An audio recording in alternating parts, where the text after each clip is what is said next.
You guys can do some pregame banter if you'd like. We're all gonna die. I got Yeah, my is it- next character ready. It doesn't matter. What's your backup? Yeah, who all has second Fighter. characters? Archer. Who all has different characters ready to go? Oh, I don't. definitely don't. I made a fighter this morning just out of curiosity, an archer, just to see how it would work. Nope. I don't have a different character. I'm living on the edge, man. I feel like in Beyond, I could put one together in 2 minutes. I know I could too. It's very Yeah, quick. it doesn't take that long. It's true. I had a couple others, but they were like a wizard. I'm like, oh yeah, the party doesn't need that. I think Trevor, it's a lot harder when you're higher level. When you're this low level, it just goes together so quick. Yeah. So Yeah. Okay, since the group doesn't need a cleric or a wizard, I, switched around. Decided to just do a nice generic ranged weapons fighter.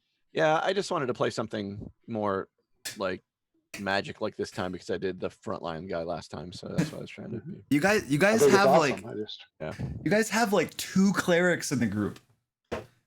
You can never have enough clerics. I said it before, I'll say it again. You could have a party of all clerics. It would be amazing. It probably would be. Party. You could rock an entire adventure with a party of all clerics. Yeah, Yeah. I believe it. I say Well, we all and- roll wizards next time. We all were going up against undead, which kind of creates a, urge to play a cleric. Yeah. Well, clerics are just pretty cool too. Funny thing is, they were always the class no one wanted to play for years. But I now know. they're kind of- Yeah. Out there. Second edition, they were badass. They were the most powerful class easily. Yeah. I would say I would disagree with that, Joe, until the Pantheon books came out, right, where you had specialty priests. I'm not sure clerics were great until specialty priests. Then they became amazing. Oh, the complete priest or Yeah, whatever. it wasn't a complete priest. It was like the Faerun book that came out that had all the gods in it, and it talked about how the specialty priests of them got special powers, and you could play like a priest of Tempest and use a sword, which was a totally unheard of thing. That Yep. was huge. I remember that. Yeah, first edition and basic D&D, they were the lame class. They got, a little better in second edition. And by third, they were pretty solid. But yeah, first edition or basic D&D, they were the worst. But first edition, they were pretty lame. I'm going to go steal my computer chair from my wife. I'll be right back. You mean steal it back? Wife took your chair, man. That's not cool at all. Man.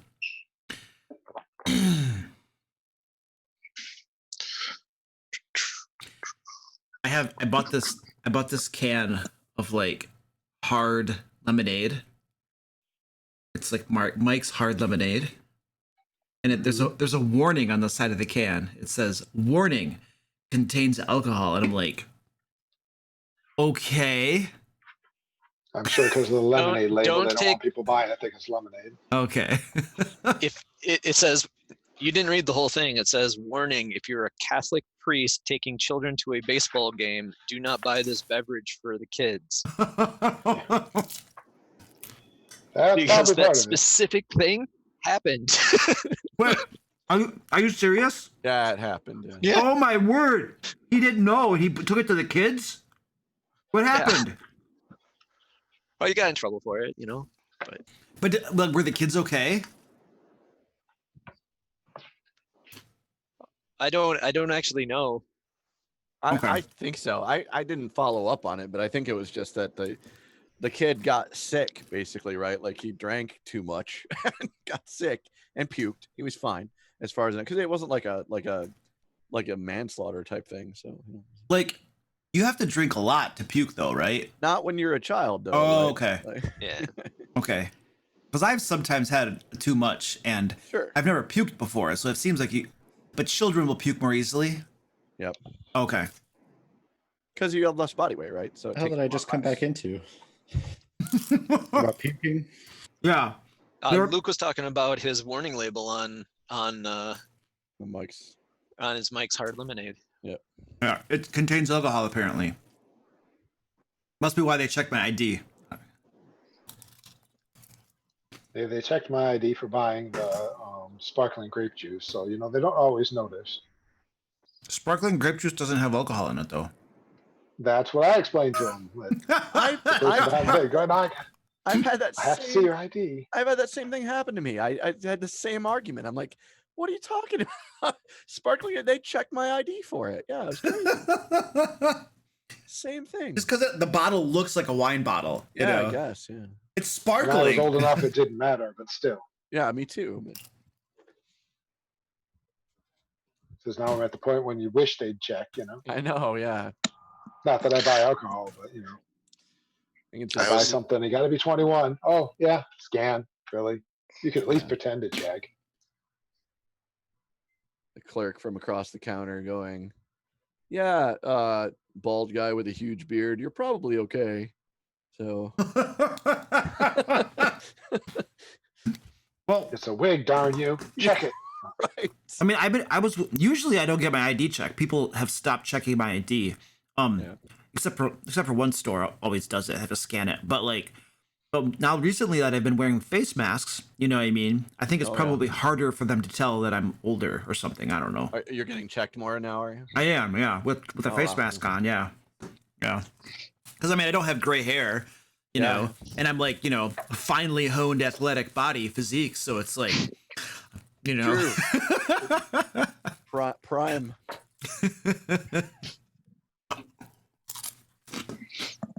Or is it the high school kids you're hanging out with? Maybe.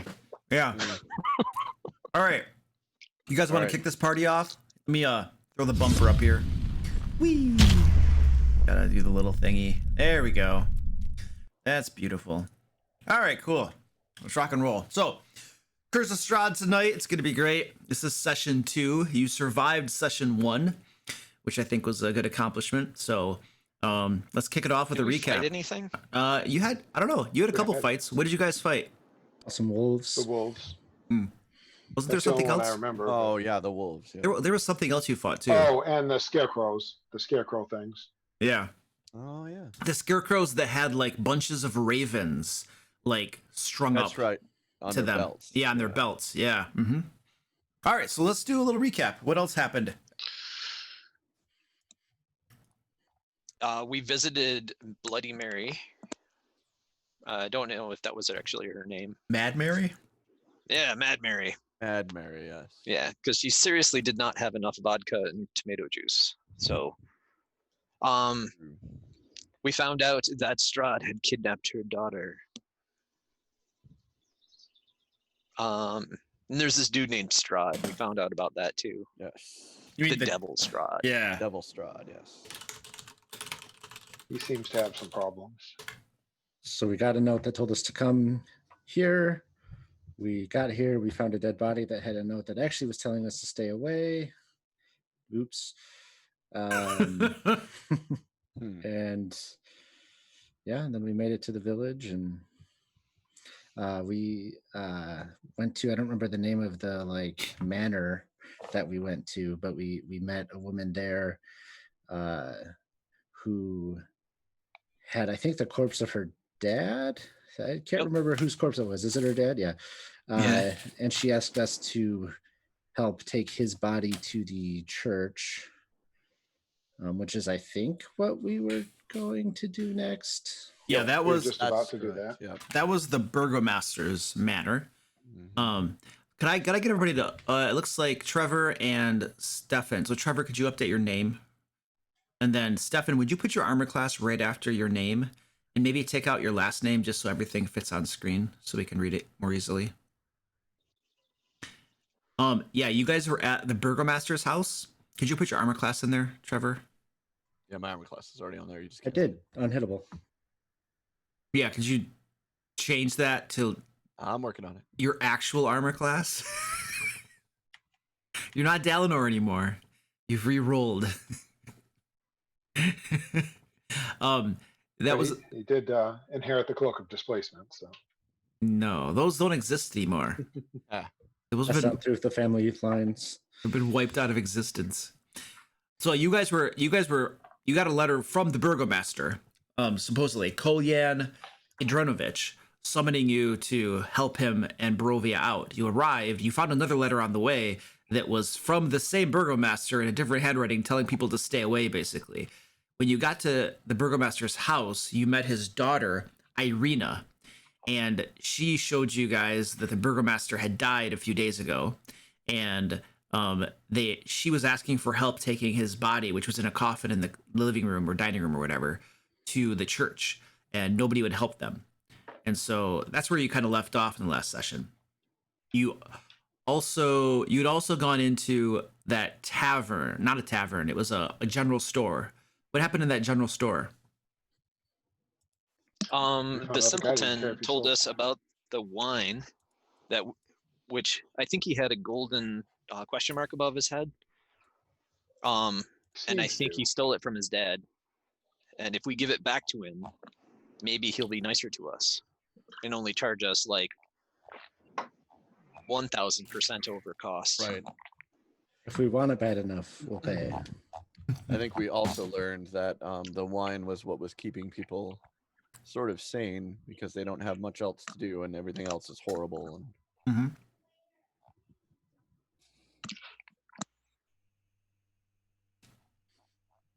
All right. So what would you guys like to do? You're currently in the burgomaster's house. You just got done talking with Irina. Well, I think we should just grab the body and drag it down to the chapel. I mean, in a sort of, ritual-like A little fashion. bit of respect. Yeah. Hey, thanks for the sub, Dito. Appreciate that. Okay, so Irina had mentioned picking up her brother, Ismark, from the Blood of the Vine Tavern, and that he would, because he wanted to help take his father's body to the church as well. So yeah, we should probably grab him on the way. Ooh. That was, I think I remember him saying something about going to get him first. Does a tavern with remember. no wine? That will not be a good time. I think we must find this wine. Only because Stefan knows how important wine is. We have to have wine. It's not a good time without the wine. That's sad. It is sad. It's a very sad. Why is he at the tavern? What is he doing? Maybe he's eating bread. Who eats bread for fun?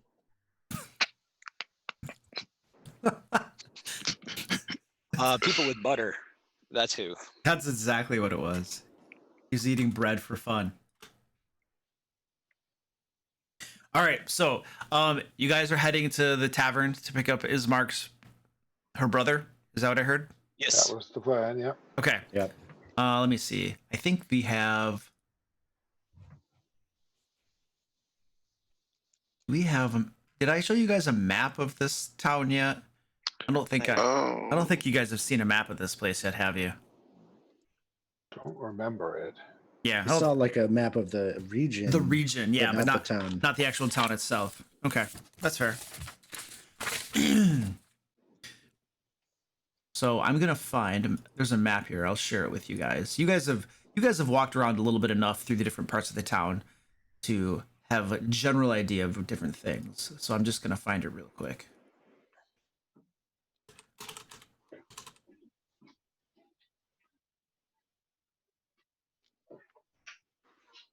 The lands of Barovia, the village of Barovia, areas of the village. Is this the one? There we go.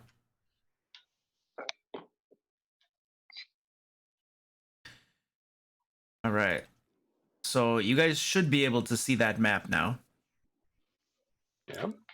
of the village of Barovia. And you guys are currently at E4, which is in the southern part of the map. That's the Burgomaster's mansion.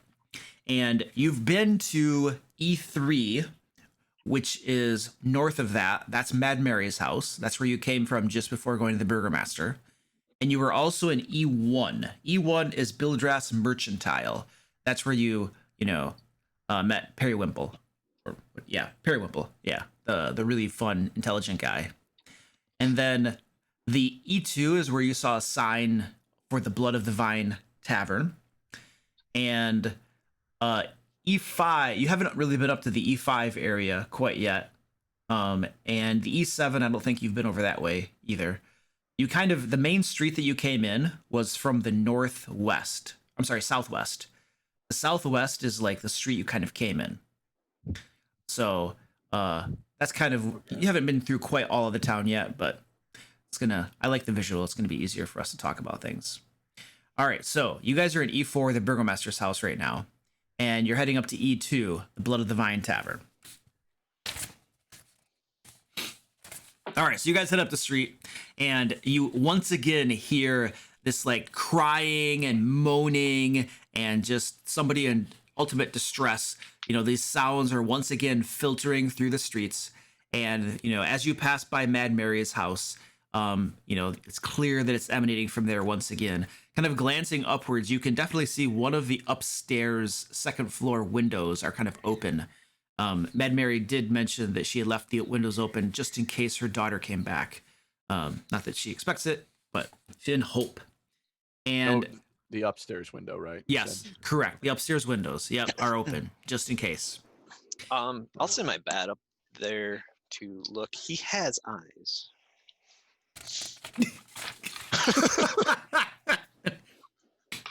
I began a terrible thing interrupting the flavor text, and I apologize for that.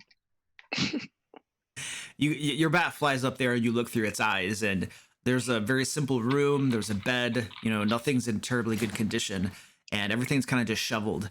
The room is completely empty. You don't see anything inside there. Okay. Continue on. All right. Poor woman. Yep, poor woman. All the adventurers did was scare her with the Vistani spy and steal her daughter's doll. That's all you guys did to help her. So, yeah, you guys continue onward, callous hearts and all, to the Blood of the Vine Tavern, area E2. A single shaft of light thrusts illumination into the main square, its brightness looking like a solid pillar in the heavy fog. Above the gaping doorway, a sign hangs precariously askew, proclaiming this to be the Blood of the Vine Tavern. Walking inside the tavern, you can see it's like 2 p.m. right now, so there's not a whole lot of people in here. There's a couple like drabe-looking, sad village folk kind of sitting around. There's a guy behind the bar. He looks like he's just cleaning a glass. You know, he puts the glass down, he picks up another one, he's cleaning the glass. Just kind of, you know, he's a pudgy little man, very like solemn, grave face. You guys can see off to the side, there are 3 women, very colorfully dressed, colorful clothes. One of them has this flamboyant hat on. They have like large hooped earrings. One of them has some piercings through her nose and stuff, you know, rings, jewelry and everything. They're at like a corner table, kind of just talking among themselves, drinking like wine, eating and stuff. Just, they appear to be enjoying themselves. They appear to be pretty carefree and happy, which is in stark contrast to everything else you have seen in this land. And then off to one side, you also see a man who looks like at one point he had very fine clothing on, perhaps a noble at one point, but, you know, a little disheveled. His clothes have seen better days, and he's over there drinking as well. And as you kind of stride in, his eyes meet yours, and you can see his countenance just kind of light up a little bit, kind of brighten a little bit. And he's just regarding you as you guys walk into the tavern.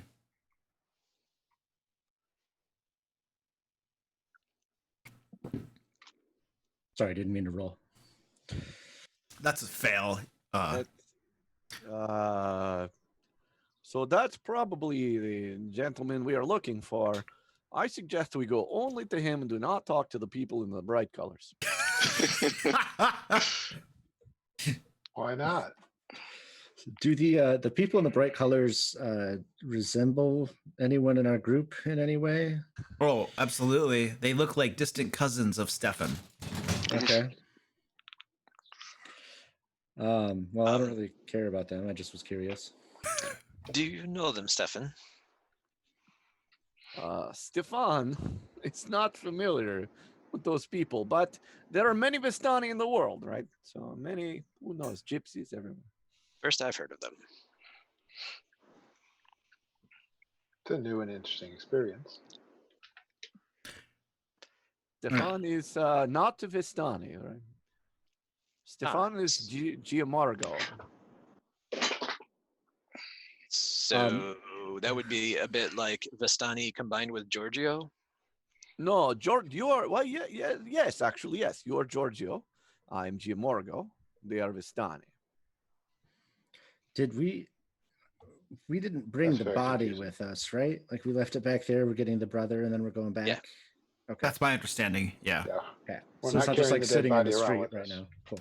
And yeah, and the sister's still at her house too with the body then. Right. Assuming we're getting her when we bring the body for the procession. Who was the other person you described, Luke? I'm sorry. There was the barkeep, this pudgy little man behind the bar who was cleaning glasses. There were a couple like villagers, it looks like, in there, and then the three women in bright, colorful clothes, and then the man who looks like some sort of nobleman, perhaps. Only his clothing has seen better days. That would be Ismark, right?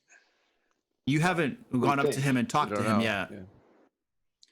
Well, I'll go to the bartender and like I'll have a pint of your finest ale, and then I'll like awkwardly like or something. He looks at you. He's cleaning glasses, and he like puts one up, and he says, "We have wine." You do. I'll have that. It's a copper piece a glass, or one silver piece for a pitcher.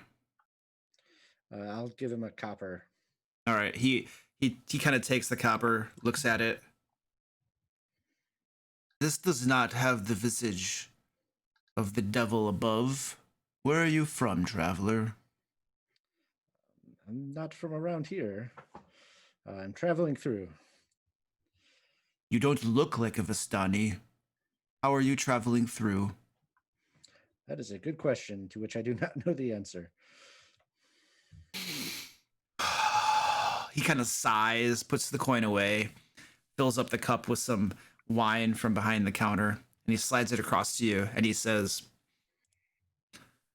"Your kind have been through here before. Tell me, you might be able to help the people here." What do they need help with? There's this house in the eastern part of the town. It is cursed, it is evil. It claims victims on a regular basis. You carry weapons. You look like you might know how to use them. Perhaps you could help us. You want me to hit the house with my axe? No. Hmm. Is it- Is it Meridon? Yeah. Meridon, I think they mean for us to burn it down. It seems a little risky in the middle of a town. How does the house hurt people? Can't they just stay away? It lures them in. That would be bad. Quite rude. This of it. isn't one of those houses of ill repute and with fine women of negotiable affection. No. But you could find those about. People will do almost anything for wine or a pastry. And Have you tried the pastries? Getting a Sweeney Todd vibe here. I don't know if I want to.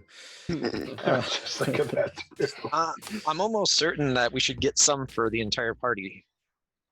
Well, Morgantha wheels her cart through town every so often, and she sells them.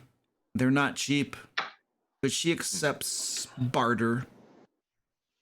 I take a drink of the wine. Is it decent? Oh, it's pretty good actually. It's Okay. It's very good wine. So I kind of look at it in surprise, like I expected it to be pretty poor, and say, well, if these pastries are as good as this wine here, I'd be happy to find or have some. The pastries let you forget for a moment of your troubles in this world. They take you off into a paradise. But like all things that give joy in life, they have their cost. doesn't seem to be the way to fix the world. Run away from your problems. Well, if So- we could run away from the world, we would, but the devil has claimed our souls. So what happens to the victims of this house? Do they come back changed, or they just gone forever? They never come back. They never emerge. They go in, and nobody comes out. Parties such as yours, bearing foreign coins from foreign lands, have come in over the years. Sometimes they go into the house, sometimes they don't. Sometimes they bravely go up above to confront our demons. They don't return. Others go to Valaki. Others go to the pass. None return. Before your fate claims you, the least you could do is rid us of the evils of this house.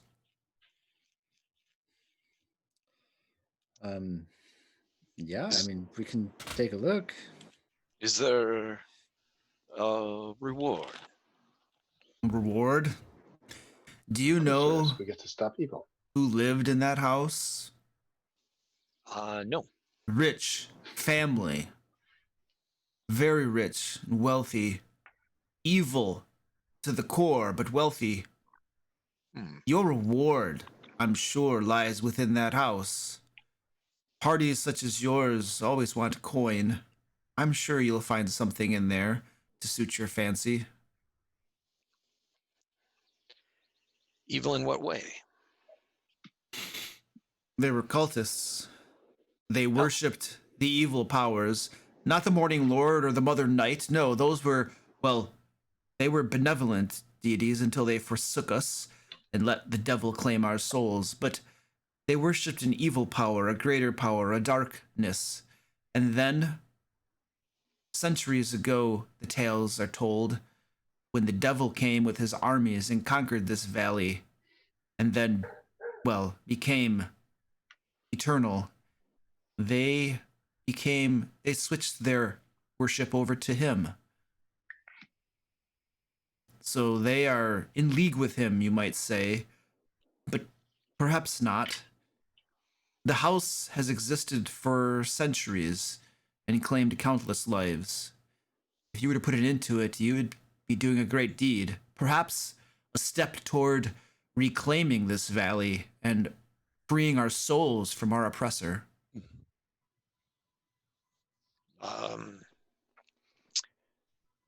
It sounds worthy to investigate this Dark Lord worshipping cults and put an end to them. I am very much for this. How about the rest of you? Of course, it's a chance to bring some light into these poor, suffering people's lives. I think we might want to do the Burgermeister's funeral first, but that's Yes, just because we had already said we would. Ismark is waiting on us. I'm not saying this is not a good cause, but Ismark is there waiting maybe for us to go to, to take care of the funeral arrangements. The Vistani in the corner may want something, but probably not from Stefan. So I'll ask them. Thought we were leaving them alone. I'm confused. Stefan is leaving them alone. So I make my way across the bar and approach the jubilantly dressed women. Okay, you do so. Greetings, ladies. Well, hello. You look very good. What race are you? Human. You're a human. Okay. Tasty morsel. What's your Who's not what's your charisma score? Is 8. 8? Oh, Welcome. You are fresh face. We've not seen you before. Yes. Fresh from out of town, beyond the mists. Out of town. Are you here on invitation? In fact, we are. What do you know of it? Well, our master occasionally invites those that show promise into his valley.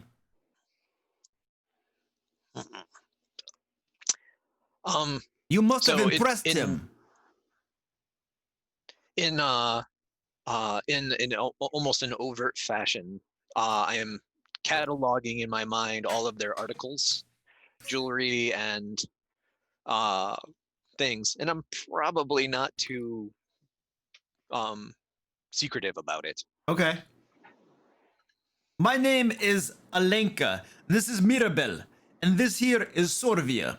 It is a pleasure to meet you. I would recommend you speak with Madame Eva. Yes. Is she the owner of the brothel? No.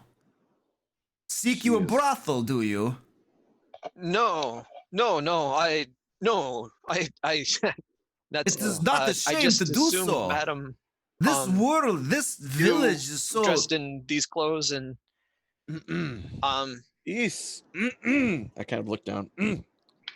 Is we should probably not call these women that kind of thing. Ah, what is this? no, What is this half-blood that walks with you? Get out of our inn! Leave our tavern! You're not welcome Yeah. here! Yes, Stefan. No, you are not the Roni around here. She is somebody else, and we will speak to her if she chooses to tell me to leave. Then we will do so. You are just Ooh, sorry, whoever that was. You are Prestona. You don't impress me. I will be here in the tavern if I wish to be in tavern. And I walk away. And this I- this madam, where could we find your madam? I like your friend. He has gumption. Most people in this village are cowards. They hang their heads and do as they're told. Your group could be helpful around here. I've got gumption. Yes. This Madame Eva, you can find her. Follow the road to the west out of town. Take the fork to the north. Follow the river, and you will find the Vistani there. Madame Eva is there. Ask her for your... Follow the road to the west, to the river. No. Maybe you should write this down. I'm trying. West out of town. Go north to the river. If you went to the bridge, you went too far. This is easy. Going north to the river. She will give you your fortune if you are lucky. And then follow the river. Up or down? Down. Well, that seems easy enough. It's very easy. So, and she'll give us fortunes. That sounds like information. We could use that. Stefan already gave us fortunes. We're okay. We don't need any more. Yeah, his fortune basically says the mists. And I don't like them. How far away from where I'm at the bar is this table? Oh, it's probably 20, 30 feet or so. It's across the room. So I can maybe hear the conversation. Yeah, the Vistani are being very loud. Yeah. So I'll to the bartender, like kind of under my breath, not trying to make them hear. I'm just here kind of like drinking and having fun. Uh-huh. I'm sort of like making fun of their accents as I do so, repeating the things they say. Just be like, well, to the north, like, while I'm sitting here drinking. And I'm going to roll stealth to see how quietly I'm doing that. Okay. Oh my God. Apparently very quietly. Yeah. Though the barkeep kind of leans forward and says, I'd be careful if I were you. They own this tavern, and the devil owns them. So, so they're the ones who've provided this wine. No. The wizards provide the wine. I had heard the wizards were no longer providing wine.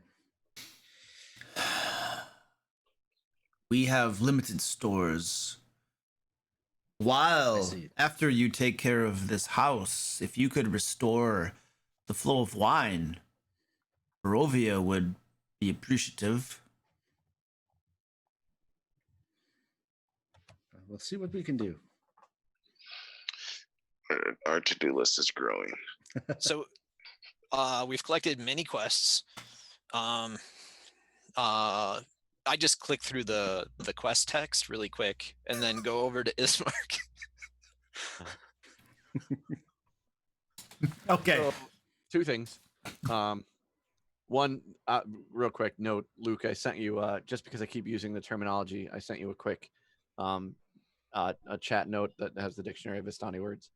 Oh, perfect. Okay. And then two, now back in character. So, why, you understand they are sending us to the Ronny. Oh, come on. Okay, keep going. I'm opening up bullcrap. Is they are sending you to the Ronny. She's looking to take, I mean, she probably give you fortune. It will not be as pleasant. Why not? She wants your money. We'll bring money. Well, she will want your money. Perhaps more, but, you know, I don't know. I mean, this... So maybe we'll bring her pies and some wine. Oh, no, it's not that easy. You know, you may probably walk out with your clothes. So that's good.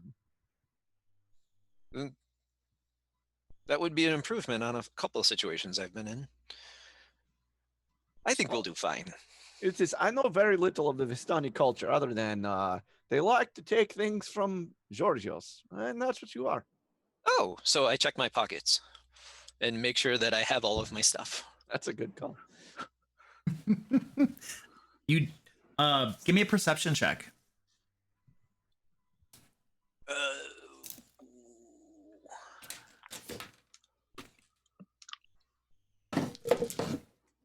Did it go?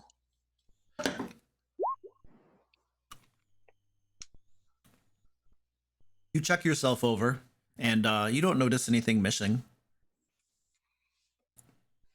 Make sure I still have the doll. Very suspicious of that doll. You have that doll.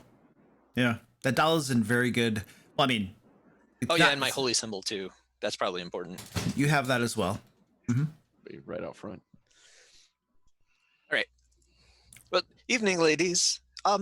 We will likely take you up on your offer and go speak with your madame. Very good. She will be pleased to give you your fortune. It is possible that your fortune intersects with our Lord and Savior. Who is Strahd? Well, the Great One who lives on the castle on high. You should visit him.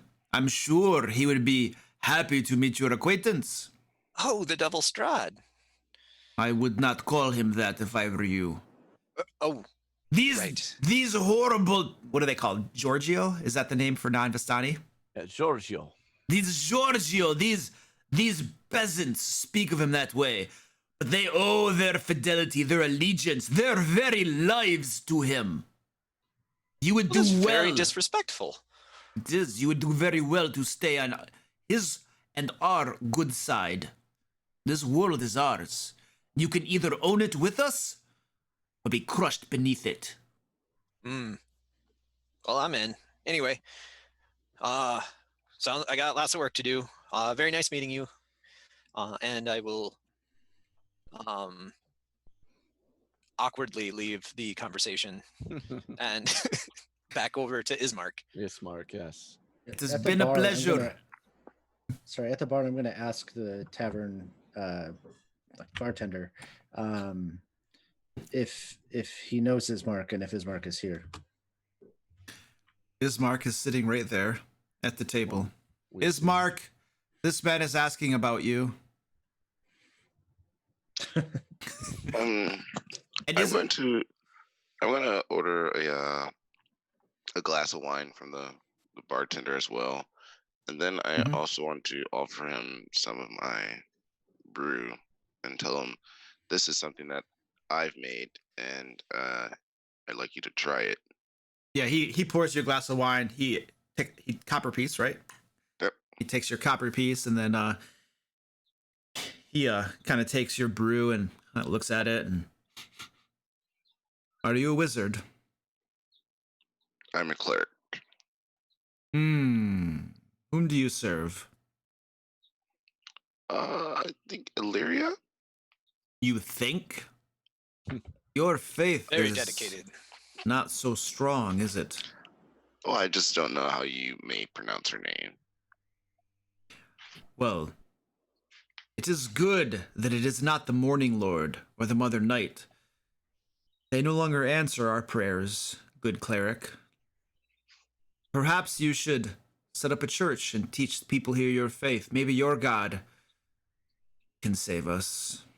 And then he takes a sip of the drink. This is good. When we run out of wine, perhaps you could offer this here. It will tide us over until we take our lives. I'd be happy to supply the town with Brotor's brews. Take their lives. Whew. Here's to that. Yeah. Yeah, Oh. definitely trying to downplay what he just So said. I'll like awkwardly slink away from the bar and head over to Ismark's table. Just be like, oh, I'm uncomfortable. I'm leaving now. No.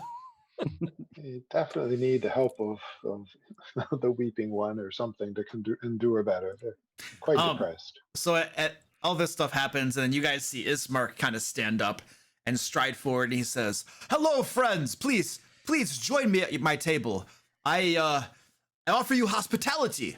Yes, wine, food, all you can drink. Please come join me. There's much for us to discuss." Okay. Actually, just I mean- kind of want to do a funeral for your dad. Who am I? Well, no, Varus is just, he's thinking. Let him think. So we sit and have some wine while Varus thinks quietly to himself. It's a very blunt, friend. You must have heard the rumors. Yes, please let us sit and discuss things. Yes, with wine. Yes. And then he calls over and he's like, "Anik, please, wine, fill it up." And the barkeep just kind of like slowly walks over with wine, pours everybody glasses, passes them around, walks back behind the bar, and continues cleaning glasses. He's cleaned the same glasses multiple times since you guys have arrived, and he just continues to do the same thing over and over again. Well, yes, let us discuss things. You are not from around here. It is clear by your apparel and your zest for life. Yes. Tell me, from whence do you come, friends? May I call you friends? Yes, we're friends. We're all friends here. Yep, I'm a friend.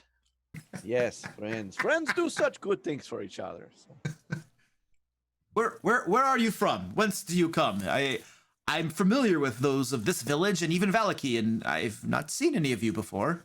Not as a slight, you understand, but it's just curiosity. I come from Helm's Hall. And in Waterdeep. Waterdeep? Yeah. I have not heard of this place. Is it in the Valley of Barovia? I believe it's east or west. I get those confused sometimes. Beyond the gates. Yeah. You know the way. Just keep following that road. Friends, you've stumbled into the wrong valley. This valley has no exit. Ah, But while you're here, perhaps you can help us. We hear that a lot. Yes. Seems like there's a lot of help needed around here. Add it to the list. So, and what sort of help are you looking for? well, if I may be so bold, and he's making sure you have drinks and stuff like that. He's being super hospitable and stuff, treating you very, very well, you know. And I'm analyzing the drink alchemically, arcanely, and any which way I possibly can, but not drinking it. I am examining it orally. Give me an investigation check. Stefan, it's quite good. Yeah. I will examine as many glasses as we have time to do here. Yeah, Ismark makes sure that you guys are Good, full, good. continuously full. And you guys can see as you drink more and more glasses that the barkeep, Anik, is becoming overly distraught at the amount of wine being drunk, despite the money you're paying for it. Luke, can I somehow, since this wine is so good, can I try to pick up on some of its notes so I can like maybe add it to my recipe? Yeah, give me an investigation check as you're kind of switching it I landed at around. 25. Yeah, Joe, this wine, you're pretty sure that there's magic involved in its creation. Not like, it's almost like there's a normal winemaking process going on, but magic somehow aids it. You know, maybe it makes the grapes better, maybe it makes the fermentation process better. You're not quite sure, you can't put your finger on it, but some magic is definitely involved with the making of this wine. Wizards. I'll be subtly slipping my glass over for Stefan's when he's not looking and his is empty. You could totally do it while I'm looking. Okay. It's more that I don't want the Burgermeister's kid to Oh, see well, me do he's it. than I not care if looking. you That's do. fine. I'll Okay. help with your Yeah. stealth on that, man. I'm good. All right. Quiet.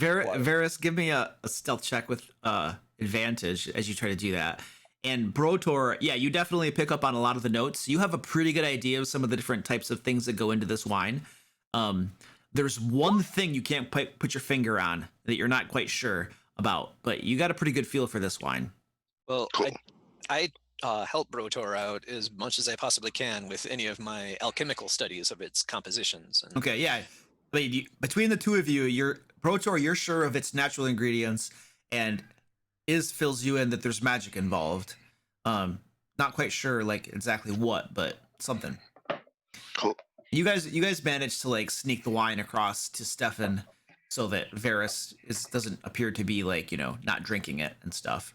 So and Ismark. yes. So we were talking about the good deeds. Yes. Indeed. Very that we can good do deeds. around here. So I have a sister, Irina. We met. I'm sorry? We've met. Oh, well, excellent. Yeah. She's in danger here in this town. What did you do? It's nothing. Oh. The devil seeks her. I believe he's visited her. He's visited her twice now. And I fear what will happen to her if she remains. There is a town, a fortified town, to the northwest called Valaki. I'm certain if we were to take her there, she would be safe. Oh, okay. Then there is Valaki. Before, yeah. after the funeral. Well, there is the matter of my The funeral. deceased father. Memorial service, please. He was the most upstanding citizen we've had around here. Does great things for this. Did great things for this town. I wish to take him to the church. My sister and I cannot do it alone, and, well, these people around here, none of them will assist us in taking his remains to the church. And he kind of looks around the tavern. His gaze especially falls on some of the standard populace that I had described being there. This, like, derision and, like, scorn in his voice as he looks at them. Yes, we've got the definite indications that most people aren't particularly helpful. Well, your we were sister set sent us here- here to get you to do that, But- so But in my studies, I had discovered that if you lead by example, you can kind of inspire people. Like one good deed makes another. Yes. So Yes, down talking them probably is like the opposite of that. Oh, I see.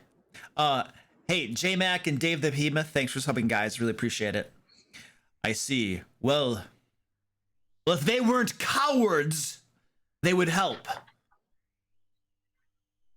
Okay. That's a lot better. I don't think you understood. No, let's move on. Fair It's enough. probably not his strong suit. So let's go back to your house, and we shall fetch your father, and put him to hopefully rest. Put him to rest. Yes. And then to Valaki. Yes, and then to Valaki. Yes. Then to Valaki. We got Absolutely. the house too, right? So we were gonna Yes, do that. we I'm do trying need to to keep take- all of our stuff Wait. straight here. What house? Oh, there's a Kinda lost. house that is cursed. That its occupants previously worshipped dark lords, and No, like, no, no, lots no, of no, no, no, adventurers no. go there, and Let me assure you. Accompany my sister, the body first to the church for the memorial service, and then please, my sister must get to Valaki. We have no time for that house. That house has been here for centuries. It has been burned down multiple times. It always comes back. Do not bother yourselves with that house. I assure you, it's nothing. but the house has a rare thing, and that is knowledge, supplies, and possibly things that might aid in our journey to Valaki. We, and I kind of point around, are adventurers. I ask that with an upper intonation. Adventurers, what are these? Heroes. Heroes? So I was We are. rolling insight to see why he wants us to stay away from the house. If there's any like undertone to that, my crit failed. So Yeah, you have no idea. Can I try the same insight? Yeah, as well? absolutely. Go ahead.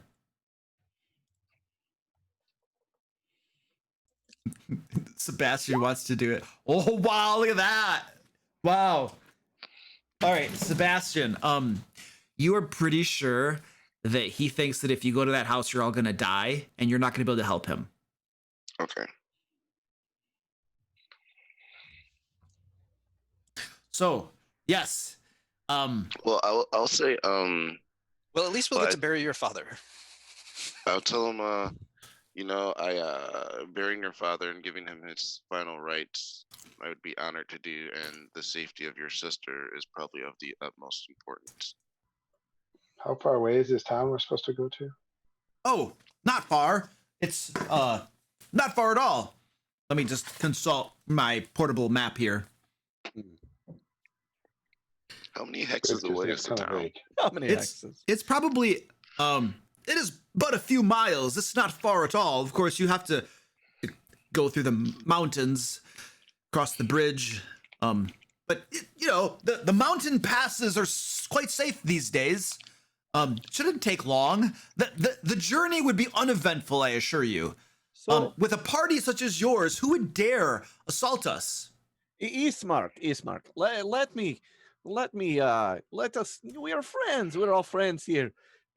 Excuse me, lots of wine. We are. So Ismark, we are good friends. So let me assure you, we will get your sister to Valaki. It is of our highest priority. is. First, we do the Varys. You are to be thinking to yourself. I already talked about this. It is our highest priority. And so what we will do is we will go and we will do the burial for your father. Then we will come back. We'll take a rest, and then we will talk to your sister, and we will go from there. It might take us a little time, but you must trust that we will keep it our highest priority. There may be things we do now and then. We quick sneak out, do a thing here, do a thing there, but our highest priority is still going to be your sister. Well, Okay. okay. You sold me. Let us get my father then, I suppose. And leave these cowards behind us. Yep, definitely leave them in the dust. Quick question. We found this locket on a corpse. Belonged to a Tiffany Olinsky? Name ring a bell? Tiffany Olinsky. Ah, yes, the wife of my father's servant. Where did you find my father sent Dalvin Olinsky with a message not too long ago. Did you find You said corpse? Was it Delvin? Yeah, I'm pretty sure. We found the note. Well, then Delvin is dead. The note was warning people away from Barovia, was it not? Posthumously. I see. And yet you came in anyway. No, we came in and found the note, hence the posthumous. Like a little too late. Oh, yes. Well, you're here now, so might as well help us with our plight. Get the most out of us till we die, right? Hey, Might as well squeeze the life where you can. yeah, I didn't have any other plans like surviving. Right, so let's go get the casket. Yeah. All right, cool. So you guys go from the what is that place called again? The Blood of the Vine Tavern down to the south of the Burgomaster's house with Ismark. You know, Irina lets you guys in, you know, it's explained that everybody knows what's going on type of thing.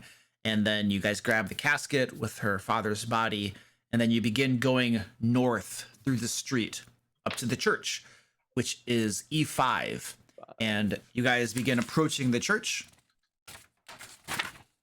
As we're walking, I will make sure to take some time, speak to Varys and say, you know, you are a good person. I think that many people are not so good persons, and they don't respect you for that.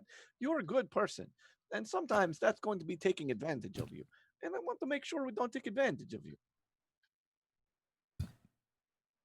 Did you catch that, Okay. Varys? I'm not sure I have any understanding of what he was talking about, but you know. You are too good for Okay. for these people. I'm telling you, the Vistani, they will rob you blind. They will take everything. This man wants to have your whole life. I'm telling you, you are too good person. I don't have anything for him to take, really. That's okay. I don't need my stuff. Oh, you are too good. It's just here for convenience. How to deal with this man? I'm not trying to make your life hard. I'm really sorry, Stefan. Oh, your life. I mean, My I got life a is not stick. hard. I worry, but yes, you have a stick. It is your own stick. Varys, if you're not needing your gold, I would gladly carry it. And you see what I I don't mean? have any. This is what I mean, Varys. That man is supposed to be your friend, and he is taking your gold. No, I'm helping. What gold? The theoretical gold. If you have any healing potions or holy waters that you are willing to generously donate to needy people, I'm needy.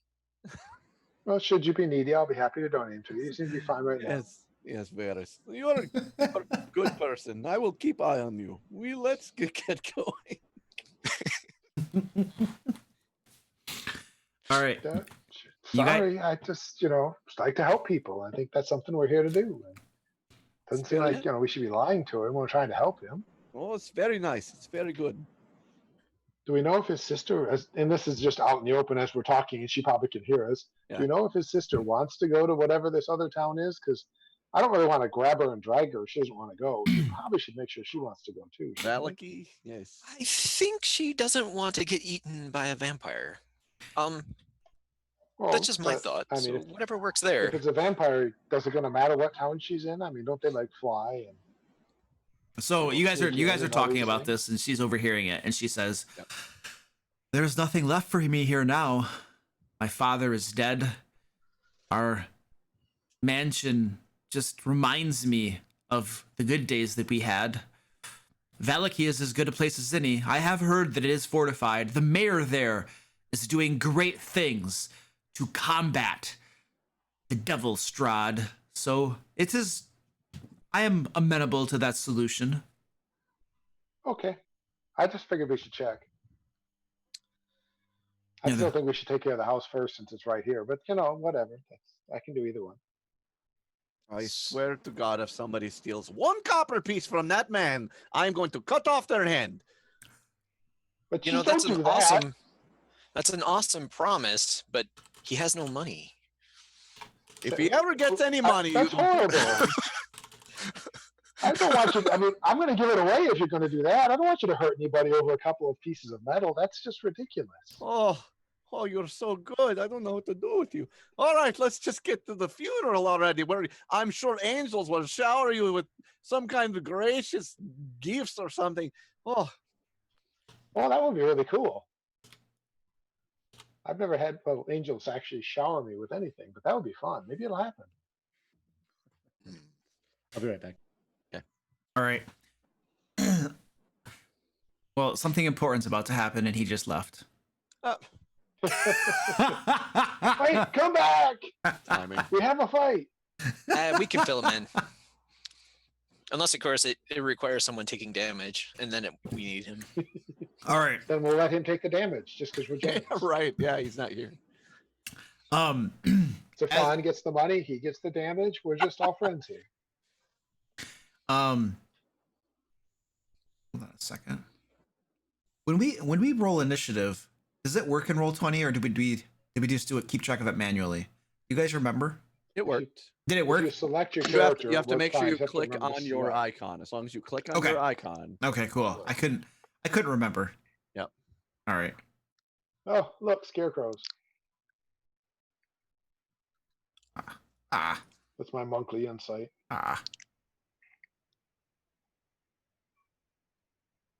Okay. Wait, now? Your monthly insight. So you guys are traveling along the streets, and all of a sudden, one of the doors to the houses off to your left. No, right. This is right.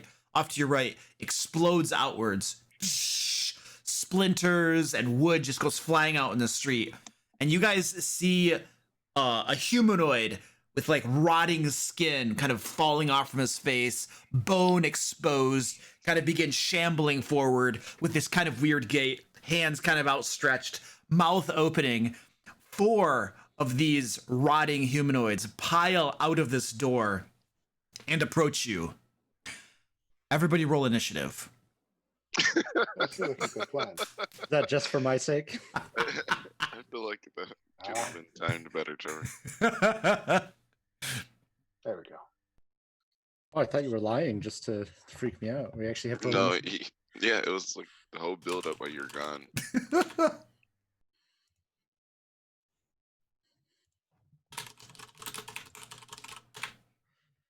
What am I murdering? Eventually, hopefully, we all are. Oh, I wasn't on my token. Oops. Oh. If you're not on your token, you don't get to go. Wow. I'll roll again and then just change it. I should probably roll initiative too.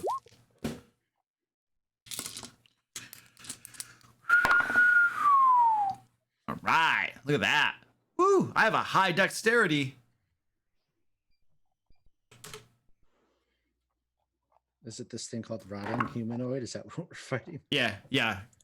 4 of these rotting humanoids just burst out of a house and are coming towards you. Nice. All right, looks like everybody has rolled. Descending. Excellent. All right, so Varys, you're up first. All of these humanoids are probably about 20 feet away from you. The group as a whole. Well, that's easy enough. All right. Well, do I have to put down the casket? Who's carrying it? I don't. Yeah, you guys are like collectively carrying it. So Luke, I was actually a All right, 10, well. not a 15. a 10. But Okay. I thought I changed it, but it must not have stuck. Okay, I got it. Well, I'll put down the casket and recognizing these, I'm probably not going to listen to reason. Move up and smack the heck out of the closest one with my quarterstaff. All right, you run up and start smacking. Once I get around here. So quarterstaff attack first.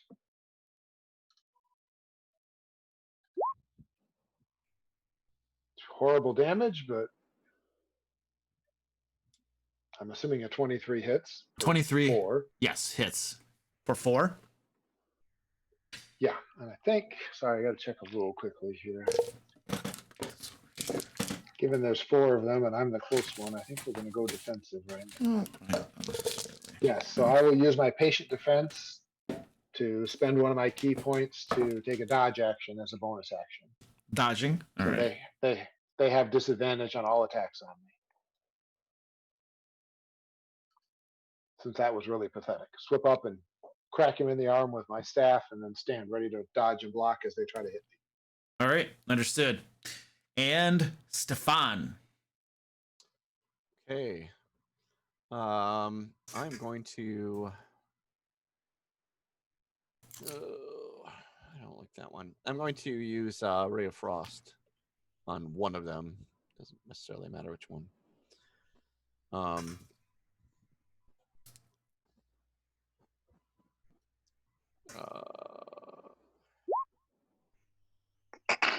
Maybe not.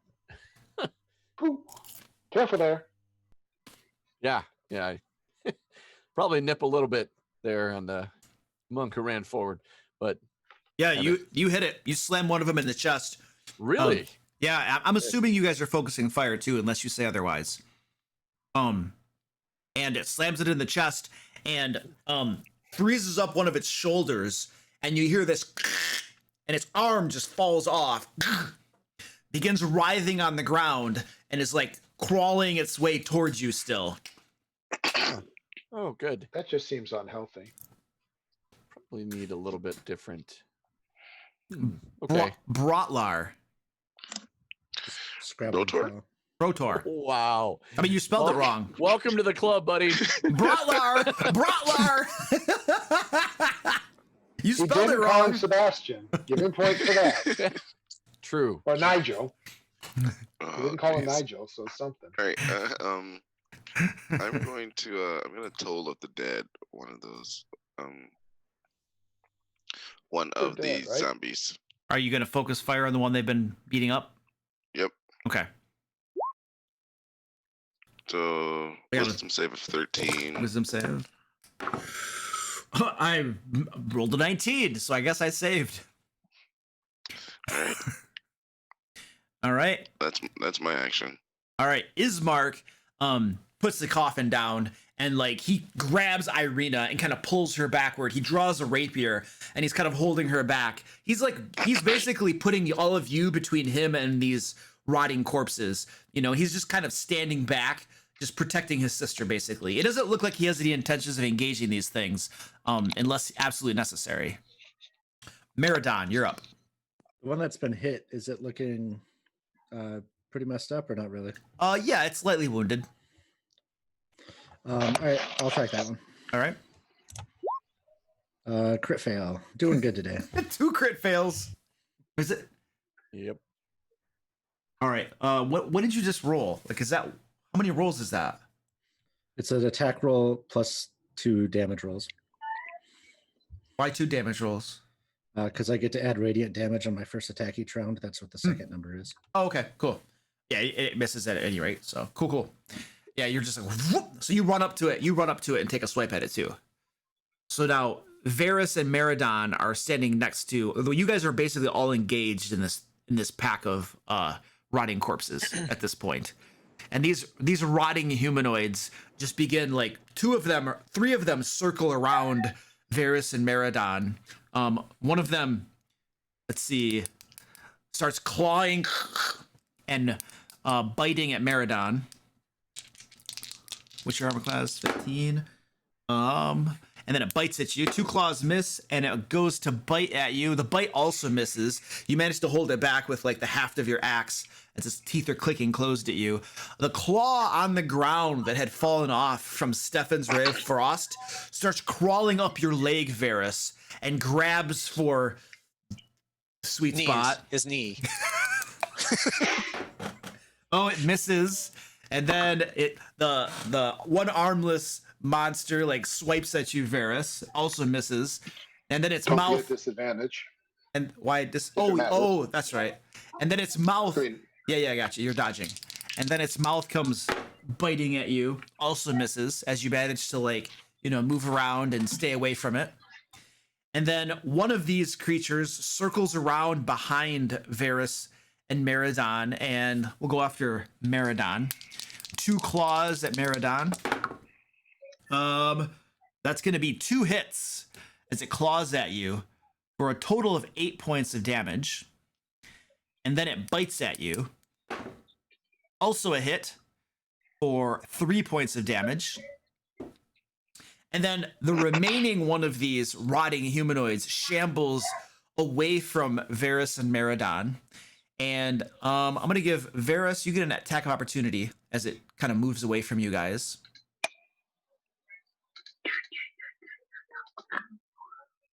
Just wondering, why aren't we using roll 20? What do you mean? It's a 12, so that's hit it before. Yes, that hits. For our tokens and all that. We're doing this theater of the mind. Oh, okay. So it's a 12 to hit for 9 damage if I hit. Yeah, 9 damage. Yep, that is a hit. Yeah, you slam it. And the zombie keeps on moving. And it's going to move on. Let's see, I'll just roll randomly here. This is going to be Stefan. So it shambles up to Stefan and starts swinging and biting at you. Armor class 11. Ooh, I like this. Oh, nice. All of its claws and bite marks hit you for a total of 11 points of damage. Yikes. Okay. And so we have 3 of these things are engaged on Varys and Meridan, and one of them now is on Stefan. It's pretty much in the same area that Stefan, Brotlor, and Is are standing. And Is, you're up.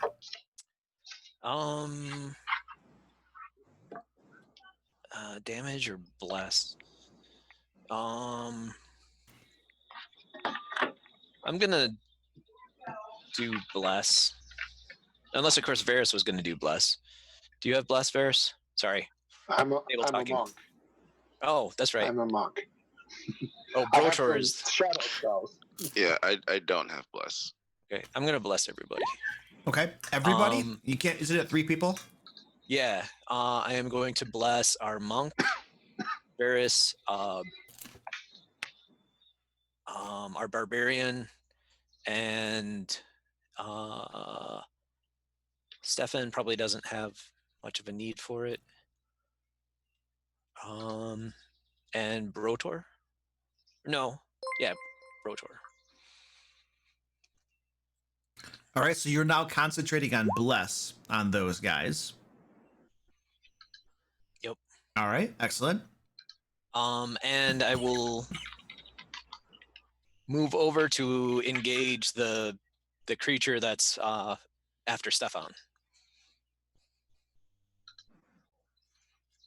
Okay, you you move over to engage him. And that's it. Luke's Man. currently dying. I like breathe the popcorn like husk.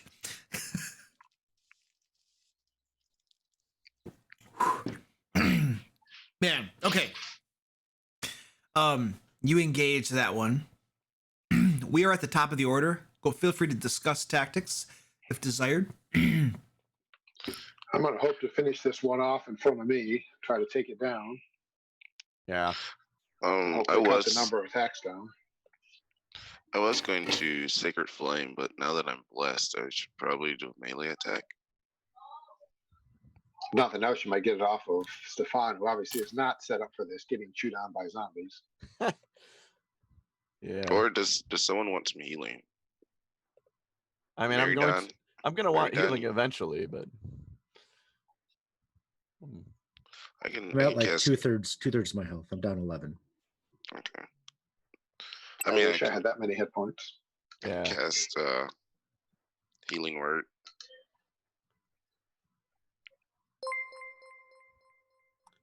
I'll probably toll the dead here. I'm gonna chop something in half. All right. Maybe not. All right. So just a quick note. Joe asked about using Roll20. So we're going to use a combination of Theater of the Mind and Roll20. Occasionally, I'm just going to do things Theater of the Mind just because it's faster than, making up a map, putting tokens on it and stuff like that. For like little tiny, especially like what you might consider to be a random encounter or something. Especially when we're going through pre-made dungeons and crap, obviously we're just going to use the maps and tokens and stuff. So just like a little note for how we'll be doing things for the most part. So, Varys, you are up. All right. Bringing the quarterstaff around, the one that's already hurt. All right. That is a miss. Hold on. Well, I got the D4 from the bless, so it becomes an 11 All right, that'll hit. for 9 points. 9 points. Lethal or non-lethal? Oh, it's lethal. These things are horrible. Would you like to describe this, So sir? I'm just coming around and catching to the top of the head, just splitting the skull open, and then bringing the butt of the staff up. Just knock the head the rest of the way off, coming under the chin. All right, you knock the head off. It like you can hear the spinal cord just rip. The head goes flying, and it lands on the roof of the house nearby, and the mouth is just kind of like clicking up there, still moving. Does the body collapse? The body does collapse, yes. Okay. Yeah. And then I will do my unarmed strike, just do a hook kick on the one that's trying to get me from behind. All right, excellent. Assuming the arm thing fell off me. It did, yeah. That arm deanimated and fell off from you. 15 already hits, I assume. Yes. So I won't worry about the D4. So 6 more points of damage. 6 points to that one as I just do a reverse hook on it and come around ready to fight it. Yep, you smoke it in the face. And the head, you hear another as the head falls off to the ground. And the eyes kind of are staring up at you, and the mouth is like clicking, like, and the body is still animated, you know, and it just begins flailing about wildly now that its head is missing. I find that quite disturbing. You really need to stop that. It's And kind of funny. Stefan, It'd be funnier if they weren't trying to hurt my friends. Stefan, Okay. So there's still one in front of me. And now I'm scared because I don't like confrontation. So I'm going to cast Vicious Mockery at it.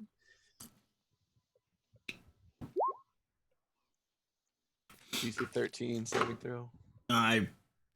is it a what kind of save? Wisdom? Wisdom. I saved.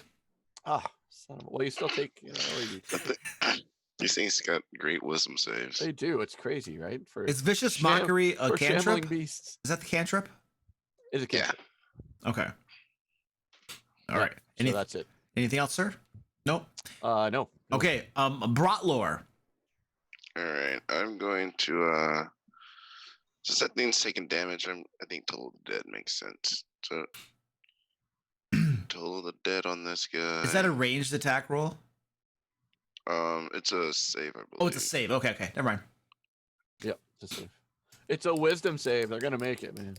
Dude, I have a -2 modifier to my wisdom saves. I knew you did. That's why I'm mocking this whole situation. I'm like 'Cause I was rolling like, there's high. no way these shambling zombies have amazing wisdom. I will say this, you guys.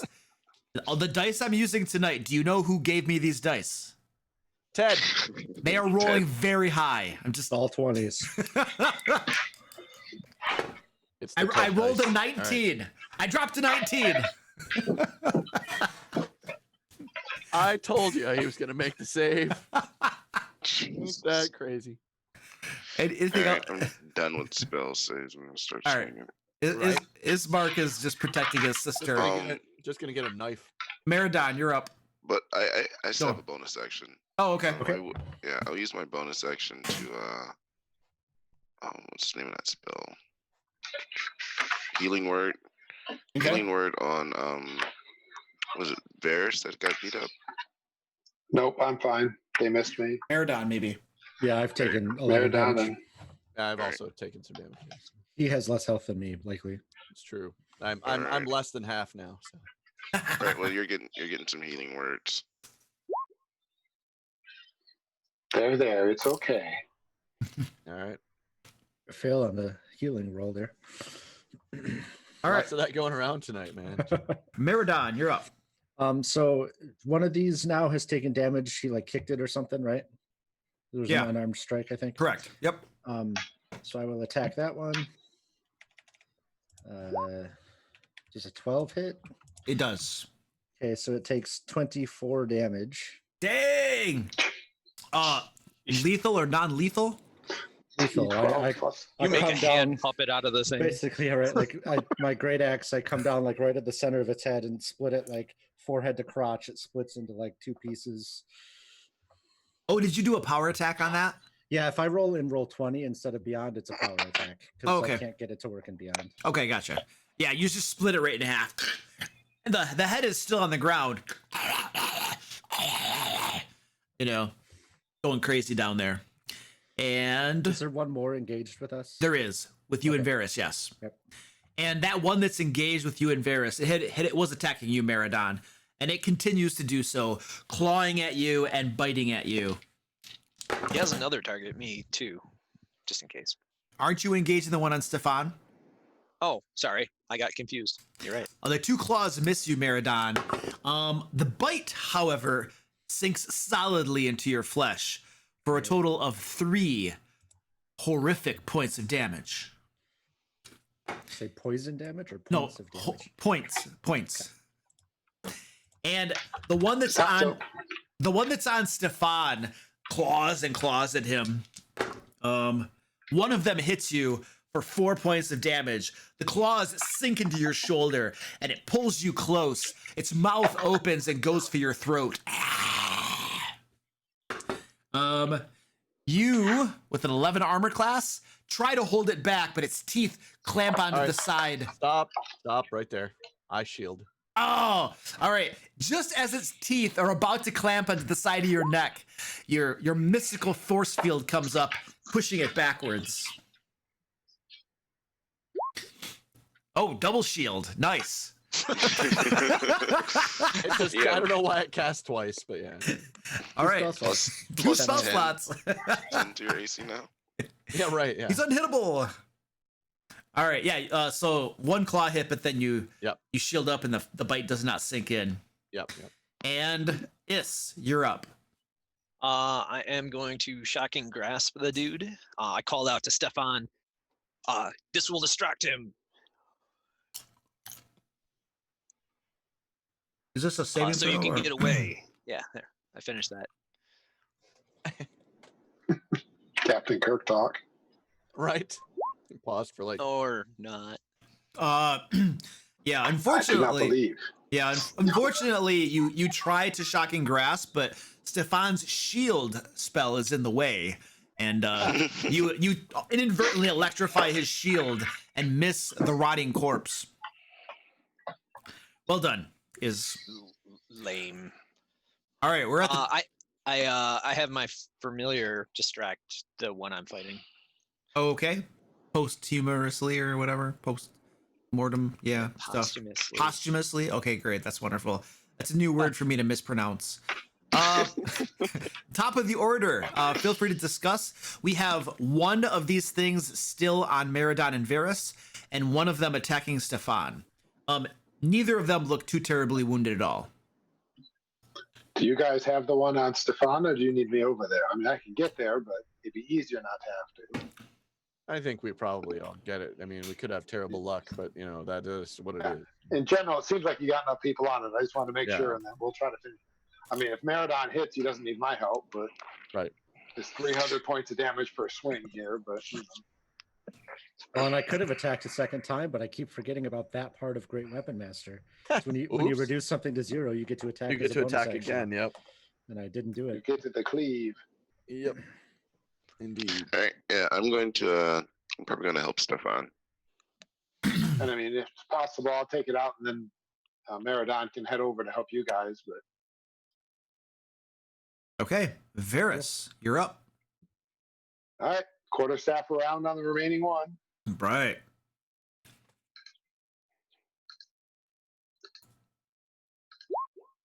Oh yeah, smokes it right in the arm. You hear this crunching And then- sound. You hear this crunching sound as his arm falls off.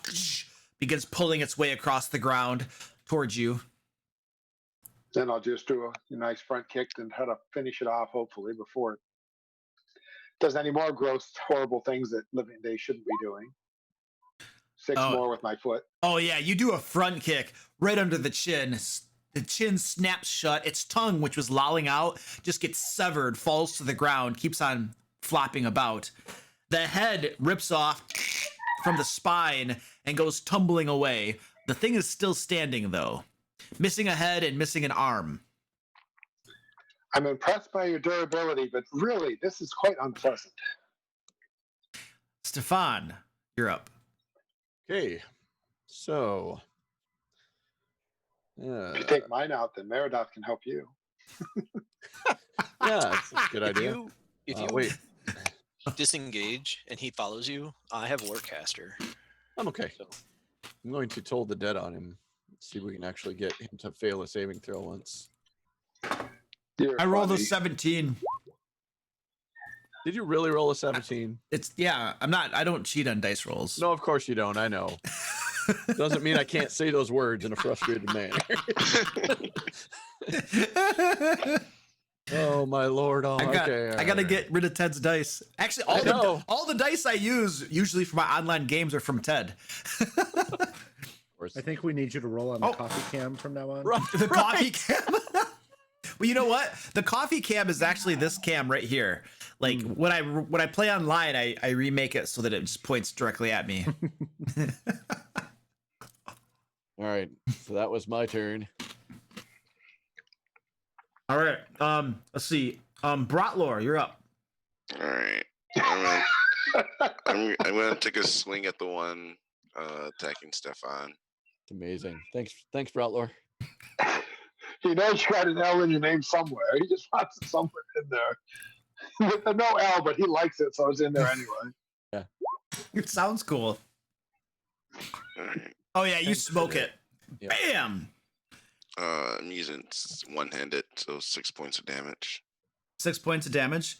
Yeah, you hit it right. Hit it right in the hip, and you hear this crunching sound, and the leg just gets ripped off, and the whole thing now is like on one leg, kind of precariously balancing there. Still kind of standing though. All right. I think that's it for me. All right. And Ismark is protecting his sister. Merodon, you're up. I shout out, nice job, Brotlord. And then I Brotlord! Oh, that's perfect! Brotlord! Oh, I love brats. It works for Raku's Exotic Meats. Raku's Exotic Meats. Yes! And I'll Oh man, that's the manager title. All right, go ahead. I'll swing at the one next to me. And Yes. kill it. Holy I think. crap. Yeah, would you like to describe that, sir? Just another, axe cuts right through it. It's in pieces.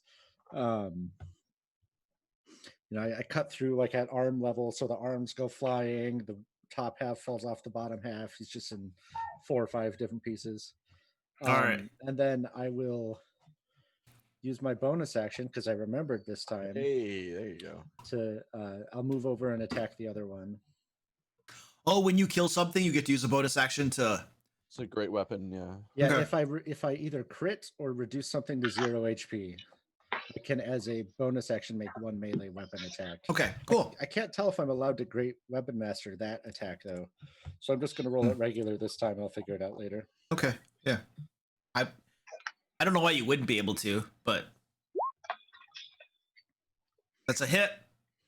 All right. So Lethal 9 or damage. non-lethal? We'll go with lethal. I think you said this one was hopping around on one leg, so Yeah. I'll just take the other leg out from under it. All right, you take the other leg off underneath it. It's like clawing about and stuff, and then it just goes still. So as the last of these things kind of die on the ground, a few of their heads are still like, their mouths are like, but they can't do a whole lot without bodies to move on and stuff. And Ismark kind of puts his rapier away and says, "Thank you, friends. Yeah, I was right to put my trust in you. You are quite capable." I will use my hand axe to ensure the moving ones don't move anymore. I was gonna say I'll go like squish any of the heads that are like still Okay. chewing at us. All right. One of the heads went up on top of the roof, on one of the roofs. That one's fine. Okay. I'll throw a hand axe at that one. All right. I kneel in this street and begin weeping. Oh, Stefan is hurt. Oh, it's so hurt. Oh, Mama, I don't know why I left. Oh, Do you need us to Oh mercy no, my kill poor you? friend. I go over and give him a hug and come on, you have to endure. As part of life is enduring suffering. Ilmatar teaches us suffering will happen. Should we mercy Working kill and him? enduring through it. Stefan, No, he has to learn to get through his pain. Stefan, please take 5 luck Oh. points. Thanks. It's vital you get learn to endure the sufferings that life hands out to you, because only then can you move on to a better time. How But about- it hurts. Use your intellect to avoid the suffering at all times. Or maybe You Stefan, can never avoid all suffering. could you see a woman's touch to feel better? Yeah, we did locate the. We did Can't locate the help with brothel. that, sorry. Can I do a quick look into the house that these things bust out of? Yeah. Yeah. Are you going into the house or are you just peeking in through the door? I'm gonna peek in through the door and see if I see or hear anything. If it's safe to go in. Yeah. Give me a perception check. So I missed the lead up to this fight. Is this the death house that they came out of? No, we were just totally walking down different the house. street. Oh, okay. We're on our way to the funeral, and out they burst to intrude. Virus will offer Stefan a potion to help heal him should he need something to reduce the pain so he can learn to endure it better. You glance into the house, Brotlord, and you see nothing of much in the entryway, like the living room area. Like, you know, the house is like just a disaster, you know, like hasn't been kept up, kind of like in bad repair and stuff like that. All right, I'll continue. I'll go back and pick the coffin up and continue on. All right. We didn't see any like stages or pulls in that house. Chat is implying the zombie house is the brothel. Are they saying that? Yeah. Oh wow! Apparently, it looks like Twitch was like censoring the word brothel. Wow. One of my mods had to approve it as a word. The word brothel. Wow, that's awesome. Somebody's asking who's DMing. The guy with Dungeon Master written below his head is Yeah, that guy. DMing. Yeah. All right, so you guys go back. Everybody is just gonna get the coffin and keep going north. Does any of the parts have any loot? Does it poke at the corpses? Yeah, you poke at the corpses and kind of search them over and stuff. And you do find one of them does have a coin pouch on him that clinks a little bit. You open it up and peek inside, and you find 4 copper pieces and 4 wines. 4 silver pieces. Oh. And you also, as you pick these coins up, you notice that they all are stamped with the visage of what looks to be a proud nobleman. Hey, we're now locals. We can pass as locals now. You know Because what we should apparently do? all you need is these coins. We should buy up all the wine we can find at 1 copper a glass, and then sell it back to everyone for way more than that, and just like make a profit. I think Well, if that's more important than hold on a all this second. stuff. If Brotlord starts making like wine brats, okay, you guys could just make a killing here. Oh. Where is my friend? Stefan is dying. I got drink this then, Stefan. It will help you. You drink. I mean, he's offering you a potion if you want it. I'll take it. Weren't you the one like talking Barris, about how sad it is that people take advantage of him? And It's 8 points back. Okay. Varys, I seem to have stubbed my toe. I don't Varys. think so. Varys. Oh. Varys, please take 1 luck point for your generosity. Now come, my friend. It's time to endure. Stand up. Yes. Oh, I will endure. I will for you, my friend. I will endure. Wonderful. Got like claw marks and teeth marks all over me from the zombies that hit me. Just for the record, Unfazed. when we create a monopoly on the wine and beer in the town, we should force them to do like other services than just pay us exorbitant amounts of money. Could probably extort quite a bit from them.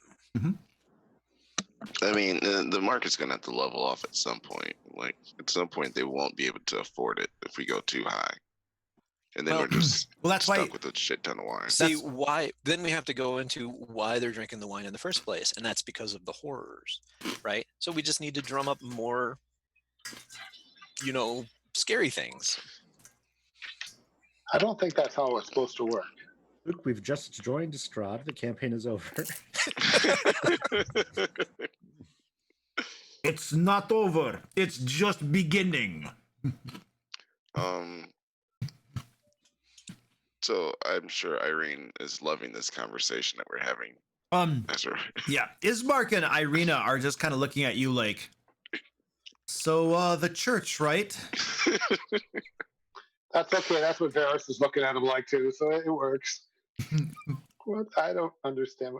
Can we finish the funeral now? Meridan, Yes, are you okay to continue? Indeed. So you didn't seem bothered, so Varys assumed you're fine. You understand the teachings of Ilmatar and enduring. Well, what I was reading was straight from a tome of Helm on economics. Yes. Stefan will definitely help. I will carry the flowers and make sure everybody is well hydrated on our way. Wow, such a burden. Yes, yes, it is a burden, but somebody must carry it, and Stefan makes that choice.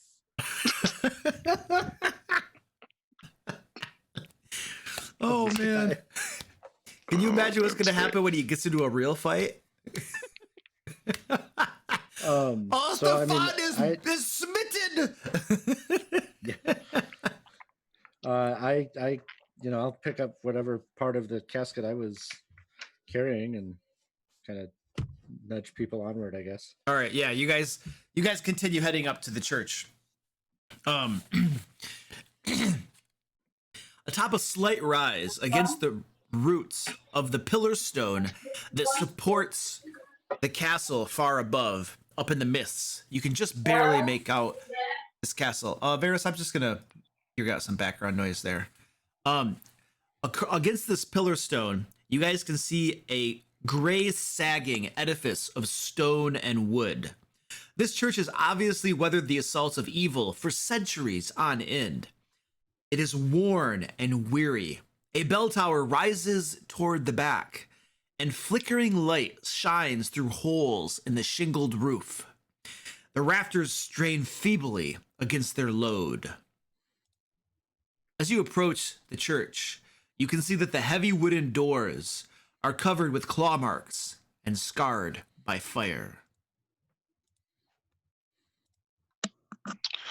Do I see any type of markings that would say like who's this the church to? Like who's the god or goddess?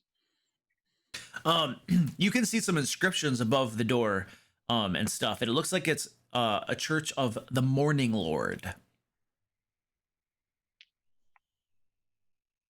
Am I familiar with that name?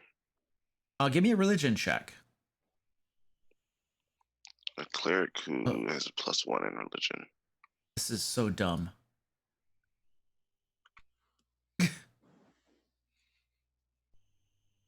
Like this is the stupidest thing I've ever seen in the world. In Roll20, so like I'm trying to drag your player's ribbon off to the right to a map that's pretty, you have to scroll to get to the map, and it's impossible to scroll while you're dragging the player ribbon. Wow. Roll20 is so stupid. Oh jeez. I got a 6 on my religion check. Huh. Can I make a guess? My goodness. What a piece of junk. All right, you got a 6. Wait, what did you get in your religion check? I got a 6. Yeah, I had a 26. A 6? Yeah, Brotlord, you have no idea who this Morning Lord is at all. Is you look at this, and I mean, it might be Lathandir, who is known as the Lord of the Morning, but you have no recollection of if Lathandir ever being referred to as the Morning Lord. But if it is the same, then it's the deity of the morning or the sun or the light, that gives warmth to the land and stuff like that. Huh. He obviously is not paying much attention. Luke, we have a black screen, or at least I have a black screen. Yeah, I do too. FYI. Yeah, I think either we need tokens on the screen or Or light. Yeah, stand by. I'm getting your tokens. Sorry.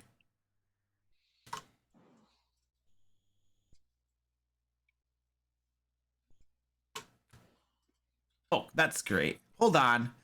Let's just drop them inside the church, you moron.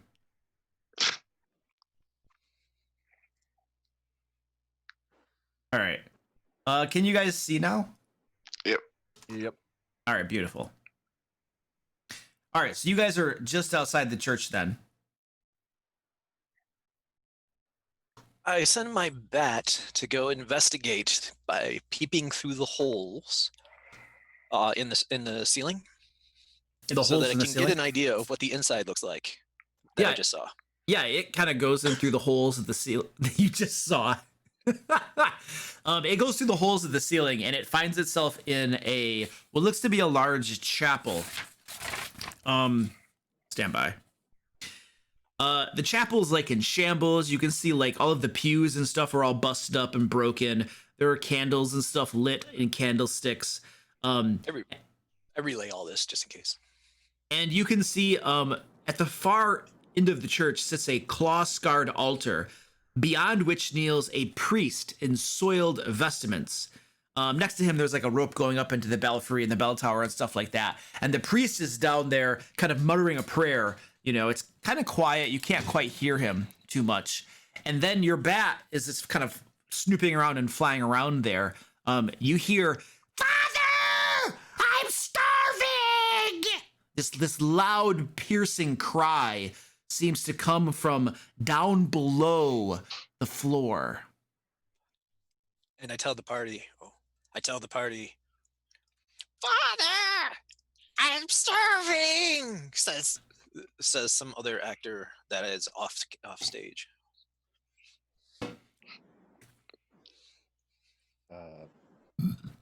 Okay. Yep. There. I don't know. I'm not judgmental. Are the Probably doors, wants pastries. Are the doors barred visibly or anything, or do they just look like? Yeah, I know you said they're scratched up and stuff. No, they don't appear to be barred or anything. No. So I mean, I'm going to approach the door, and I guess just check to see if it's locked. Yeah, you check it. You check it. It doesn't appear to be locked or anything. Okay. I guess I'll open it. I'll follow.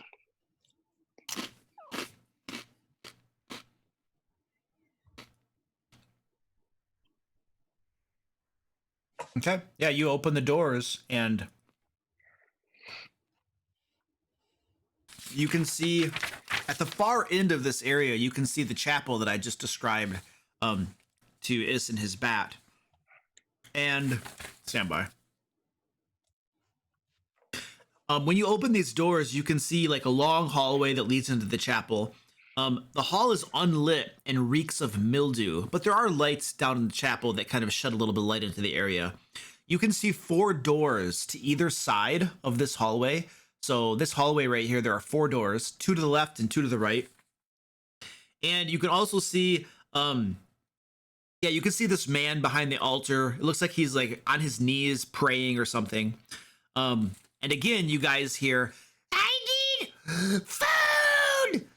I'm so hungry!" It's this cry seems to be coming from below the floor to this church. So the priest that we're seeing is human? He appears to be human. Oh, yeah, like visibly, I mean. Yeah, he appears to be human. Yeah. Does the voice sound human? That's a very. Is that like? Are you doing like a kid's voice, or is it like? Give me an investigation check. I was thinking the same thing. Yeah. What'd you say? Investigation. Investigation. Yeah. Do with advantage. Since Brotlord is also thinking the same thing. So mine is 1, so I need it. Yeah, 12. I mean, it doesn't sound like a monster or anything. It's speaking common tongue, you know, sounds humanoid enough. It's very high pitched, you know, very distraught. But beyond that, it sounds like it probably belongs to a person. Okay. Reminded me of a kobold I met once.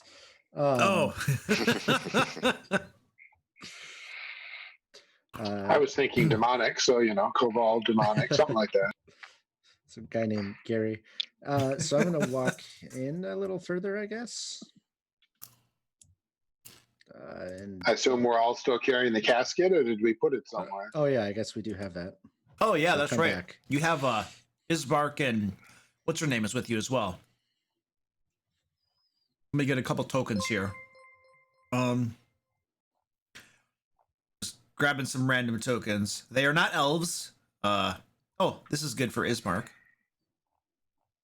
Let me see if I can find a good one for the girl. Oh, here we go. That's a good one. All right. So you have, Ismark and Irina are there. Let me see if I can get a coffin. One that, a sarcophagus. Oh, nice. What about a coffin? How about a coffin, ladies and gentlemen? Coffin. Here we go. Whee! All right. All right, we have a coffin. All right. There you go. What are we doing? Her dad was tall. 10 feet tall. Giant. So I mean, I guess we'll just. I mean, I looked at those two, Irina and what's his name, Ismark. Ismark. I looked to them for guidance. Like, were they intending us to carry it into the cathedral or something else? Oh, there are tokens. Looks like there are tokens in here for these two guys. Thanks, Thien, for letting me know. I was not aware. Thien should be doing this, not me. All right, He's cool. taking over. Yeah, yeah. Okay, so now we have tokens for them. Excellent. Yeah, they look at you and they're like, yeah, let's take the coffin in and talk to the priest Donovic. Okay. I'll kind of motion to them to take the lead. Yeah, they just march in with the coffin. Oh. Yeah, Ismark gets stepped on. So I'm helping carry it, so I'll be right here, I guess. Yeah, so I mean, we move forward with the coffin in hand, and I guess wait for him to say something. Does he notice us? He looks up briefly and notices you, and then ignores you, and goes back to his prayers.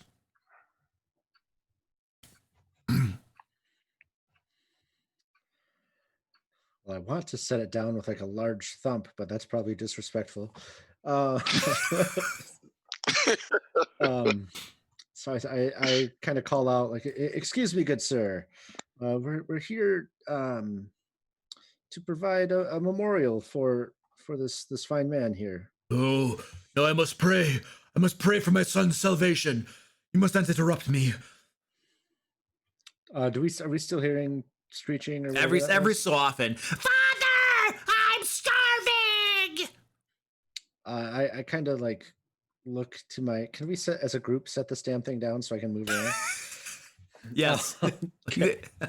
I kind of like reach into my pouch and I pull out, like a set of like trail rations, and I say, I have food I can give to your son. Where is he? No, must pray for his salvation. He came back changed. He's different. You don't understand. Pray, kneel Kneel around the altar. Everybody kneel. Come. Together. Together we will beseech the morning Lord. He will once again answer our prayers and bring salvation to our lands. Kneel! Well, I'm not going to do that. I come up to him and kneel. Okay.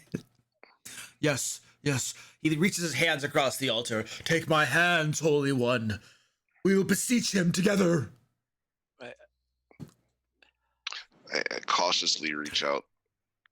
Yeah, he grabs your wrists with like, inhuman strength almost, just fervor burning in his eyes, and says, I have prayed night and day without rest for long, long weeks.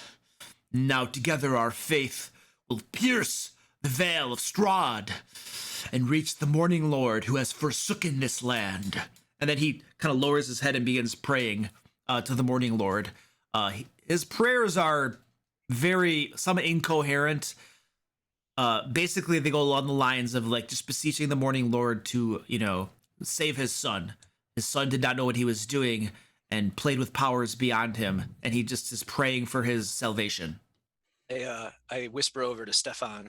I think he's doing it wrong. I'm pretty sure his son's a vampire. This is very strange, his behavior. I don't know. He won't feed his son. Instead, he's just praying to some morning lord. Well, it's obvious. He's doing the prayers wrong, which makes him a bad father. Ah. And he won't feed his kids. Bad father. So I kind of look to the two siblings, Irina and Ismark, and I sort of like quietly like, is he always like this?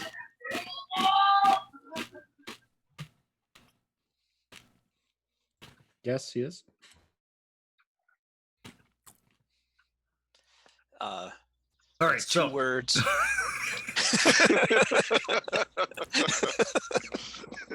They're grabbing a quick snack before Sorry, the Luke, funeral. good timing on my part. You guys were all talking. I was like, oh, I could sneak a snack. Oh, nope. They asked me a question. Well, we saw you sneak a snack, and we're like, oh, perfect timing. Irina kind of lowers her voice and says to you, he's been this way for several weeks now. Did you hear about the wizard that came? One of them wine wizards? No, a different wizard, like you, a stranger to these lands, much like you. He came, and he got many of the townsfolk whipped up into an uproar. He gathered together many of them, and they marched on the castle. None of them came back. They all were believed dead. However, Donovik's son, the rumors say that his son returned, a changed person, something evil, something unnatural. And, this is why nobody in the village would help us, you see. But let us not speak of such evils. Let's just focus on burying my father, if you would. Don't we need a morning lord ritual from the priest who is incoherent? Well, perhaps you could convince Seems him. like If you were, he seeks salvation for his son. If you were to help him with that matter, perhaps he would bury my father.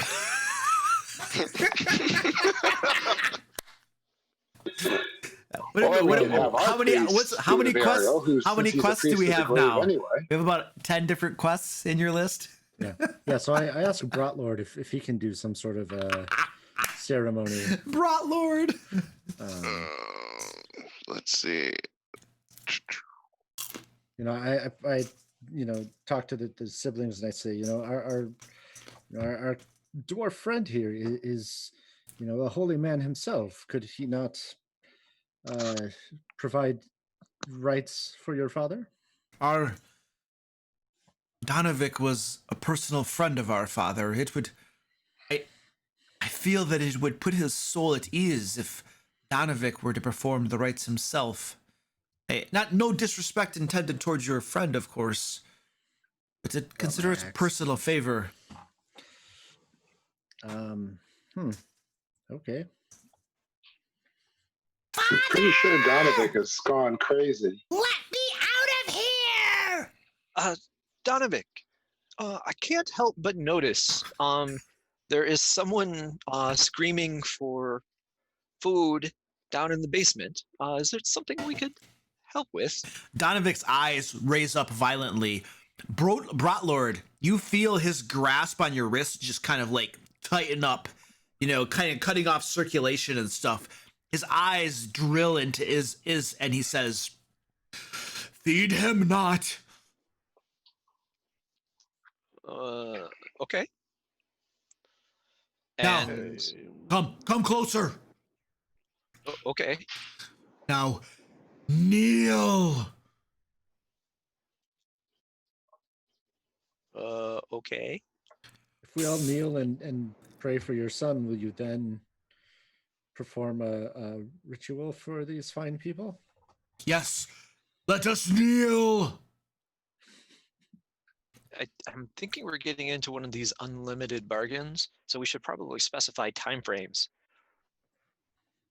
Like, you know, like in half an hour, will you do it, or? When my son is saved. So he's a vampire. What? I assume. What is I mean, that? What? You go to a vampire castle and then you come back and you're not like, and then like, you know, he's like hungry all the time and he doesn't want a sandwich. It's just vampire, right? So Broadlord, he lets go of your wrists and he stands up and he moves around to Is. And he grabs you by the front of your like shirt and pulls you close and says, "Do not level such accusations against my son.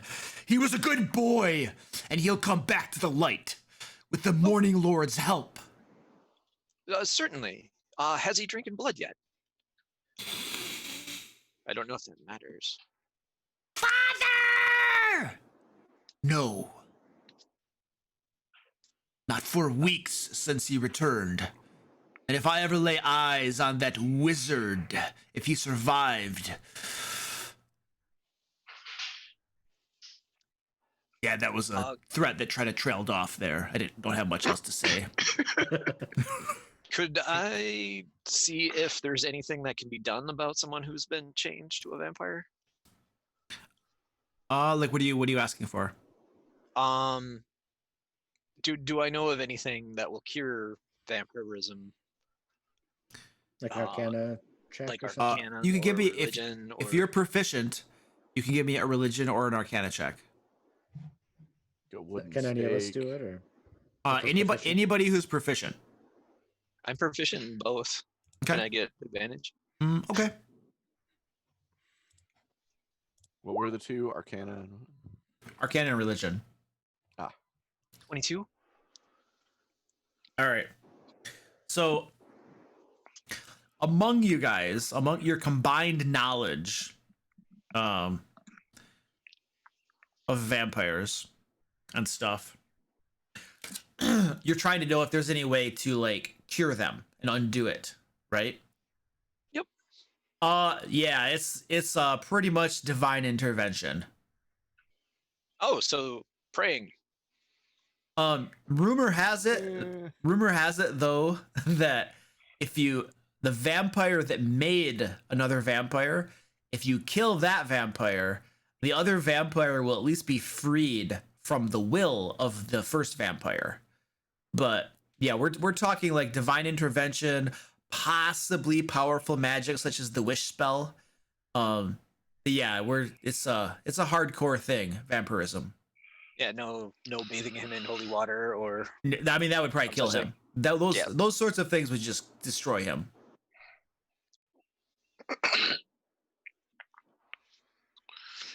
Right. This doesn't look good. Can we talk to your son?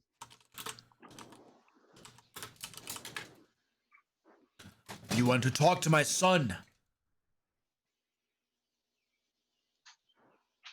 Yes. To analyze his condition, to establish why he's so hungry.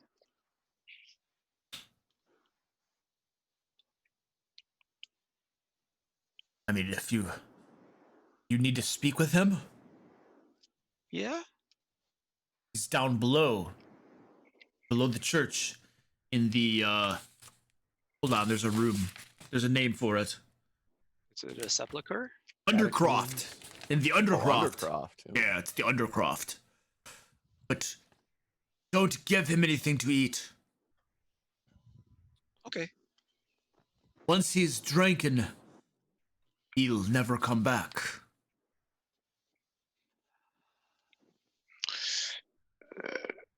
Yes. Yeah, so we're trying to get Stefan to come aside and talk to him where the crazy guy can't hear him. Okay.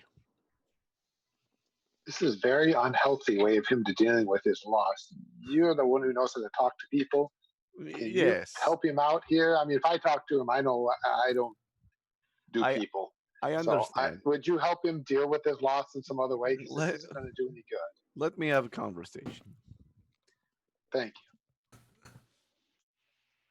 All right. So I go up to the god.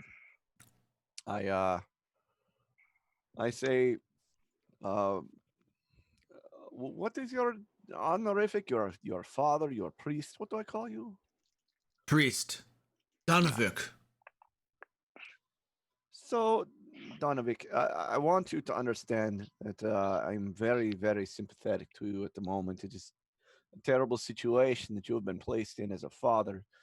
It's no good. I believe that there is a possibility, right, that maybe this morning Lord maybe listens. But truly, if the morning Lord listens to our prayers, as you are requesting, why would we want him to, your boy, to suffer continuously until that answer is come?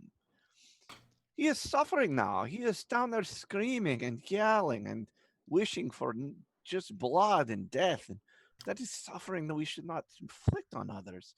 If the morning Lord is to answer your prayers, I've seen with my eyes that they bring them back from the dead. You've seen this? I've seen this happen. If the morning Lord wishes, then your boy, he should come back. But perhaps not in the state he's in. It's not good for anyone. He suffers down there, and you listen to him suffer day in and day out. I suggest that we put him properly in the ground.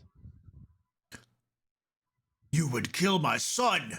No, I would put his shell on a temporary place until the morning Lord answers your prayer. We take away his suffering until the morning Lord seeks to bring him back. But he is pure. He never did anything wrong. You don't understand. I raised him myself. He never even looked at, it was the most pure, innocent soul that was ever born here. I believe that with all of my heart, that he is pure and innocent. And therefore, we would not want him to corrupt his soul by feeding more, by eating more innocence. Let him be innocent. Let him be non-corrupted, and his soul will remain pure and will return to you when the morning Lord answers your prayers. But what will I do? I'll be alone without my son. I will say that this place, when your son is not here, may have more visitors, may have more people to understand. They may come and help. And your son, as I will say, may return to you one day. I have faith that if you keep praying that someday we will be able to hopefully return your son. But that day must come in the future. In the time being, let us not let him be corrupt. Let us not let him be this person who yells for blood. That is not your son who yells for blood. Does an innocent yell for blood? No. Let us put this creature down until your son can return. All right. You could see like tears welling up in his eyes and kind of trickling down his cheeks. Please give me a persuasion check with advantage. Guidance. Can I cast a spell? Sure. Guidance. At an extra D4, right? Yeah. Yep. You're gonna Man. need it. Yeah. Jeez, I have a +5 even. What the hell? I got some luck points, I think. I also have luck points. Jeez. All right, so I will add. I'm hoping that we have the standard DC here. So it's 1 per, right, for luck points? Yep. To affect yourself. Is it 2 after the fact? No, it's for you to affect yourself with your own luck points. It's 1 Yes. per. Okay, When other then I will people give spend- you them, it's 2 per Okay. 1. I will spend 3 luck points to get it to 15, which is the standard. Hopefully that gets there. 3 gets you to 16, just FYI. Does it? Because you're adding. You just ignored that critical fail one. Because you're at 13 right now. Oh, I'm because I have the 1. You're right. Yep. So I'll spend 2 of them to get to 15. Because if I add 5, that's not enough. Anyway, if I add them all, it's 18. That's not getting me anywhere. 15 seems like a low DC to have a father kill his son. Okay, that's fair. And I don't need them anyway, so I'll spend all my luck points just to hopefully get over this hump. So I like the way you that think, puts- Meridon. It's a fair point. So I will get it to 18. 18. Okay.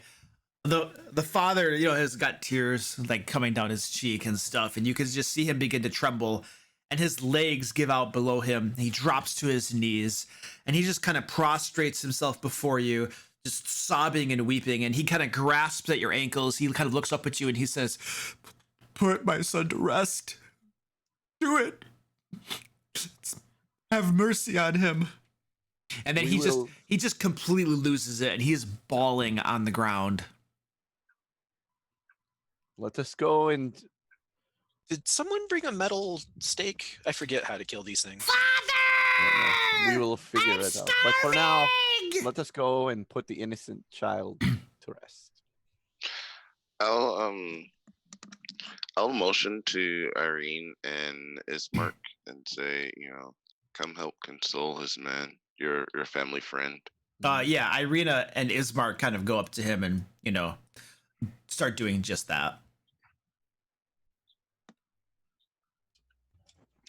Did he tell us how to get to his son? Between sobs, he tells you that there's a trap door down to the undercroft, and he kind of gestures down the hallway. Where's the doors? That's pretty much all you can get out of him between his sobbing. In the hallway. Remember, back in the hallway, there's 4 doors, two to either side. Okay. I'd like to open this door. Yep. That I'm next to. Same. Which one is this? Purple. You don't have an under. I do, but the bat is eating it. Oh, the bat's eating it? Oh, okay. Nice.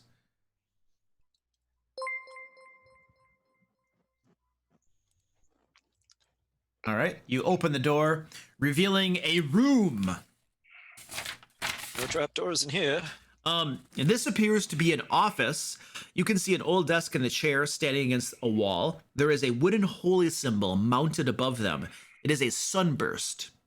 You can see a 10-foot long iron rod attached to the north wall. It stands bare, suggesting a tapestry was once there. Against the far wall stands a wooden cabinet with 4 doors. Oh, I can't help it. I open them. You open them. All right. The desk drawers contain a few sheets of blank parchment, along with a couple of quill pens and dried up jars of ink. So you can get a few pieces of parchment if you'd like. I will.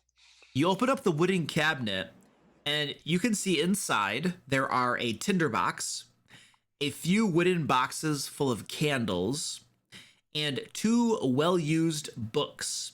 The titles on the spines read Hymns to the Dawn, and then The Blade of Truth, the uses of logic in the war against Diabolist heresies as fought by Ulmist Inquisition. Definitely, I will definitely take those books. Okay. Candles, standards box, paper, and stuff. All right. page turner there. For future note. Floors. So for future note, I would note that these 2 books came from the church in Barovia. Because like you're gonna ask me about these like 5 game sessions from now, and you're not gonna know where they came from, and I'm just gonna be like, can't help you, dude. Remember those 2 books we have? Nope. Well, I'm pretty sure the Morning Lord hymns will probably use that as like kindling for fire. Okay. But the other one seemed interesting. The Blade of Truth, the uses of logic in the war against Dialabist heresies as fought by the Ulmist Inquisition. Yeah, isn't that what we're here for? Okay. All right. We're doing an Inquisition. Boy. You just picked up Anna Karenina, buddy. And I'm going to read it. I believe you will. I think I took that class in college. Yeah. It's one of those mandatory classes to get into graduate school. Yeah, yeah. All right. I'm opening my door as well. I'm on the other side there. So. All right.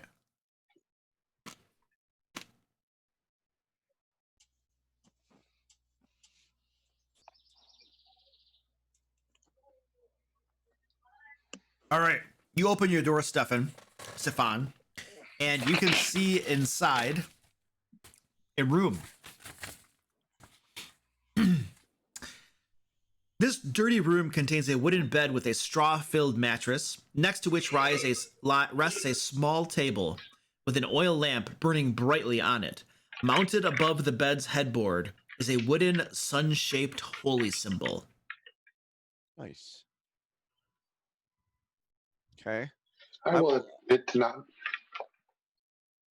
Oh, sorry. What was that? I was just going to say I was going to inspect the holy symbol and see if there's anything funky about it.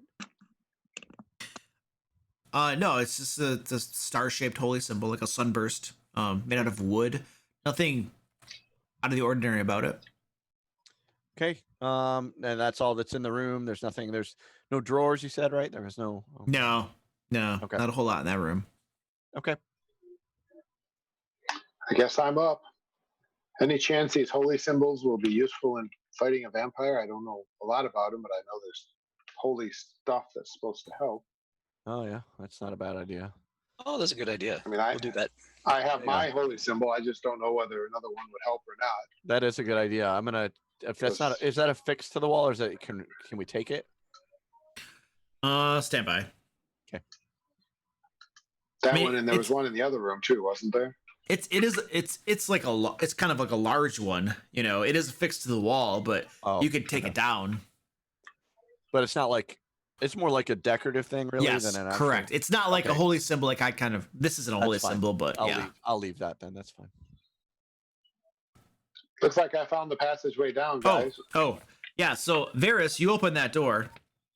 Time and neglect have punched holes in the ceiling of this moldy room, which contains a few broken roof shingles amid puddles of water.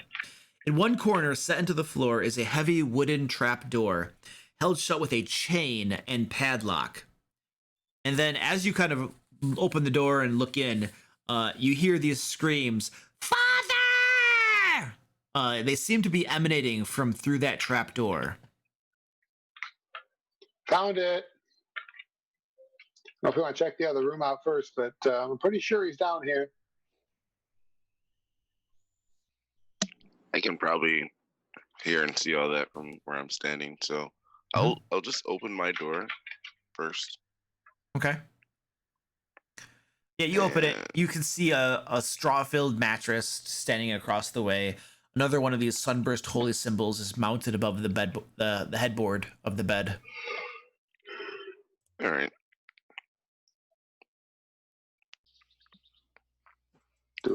Did the guy? He didn't say whether the kid's just loose down there or if he's contained in some way, did he? I don't remember him saying anything about that.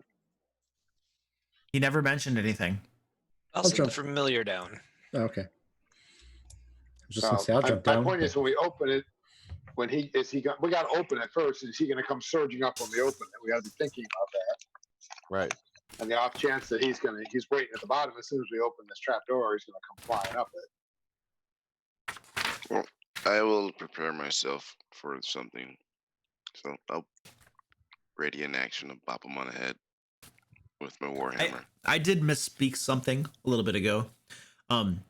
This whole incident with the wizard and Donovich's son leaving, that happened over a year ago. I was implying that it was a few weeks, but it was actually over a year ago. So I misspoke that. All right, what are you guys doing? Is it still daytime out? It is. It is about it is getting toward the evening hours, but there is still daylight. Yes. Well, So this room misty. has sunlight in cloud it. cover I- light. Hold on a Daylight, second. there is no sunlight, right? 'Cause That it's is all- correct. There is no sunlight. Okay. Like That the was all I was entire gonna check. the There'd be entire something sky is overcast, so the outside is not considered to be daylight at all. Right. It's Okay. just That's it's bright important. light, but not daylight. This, What? based on the image, is locked. Yes, there is Yeah, a he said heavy there's a chain chain. over it. There is a heavy chain and a padlock, and it's all kind of rusted over. Doesn't look like it's been used in quite some time.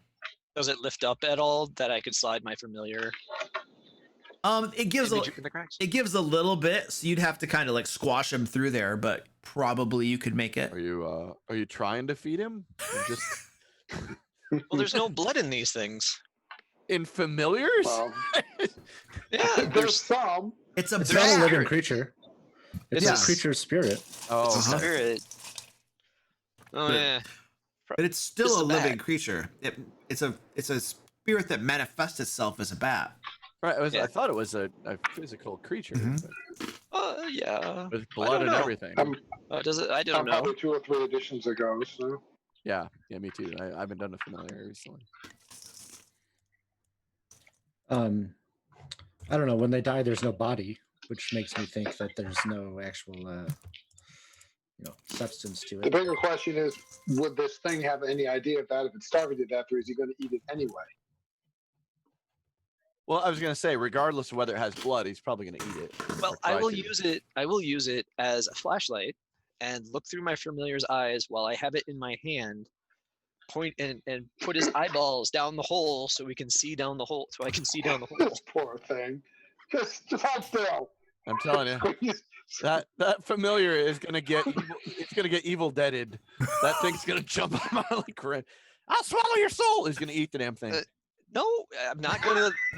Not gonna put his whole head down in the hole. Joe, you'd have to you'd have to grab your familiar, stuff him down there, and swivel him around or something. Well, I'm going to look cautiously at. Imagine SEAL Team 6 with their little wire camera that they send down. Basically the same thing, except it's a bat. Yeah, Bat Team 6. there is a thickness. There is a thickness. Back here. There's a thickness to the floor. You'd have to stuff him all the way in and get him down in there a bit to be able to look at him. Okay, I'm gonna do that. All right, yeah, you get him stuffed in there a little bit, and you're kind of looking around. I'm ready in action to snap his neck if a vampire comes towards him. Jeez. You can see the undercroft of this church. There are rough-hewn walls with the floor made of like damp earth. You can see rotting wooden pillars that hold up the weight of the building above it. Some candlelight from the chapel kind of leaks through the floorboards. And in the far corner, you can see a gaunt figure kind of hunched in the corner. Next to this gaunt figure, you also spot a rotting wooden chest. Does the gaunt figure appear to be chained to the wall or Not at all. secured in any way? No way whatsoever. The clothes are all But he's free tattered. to move down there. Yeah, and as your bat's kind of looking around down there, its eyes like snap over to it, glowing red, and it kind of bears these fangs, and it says, "Father, is that you?" No. And I quickly retract the bat. Yeah, as you retract the bat, you can see this thing just lurch forward towards you with superhuman speed. You retract the bat, pull it out of that trapdoor, and then you hear this kaboom as something slams up against the trapdoor. I told you Evil Dead was happening. So that answers that. Yeah. How are we doing this again? Just open the door and kill it. I have this plan. Okay. Well, what we'll do is I will pour oil down on the floor and make it look like blood. And when he goes over to drink the blood, we will set it on fire. How do you make it look like blood? Because I might be able to help with that. So I'm gonna Illusion. go. I'm not burning down the church, Yeah, I was gonna guys. say burn the church down sounds like a poor idea to me. Gonna agree with you Probably on said that. it was stone. I thought this was the Church of the Morning Lord. He likes light. I mean, clearly it has wooden fixtures in it. Even the trapdoor is wooden, so No. the roof Right, is right. wooden. The pillars So- down there are wooden, so that means it might collapse into the basement. So. Luke, would I know if he would be a severely weakened vampire in this state? Or are we looking on taking on a full-on vampire at level 3? Have you encountered vampires before? No, but legend says that they have their own demi-planes. Legend says they had their own demiplanes? Hey, Just hypothetically. You know what that means? Give me a religion check.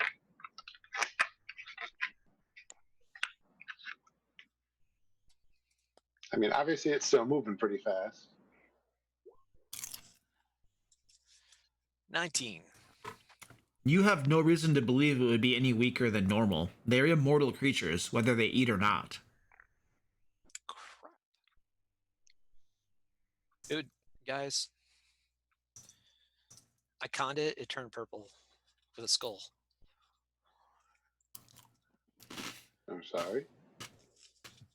EverQuest reference. And I'm tempted to rage and just jump in.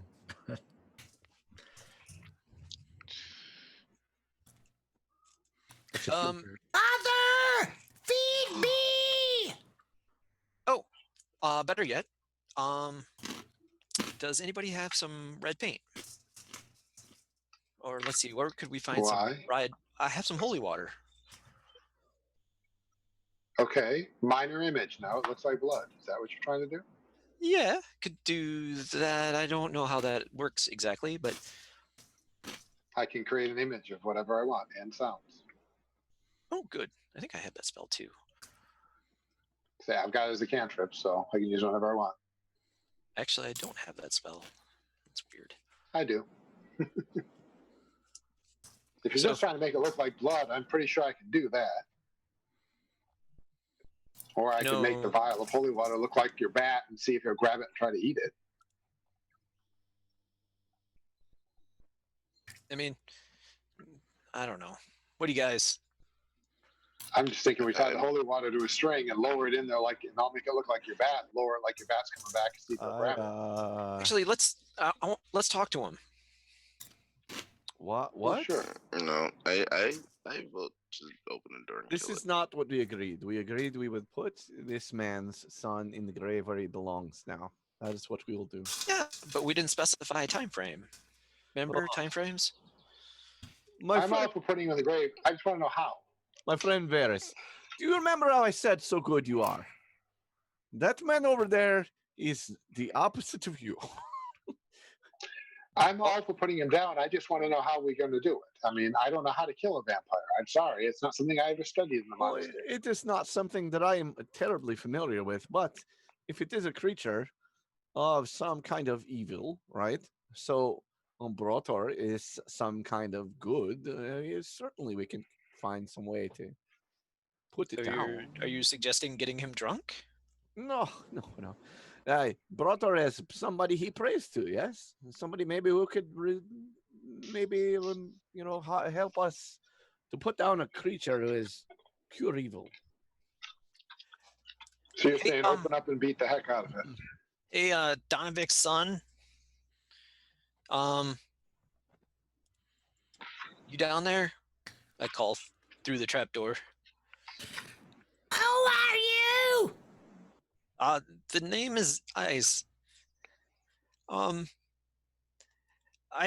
had a couple quick questions. Yes, come down and I'll answer them. Nope. But if you're nice, I will get you something to eat. It must be fresh. Sure. And large. Um, A person. A brat. We don't have any brats, just brat lords. That will do. Good. So, well, now that we've established that, could you tell us about the wizard? Father, who are these people? Feed me.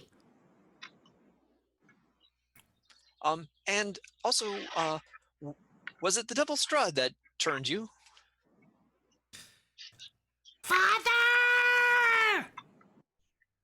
Would you like your free will back? If you answer the last one, we might be able to get that back for you. You hear this boom as something slams against the trapdoor. The chains kind of strain against their weight. You can see the hinges kind of like rip free from a little bit free from the wood that's kind of rotting away. It looks like I wasted everybody's time. Sorry. What do you guys want to do now? I think we're on the beat it up and hope we don't die. I think this is the point where we all pray that we do well. I will stand back here and offer support, and you will go and fight the guy. Is there any magic you want to call upon before we open this? Can you make me harder to hit? I mean, was it dark down there? Yeah. Well, there was a little bit of light coming through from like the cracks in the boards and stuff. So, like, you can kind of see down there. Consider it to be dim light, mostly. Yeah, I can throw some light down there with the spell. Light. I mean, the way he's acting, he's coming up here with us. It's just that we'd rather have him do that. Protection of good and evil, Trevor. I don't know what it does, but probably. Creatures. Sounds good. Aberrations, celestials, elementals, fays, fiends, and the undead have disadvantage on their attack rolls against you. Yeah, that seems good. All right.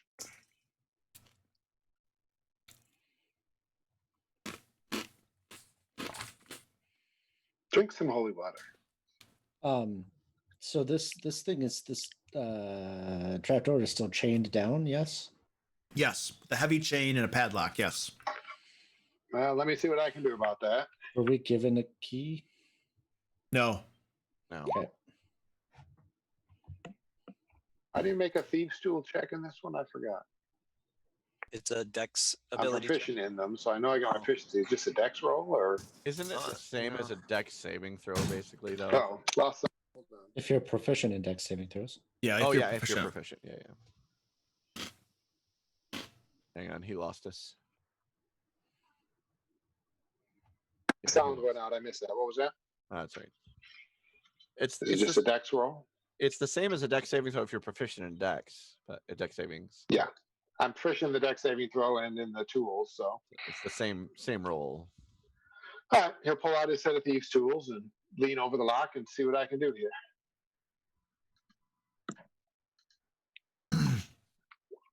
Apparently nothing. Oof.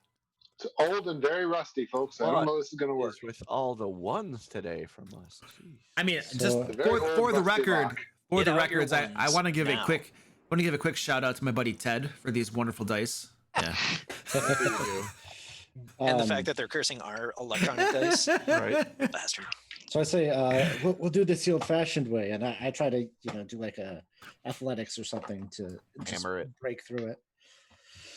I'm going back and get my staff out. When we realize that this was a terrible idea, we won't be able to undo it. Yep. Pretty much. Just checking. I mean, it is a terrible idea, but it's what we got. Do you want athletics, Luke? What do you want me to roll? Oh, I'm sorry. You're just trying to basically break it down. Yeah, we're break doing through it the old-fashioned way. He couldn't pick the lock. All right. Yeah. Athletics check, please. Luke, Yeah. while he's doing this, I'm going to use minor image to create a picture of an image of his father standing over in kind of the empty spot there. Okay. What I got a empty spot? 2, so Dude. Right there? Okay. That's the one I can see. Just Okay. if it distracts him for a second. we just go ask the guy if he has a key. Yeah, I think that's the next step. Okay. So Meridon, you slam, your axe goes right, it doesn't hit the wood, it hits the chain itself and then kind of bounces off from it. Okay, next thing. I'm going out here. I'm gonna have a conversation with Donovich and see if he can provide us the key so that we can help lay his son to rest. Key? The key. Was it not in my office? Oh, okay. My apologies, sir. I will go in and check your office. I did not realize. So I'll come here, see if it's in here. Yeah, you shake the doors down and everything and you do not find a key. Not there. Wonderful. Okay. I checked the books to maybe Oh, good call. And you put them in the books. you start going through the books and stuff. And oh, the 2 books you have? Yeah. Yeah, the hymnal to the Morning Lord, inside the key falls out. Ah, there we go. Okay. Good. So I'm back here. Hey guys, I apparently had it the entire time. You did, so there you Thanks. go. Inside, good. And Although, who like, said reading is boring? A crit fail on a lock picking check probably broke the lock. So All right, so you guys are using the key to open up the padlock? Yeah. I think, I'm gonna ready an attack for if something comes jumping out at us right away. yeah, we're all obviously not going to be surprised by that idea. So. Okay. I cast Bless on everybody. I'll be concentrating on that. Okay, that lasts Yes. 10 minutes. 1. Is it 1 minute? Okay. All right, you have cast Bless. Define everyone because it affects 3 people. I am going to cast it at a 2nd level. Okay. So I get 4 people. And I will affect myself, Brotor, Brotlord? Ferris, Brotlord, and Meridon. Sorry, Stefan. No, wait. Brotor, you use those save spells. Stefan, do you use Yeah. attack spells? I have a bunch of different spells. I have attack spells and save spells. I can do either one. Yeah, I've got both too. I'll give it to Stefan this time. Sorry, Works. Brotor. That's fine. I think. I don't know. I don't know. I guess that's up to you. I think Brotor might be the better target. Oh, okay. Brotor, you got it. I really do. He's more of a warrior type. So I'm going to make a Dungeon Master ruling that magic only affects Aaron's character if you call him Brotlord. I can agree with that. I'm good. So once we get area effect attacks, we know how not to worry about fireball. That's right. Yeah. We'll go Brotor, dodge the fireball. See, it doesn't affect him. Just drop a fireball right on my head. All right. I So- also cast light on a rock and drop it down the hole. Are you guys opening up the hatch? It's I think unlocked. so. I think that's the regrettable plan here. All right. Yep. You open up that hatch, and as you open it, you can see directly down below it, there is this, like, youth. He's probably not even 20 years old. Thin, gaunt face, red eyes staring up at you, these fangs, and he looks up and he says, "You're not father!" And his eyes, like, rest on Varys, Brotlord, and Meridon, and the figure immediately dashes off away from you guys, deeper into the Undercroft. Oh, good. That's different. I thought he was hungry. Yeah, but he's afraid of us because we're not his father. So Well, shall we go engage down below? Hop down. Yeah. How do we get in? Is it like a That's the ladder, name of the game. stairs, Oh. or is it just like a drop? Stand by. Yeah, there's a ladder that goes down. Okay. All right. What's How that? far about is it down? It's about 15 feet or so down. That's pretty far. Okay. Let's do this. Yep. I don't think I have slow fall for a while longer. There's a ladder. I know climbing a ladder while a vampire chews on you seems like Okay. an unfortunate combination of events. I mean, maybe Yeah. it's just me. I mean, I'll go down. All right. Meridon bravely goes down where no man has survived before. I'll follow him. Oh, it looks like there are stairs. I'm Yeah. sorry. Yeah, that's not very different than a ladder. Yep, stairs. Looks like we have stairs according to our That wonderful that map. does make a difference. Yeah. Okay. Good. Okay, so I can see them. I go down to the bottom of the stairs Yeah. Follow Yeah, I'll him. follow and- him and right like- away. and like over one so that there's room for people to come down. Yeah, you can see Yeah, you can yeah, see I'll this follow him down. this gaunt figure has retreated to a corner near where that rotting chest was that Is's bat saw. And stand by, Varys. I'm gonna move you into position. So Varys went down. Who's going after Varys? I'll Is go after Varys. Right. Is or Oh, Brotlord. those poles are incredibly annoying. Hey Luke, does Brotlord get luck points for changing his name? I changed it. You did. I changed his That's name. Awesome. I did that. I gave myself luck points for this Oh, fight. you did it. Oh, no. Yeah, I'm gonna No. give myself luck points for this fight. Sorry, Okay. guys. Yeah. No luck points for you. Should All right. come back next level. Okay, so you guys are all on this map now. And over in the corner, this gaunt youth is kind of huddling against this like rotted wooden chest. And he's like, "Stay away! No! Father! Father! Protect me from them!" You guys all got weapons and crap, right? He's just kind of huddling away from you, terrified of you. Does Stefan, anyone do you know? want to try to convince him to die peacefully?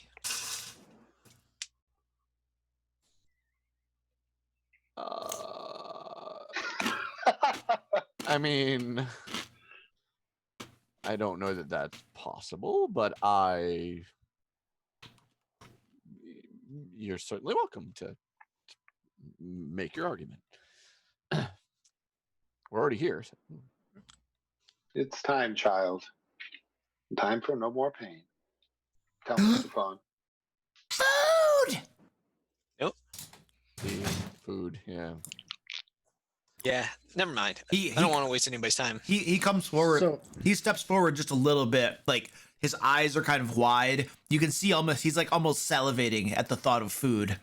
So I'm gonna try to do a deception check to like tell him I'm bringing food, and see how close he'll let me. Like if I can get right up next to him, and if he lets me get up right next to him, it's with the intention to like surprise attack. But that's why I'm rolling with like deception. But does that make sense? Yeah, that makes sense. Okay. So you're okay. So- Make a So I reach deception. out and I like I have food. I'll come to you. Okay, yeah, make a deception check. I mean, my deception sucks. This isn't gonna work. But I figured, why not? Yes! Yes! Bring me food! And he is looking at you hungrily, Meridon. Boy, Well- wouldn't you prefer to dine at the table of the Morning Lord? Give me food! Father! Okay. So- Father! I'll come closer to here, and I will. As I get closer, is he reacting in any way? Is Yeah, he staying stationary. He is looking at you, salivating, but he's casting glances at Varys, Brotlord, and Is, who are coming closer. It's almost like your guys' presence as a group is kind of like, scaring him off a little bit, but you can see hunger in his eyes for you, Meridon. Well, at this point, I feel like I just want to rage and charge. So that is what I will do, unless someone else has a diplomatic type Do action it. they want to take. Do it. No, I mean, I don't think I've surprised him. So my intention is to rage and charge and attack. If that has to happen in initiative rather than as a surprise round, then that's either way. That's my goal. So.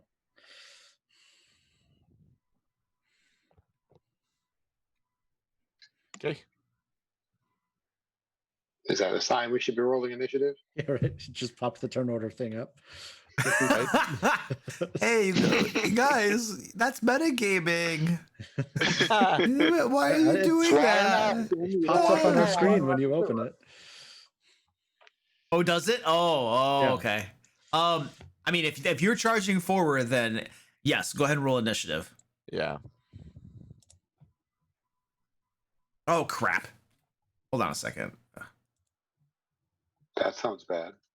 All right, there you go. Roll initiative. My rolls today, holy cow.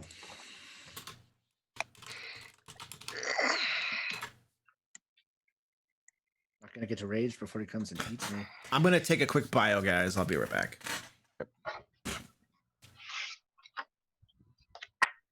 None of my spells are good for fighting. What do we do when our weapons don't hurt him at all? Try. We have a lot of spellcasters. Spells are good. Oh, okay. Yeah, just none of mine are combat spells, so you know. I have We need combat to start spells. sneaking more. Don't I know have, you do. I don't have fire as much as I should, probably. But Do We we need think? to sneak more. we'll have to rectify that next level. I do have fire to put on him, just not from a spell. I have alchemist fire. That's not bad though. I wouldn't hate that idea. Other than the whole burning the place down thing. Well, if we're burning him specifically, that's different. That's what I'm hoping. Yeah. But I do have 1 or 2 flasks of alchemist fire, so. And I'm pretty good at ranged attacks, so you know, but you might want to let me do that before too many people gather around him, just in case. Well, I won't be gathering around him, I'll tell you that. But so I'm not sure the rules for grenade misses in this edition, but you know. No, I don't don't want think to there are insinuate any. one of you. That's really friendly. I think I'm gonna start by casting Sacred Flame on him. good idea. All right, so I'm going to open with alchemist fire and try to get him burning and hope that affects him. All I right. also have 4 bottles of holy water too. Cool. Yeah, I don't What? have any holy water. Oh, I haven't Don't rolled think. initiative yet. Ooh, I have a really high dexterity score. So do I. Drop to 20. No, not really. I was going to be like, this is going to be a short fight. I know, right? Drop to 21. Wait, what? Right. Probably can't do that. All right, Stefan, you're up. 22 on the die. So- yeah. 22 on the die. All right, so I am going to start with. I'm not moving from where I am, by the way. So I will do. I will cast Vicious Mockery on him. All right. Your father hates you and won't feed you. That's mean. Well, vicious mockery. What do you expect? So DC 13, Wisdom. I dropped an 18. Of course you did. So that's what I'm doing, and then I'm gonna probably just take a step back here. I'm good. I think it's these metal dice. These metal dice roll really well. Yeah, mine do too, actually. So, Yeah. All right. Varys. All right, I will move up. I'm making my Stop backup right character. there and hurl alchemist fire at him. All right, cool. Can you link that? I will see. Or I can look. Oh, There you perfect. go. All right. You can throw up to 20 So it's feet. a ranged attack. Okay, make a And ranged. it's a D4 damage. Okay, Yeah, make a you ranged click attack the- roll. Click the D4 and it'll. Yep, I'm just gonna. We're gonna call it a hand axe because I'm assuming its attack is gonna. Whoops, sorry, wrong click.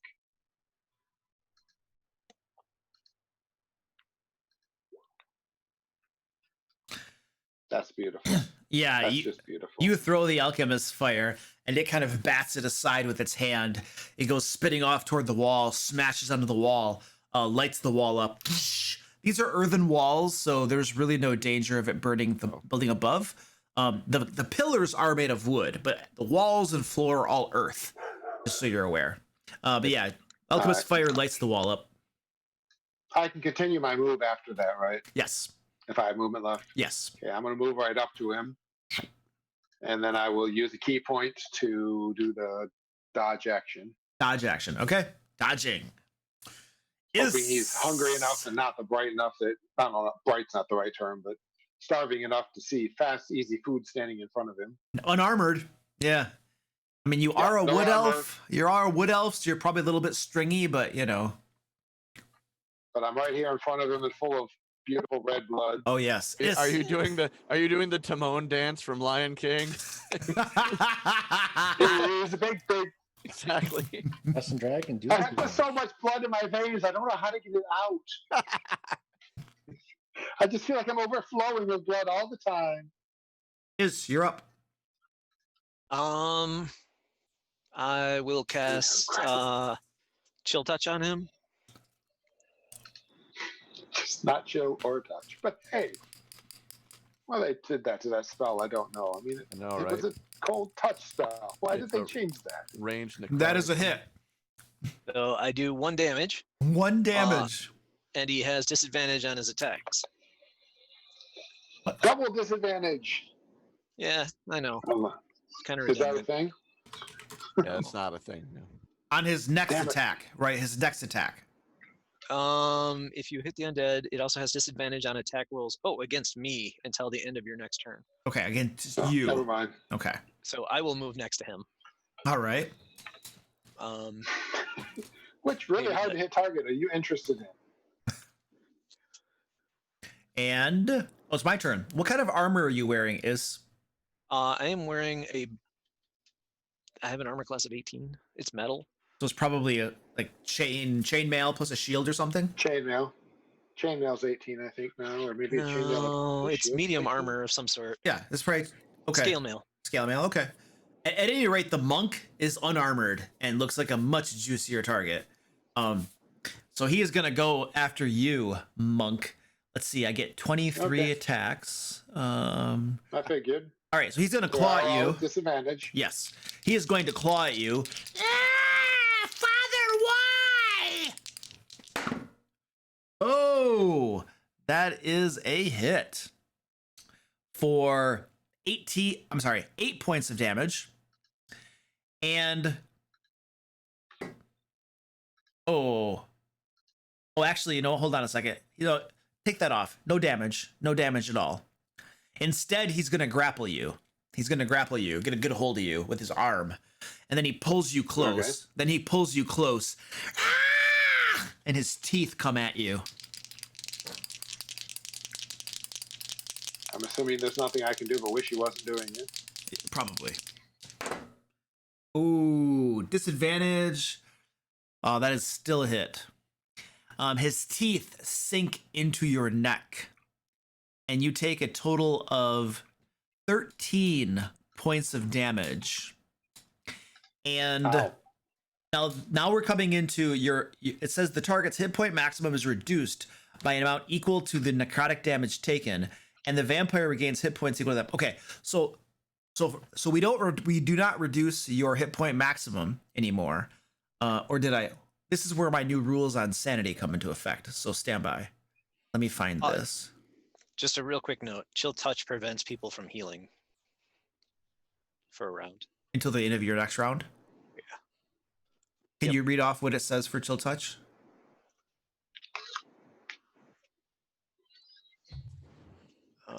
It says, on a hit, the creature takes 1d8 necrotic damage and can't regain hit points until the start of your next turn. Okay, can't regain hit points. Okay, got it. Hold on a second.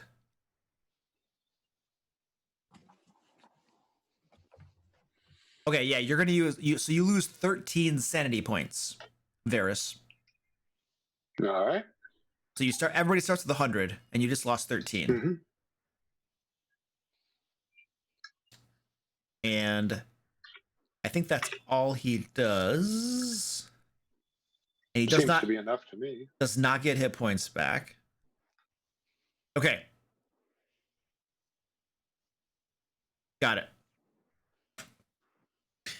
And that's all the vampire does.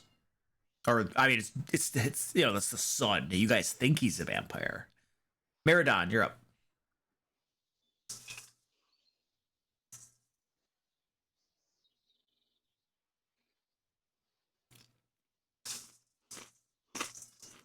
Trevor, you're on mute. I don't know if you. Yep, sorry. I rage. I move up to here. I was blessed. Is that correct? Yes. So I will attack, and then I'll add a Oh, shoot. D4. I doubt it was close enough.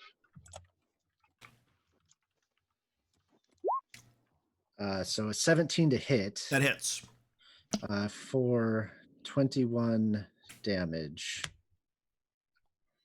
4 of which is radiant.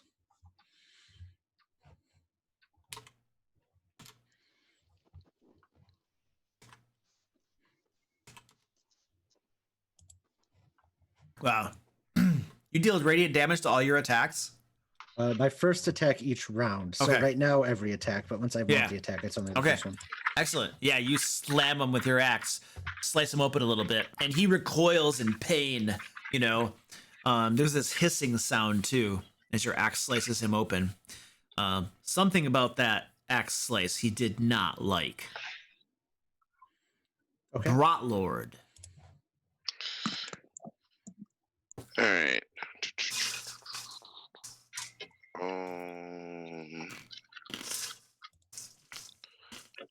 I'm gonna try to hit him with something hard. I'll move there. I'm gonna cast Guiding Bolt at a 2nd level.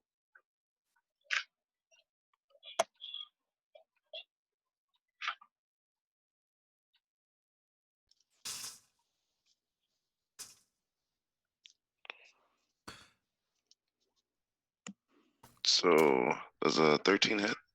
Plus the D4. Yes.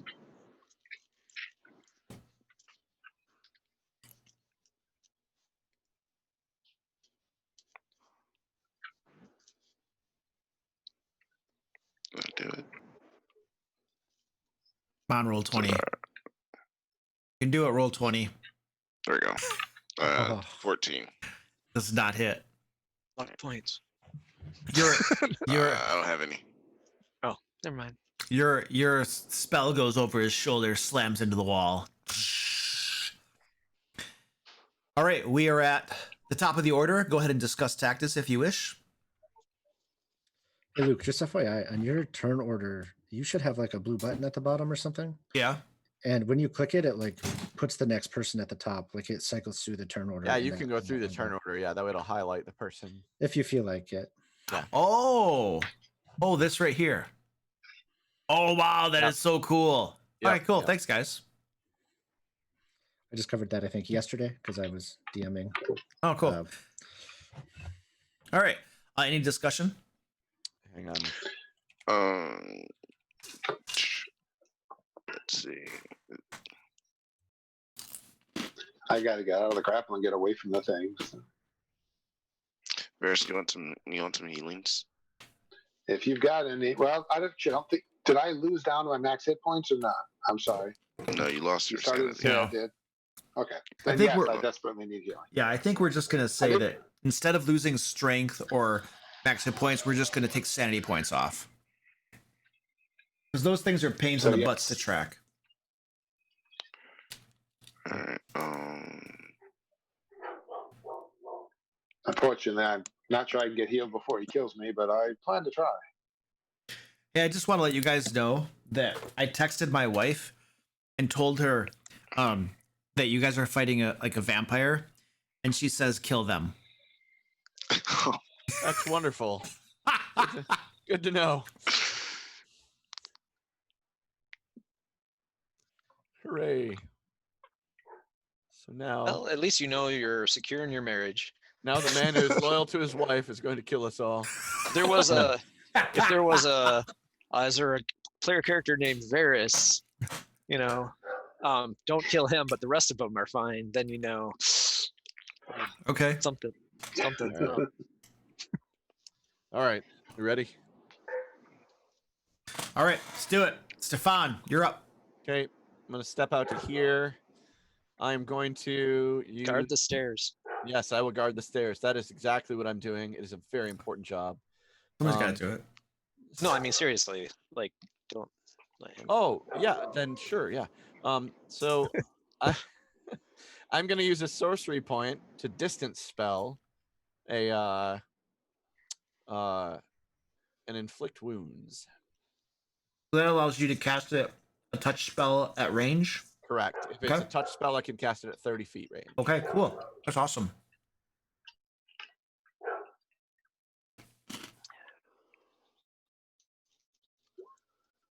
That'd be a Wow. 25 to hit. Damn. Is that necrotic damage? That is necrotic damage. Okay.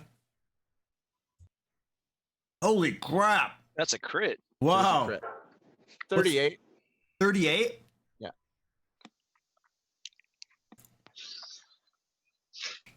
It's 19. Thank you. Stop metagaming. Oh, come on. We all know. Well, not I guess we didn't all know. You do now. Was that necrotic I was damage? hoping it didn't. Yeah, when you said, I is just was that hoping it necrotic didn't kill damage? him. I knew you didn't mean because it does extra.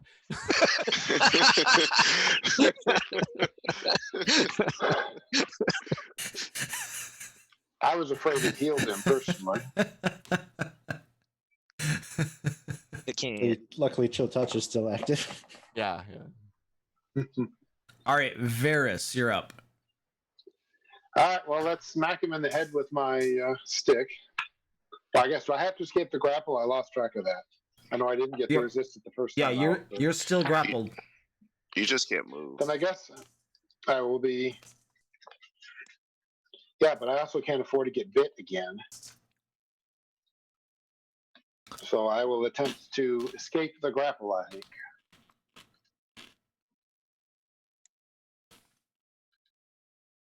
Yeah, you can make Because it. I can use acrobatics for that. It could be a standby. Yeah, an acrobatics check would be fine. Good, because I don't want to use strength. Yeah, you get free. Wow. Good, I was going to spend luck points. So, and that would be my action. So I can't actually hit him. Oh, sorry, I got to check one other rule I haven't done. I will use my Step of the Wind to take disengage as a free action. All right. And you get Not away. as a free as a bonus action, but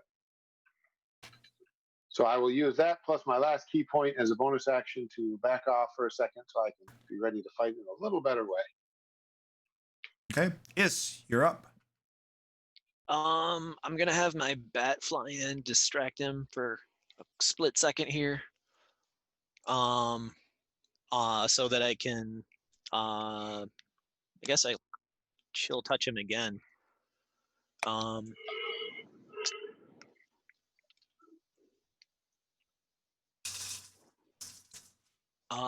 It would be a normal roll because I'm at disadvantage because I'm at close range, but with the bat distracting him. Okay. Ow. I miss. That misses. Yep. All right. Well, then. And that's it. So now, let's see.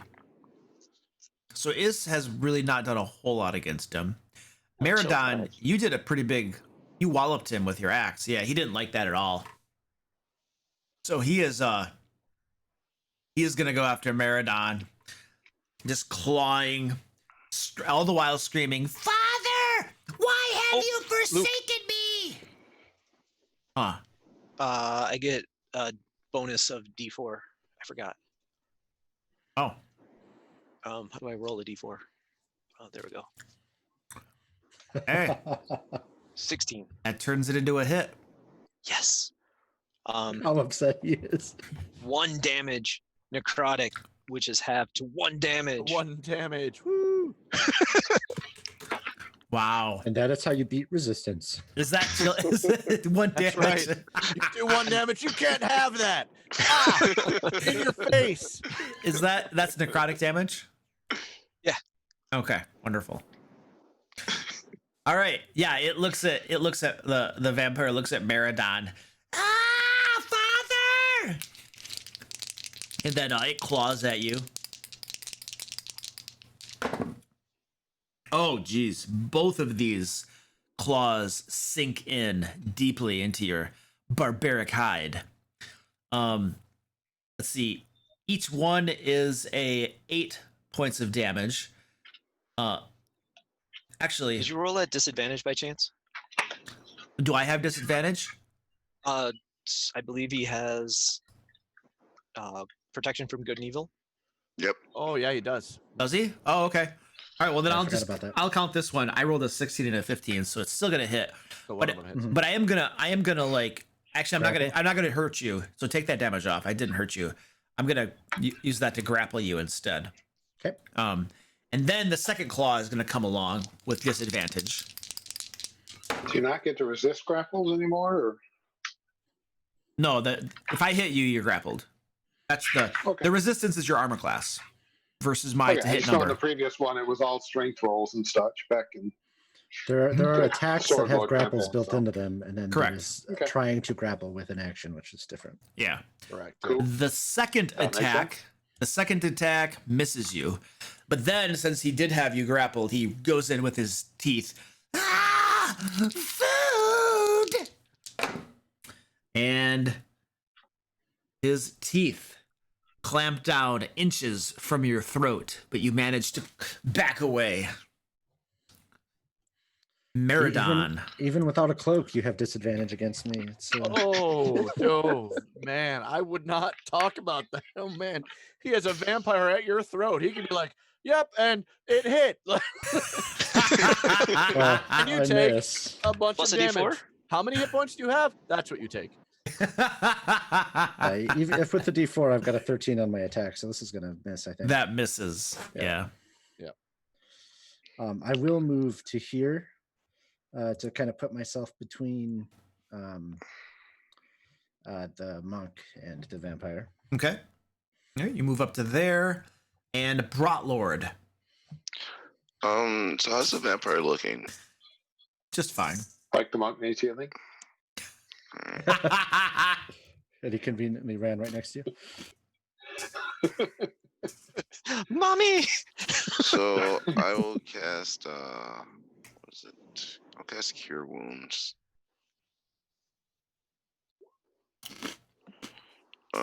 Jesus Christ, I'm sorry, bud. Hey, you gotta get what you get the dice give you, man. That was at 2nd level. Ouch. Oh, that should Don't you be. get another die at? Yeah, I was second gonna say level? That should be that's 2d8. that's not at 2nd level. So that was 1st level. 2nd level, you get another d8. Alright, well, I'll do this then. So I mean, if you did decide to use 2nd, then that will give me one more d8. Nice.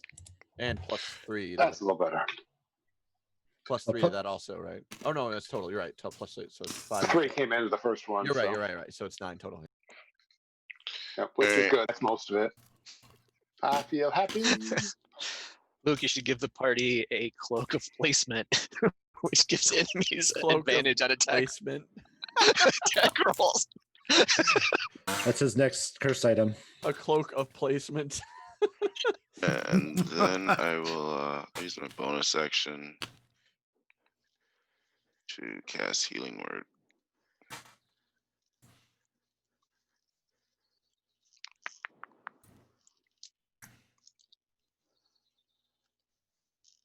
So wait, you cast.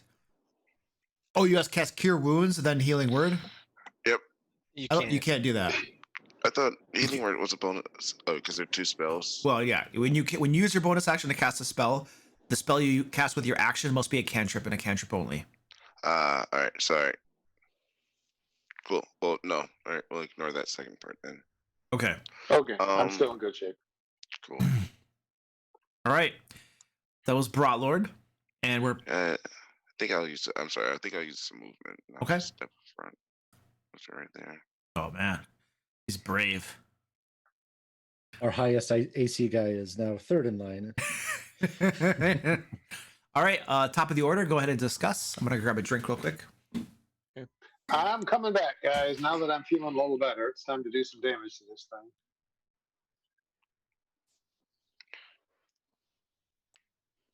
Unless someone's got some other use for me, I'm just going to move back in and start bashing on it. Yeah, and I think we need to kind of maximize damage. Yeah. That's what I'm figuring. Which, I mean, if I can hit, I can do some damage, but I think I'm gonna cast another spell, but one that's not necrotic this time. Although that last one was pretty good, even for being half damage. But yeah, probably was better than it would have been. But if you hadn't had to have it, yeah. I do like the chill touch, keeping it from healing. That's pretty funny. That is pretty good. Yeah. You can't drain our blood. Well, you can. You just can't heal. Right. I mean, I can get anywhere around. There's no advantage in this for being like fighting him from the sides or anything, right? No flanking or anything like that. In this edition. No. Flanking No is dumb. I'm gonna try guiding bolt again at 2nd level. Okay. All right. We good? All right, Stefan, I'm up. you're up. Okay. All right. I'm going to cast Dissonant Whispers. Ooh, Nice. dissonant whispers. Wait, this is Ted's die. Of course it is. I dropped an 18. Wait, yes, 18. Throw that dice away.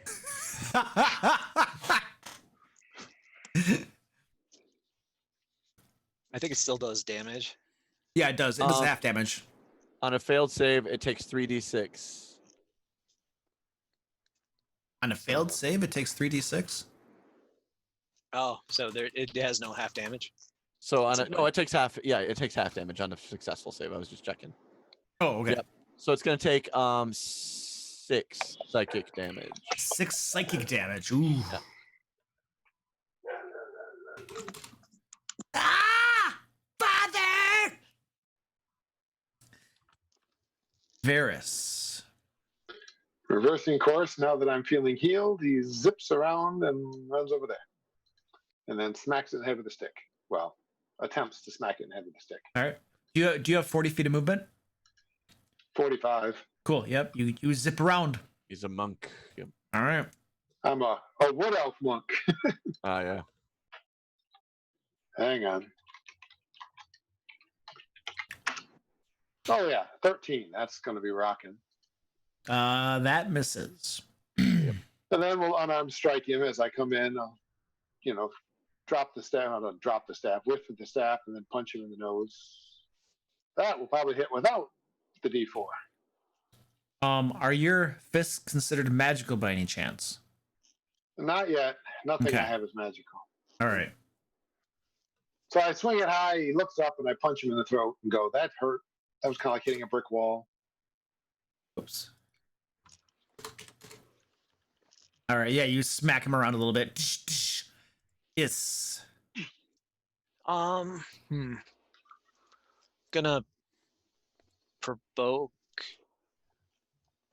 as I take a couple steps back. Oh yeah, he's definitely gonna go for you. He is grappling some dude, so I Yeah. don't know. Do I? I don't have disadvantage on you for any reason, do I? No. Okay. All right. He's taking a swipe at you. Wait a sec. Until the end of your next turn. Yes, he does have disadvantage. I do. All right. Let's see. Armor class is he misses you. 18. He misses. All right, and then I will have my bat just continuing to distract him and chill touch him with advantage. Okay. Which is this button.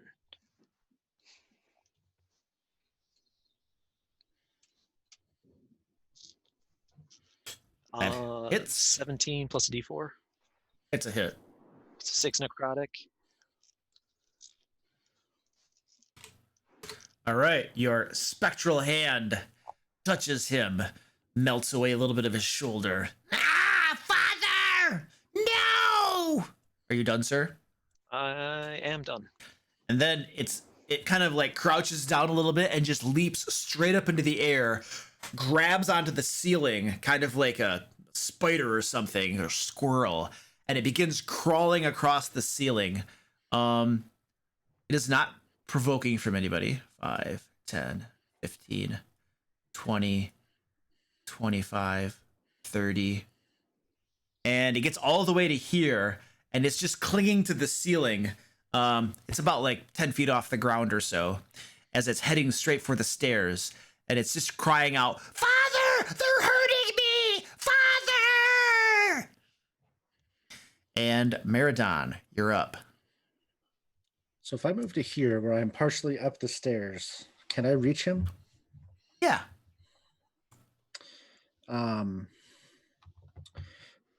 So sorry, one more question. At the very top, how far above me is the trapdoor? Probably about 5 feet. So he would have to, like, if I were here, he would have to have some sort of like strength To get by you. Yeah, basically. Okay. Yep. So I'm going to attack from here. And I think I've got this action created properly now in D&D Beyond. Let's see what happens when I roll it. 7 to hit. So even with a D4, it's not going to hit. No. I will then use the rest of my movement to get to here, which if I could reach him probably means I'm provoking. 5, 10, 15. You have enough movement to get there? I was here, or was Right I? there. Yeah, I think you're right there. One of those Here? two. Yeah, I think so. So 5, 10, 5, 15, 10, 20, 15. 25, 30, 35, 40. 40 feet of movement? Nope. I have 30. 30? Yep. So I can get to here. Okay. And yeah, you do provoke from him, but he already took. No, he got his reaction back. So yeah, he will. Will he have to? If I'm here, will he have to use the strength to get by? Probably not. At that point, no, he'll be able to go right above you. Trevor, that roll is not correct. You rolled a 7. Yeah, I don't have a modifier when I do great weapon attack. Oh, okay. My Plus a +5. D4. Oh, Yeah. never mind. Yeah, I I normally see. have a +5, but I have to get rid of 5. I see. You get rid of it to do the extra damage. Yeah. Yeah. My bad. So if there's no additional incentive for me being up this one step, if he can still just get by me, Mhm. then I'll stay here. Stay there. Okay. Yeah, you stay next to him then. And Broadlord. All right. Try this again.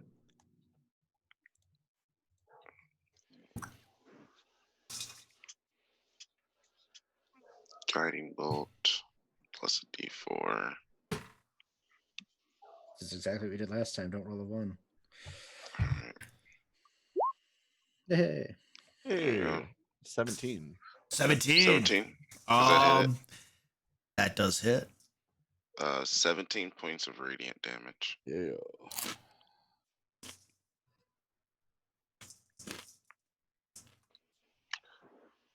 Five, 10.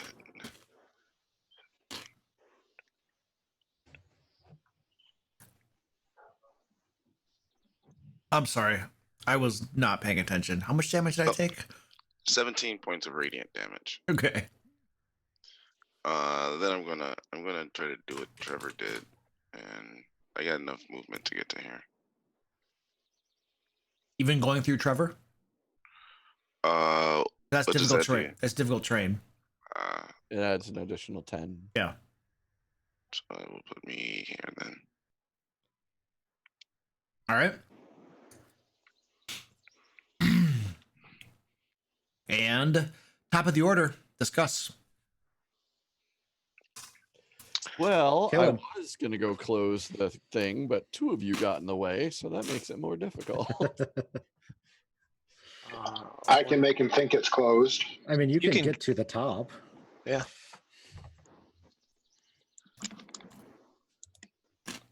Trying to decide if it's worth it. Let's see. Yeah, it's worth it. Hey, Luke, when so the disengage action, does it specifically prevent you from using, like, from opportunity attacks? So Yeah. I guess my question is, if you were to on your turn use an action to prepare an attack, would that hit? Like would that trigger when they disengage? Because it's not an opportunity attack, it's a readied action. If you make a readied action and the trigger is when this person moves away from me, I attack, then that would be fine. Yeah. Yeah. Okay. It prevents the opportunity attack, which is a different sort of thing. Okay. That's how I would interpret it. It goes before me anyway, so it doesn't matter. But I just was curious. Someone else wanted to do that. Okay. Stefan, you're up. Okay. Let's see. So yeah, I can't get there now. 30 feet of movement puts me here. I need 5 more. Sorry, dude. No, I'm noting it. I thought I could do it, but I was like, no, it goes 5, 10, 15, 20, 25, 30. Yep. Okay. So Well, 20, it gets you right there, right? 30 does, yes. Oh, you only have 25. No, 30 puts me right there. I need 5 more to get up the thing, close it. I mean, you could probably close it from underneath. You can't lock it. I don't want to close it from underneath. I want to close it from the other side. I want to be up there, close it, and then you guys can tell me when it's safe. So right, closing it is might be part of the move action. Hold on, Stefan. I need to know what you're doing. All right. Closing it is part of a move action. Go. So I am moving to here. Okay. So 5, 10, 15, 20, 25. That's 30 feet to get to there. Yep. So if it's 5 feet above, I can reach up and close it while I'm inside, which is stupid, but Yeah. So you get a free interaction with your environment. So you can close it basically for free, and you still have an action remaining. Right. So oh god, this is so stupid. Stefan doesn't like this at all. So my remaining action is going to be to hang on to it. I'm going to firmly grasp it so that it can't be pried open. Is there some reason you didn't just dash? With my massive strength. Yeah, you're like 8. Yeah. So There's some reason you didn't just dash through and close it from the other side? Because you can dash for double move, can't you? I don't know, but he's done that now. He's pulled it closed and he's hanging from it. I was just curious if there was a plan or just forgot. Because it's funnier if you forgot. Well, so A, I didn't realize I could do that, but B, Stefan's terrified, so he's not thinking rationally. So Varys, you're up. There you go. Okay, so now that I'm assuming I can hear at least the door close, so I don't need to worry about that, which was my original plan. How far off the ground is he right now? He's about 10 feet off the ground. Can I hit him with my staff, or is he too far up?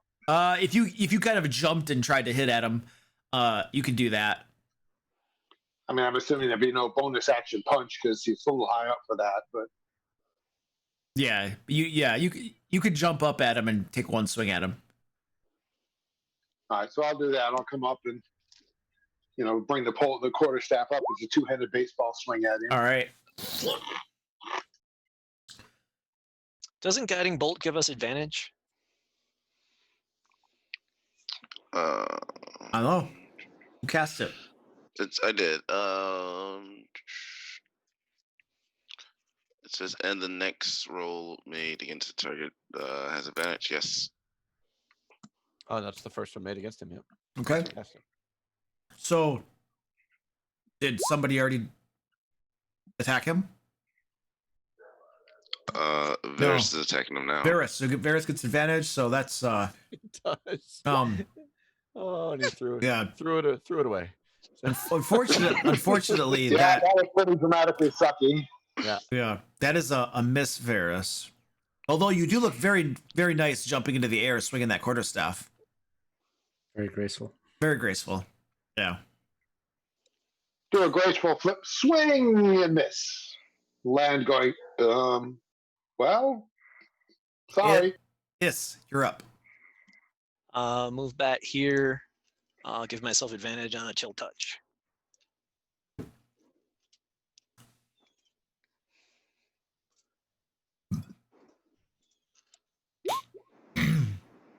Wow. Hit for 1 damage. You do.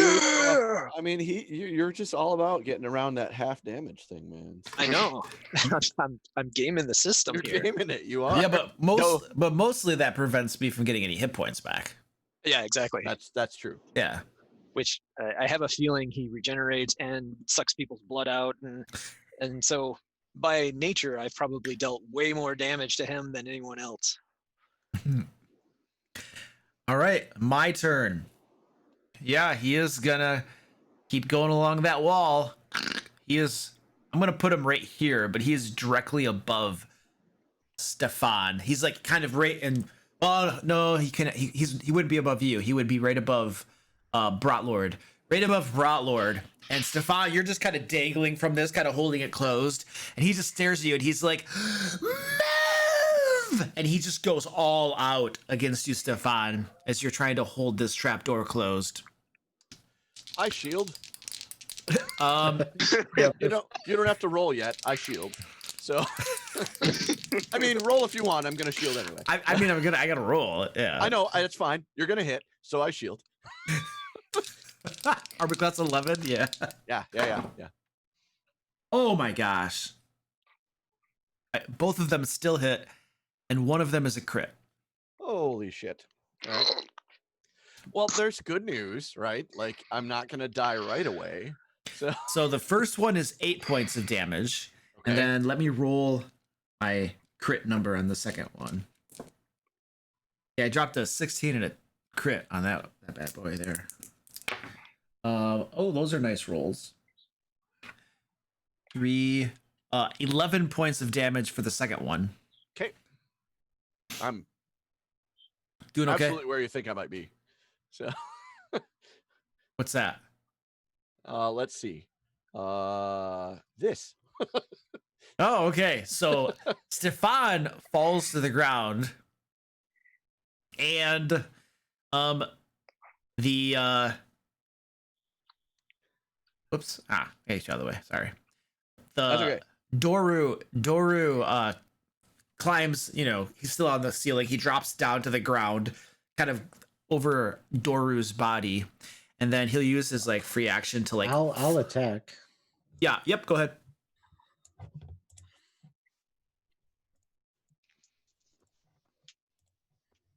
Oh, look at that. And a freaking 2 on the crit. A 3 and a 2 were my damage rolls. I do 20 total. Oh wait, and then I got to roll my radiant. Oh yeah, so I get 2 of these. Wow. Yeah, you did 5 on 2d12, man. Wow. So 20 slashing damage and 10 radiant damage. Oh yeah, he is looking just heavily wounded, critically wounded, as you hack your axe into him. He hisses in rage and flings open the door. And then leaps up through the hatch, provoking from Brotlord as well. All right, I'll take a swing at him.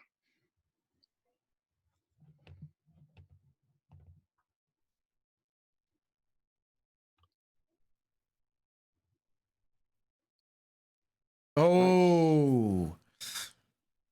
What's the total damage there? 5? 5.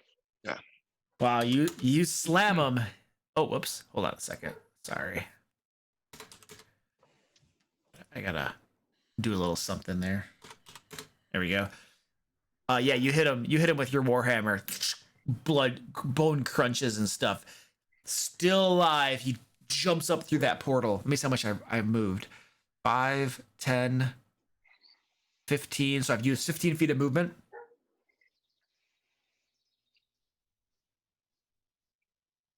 So 20, 25, 30. Okay. So he has jumped up through the hatch and is now in the room above. Stefan is lying still on the ground below the opening of the hatch. Meridon, you're up. I will follow. So it's 15 to get here. Yes. And then I'll keep going into the Yep. other map. Yep, standby. So that'll put you at 20 to get right there up the hatch. You moved me. Oh, It's like I saw a token disappear, but my Yeah, screen yeah. didn't change. Yep. My ghost. Step it. You're I am stuck on his taking him. shoe. I'm Yeah. stuck on his shoe. He's dragging me along. You said I'm at 20 to get here. Is, please take 3 luck points. That's funny. He stops and wipes it off. Yeah, you can get there easily with your movement. So I'm gonna do a regular attack. Sacrifice the chance to hit. That hits. So that is 5 and 7 radiant, so 12 total. Nice. Lethal or non-lethal? Woo. We were trying to kill him, right? Yeah. So Oh yes. basically, I'll take the Non-lethal. axe. No, lethal. We're going lethal. Take the axe and basically right in the spine in the back, just like dead center. Sink it, 5 inches in, and he kind of goes collapsing forward. Yeah. He's down on the ground twitching, and then he goes still. Just before he goes still, you hear one last pitiful cry, "Father, save me!" And then there's this and nothing more. It's so sad. So, Stefan, you have your work cut out for you in explaining that. Because it was supposed to be gentle. I think he's busy bleeding anyway. I know, right? He's got bleeding to do. I have 5 feet of movement left. I'll move and I'll shut the door. Okay. Shut the door. Is there a lock? Can I lock the door? Yeah, there's a latch on the inside. So I'll latch it closed until we Okay. can clean up a little. Okay. Yeah. Prepare him for burial. Yeah. All right, so we're no longer in combat rounds, guys. Right. Stefan, however, is down on the ground. Yep. Not looking good. All right, I'll do Spare of the Dying. That's a cantrip to stop you from dying. Okay, that will stabilize him. And then I will let's see what spell slots I have left. Let's take care of your lingering injury, Stefan. If you would be so kind as to roll a D100 for me. Yay! I get to try this mechanic. Put it 100.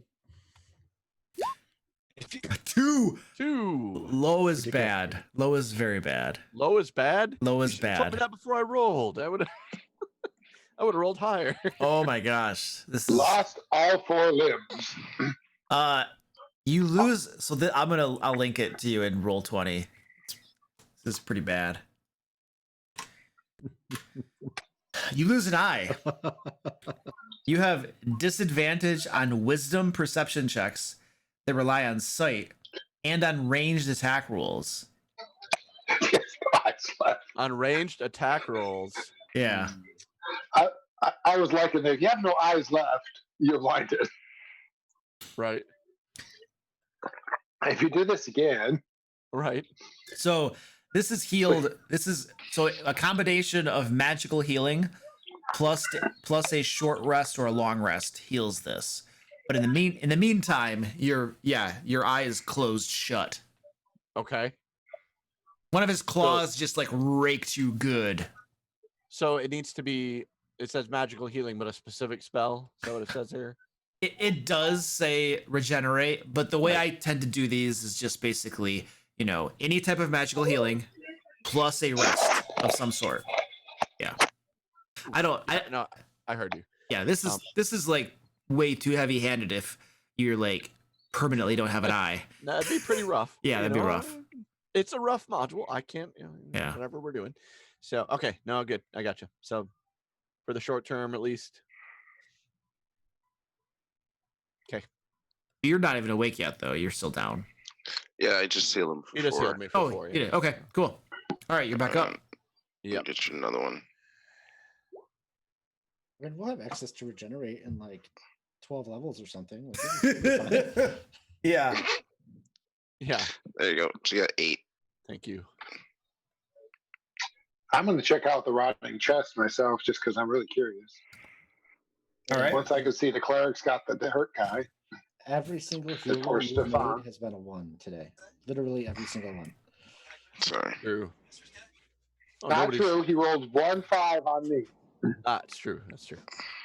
of the 2 dice. All right, Varys, you go over to the rotting chest, and what do you do?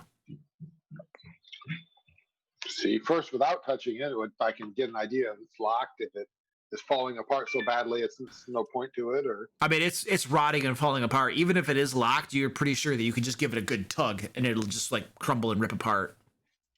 well, let's give it a good tug. All right, yeah, you reach down and rotting boards come free, and you can see in the bottom of the chest, there are 2 pouches and a wooden box. Okay, I'll check out the wooden box. All right, you pick it up and kind of crack it open a little bit, and inside you can see 4 vials. 3 of them appear to be empty, and the 4th holds liquid. Any particular color? It looks red. Oh, Does it look blood red? I mean, it's a nice pearly. It's a 25500 on the red, green, blue color scale. Okay, and the pouches? 1 pouch contains 2,000 copper pieces and 70. 2,000 pennies, man. Think about that. Oh, look, I That's a lot. Jeez. This is exactly what we need. This is what what. This is exactly what we need to start a monopoly on the wine. I'm sorry to profit some vision. 2,000 copper pieces. Okay, so it's not a pouch. Church. It's not a pouch. It's like a bag. I mean, it's like a grocery bag. Well, it's like it's like it's like a year's worth of alms for the poor or something. Yeah. I got a new weapon now, man. Okay. Who's doing the loot list for this group? I can. I have to create one. Okay, cool. So Meridon will do this again. So 2,000 copper pieces and then 70 silver pieces. Okay, this has to go back to the church. It was obviously donations to the church. So I think this is the reward that the Morning Lord had placed down for us for doing his work. no, pretty sure it isn't. I'll be carrying them upstairs to see if the pastor needs them. Would you like a bet? I think Luke, the room I'm in, with the body, it looks like is this like water on the floor in the map? Yeah. There was there are like shingles missing from the roof, so like rainwater had come in and stuff. So I'm gonna while they're kind of doing the loot thing, I don't want to interrupt it any longer, but I'm gonna like be cleaning blood with this water and like kind of rubbing down the body to try to make it hide some of the injuries and make it look like this was a clean death. All right. I put a stake in his heart.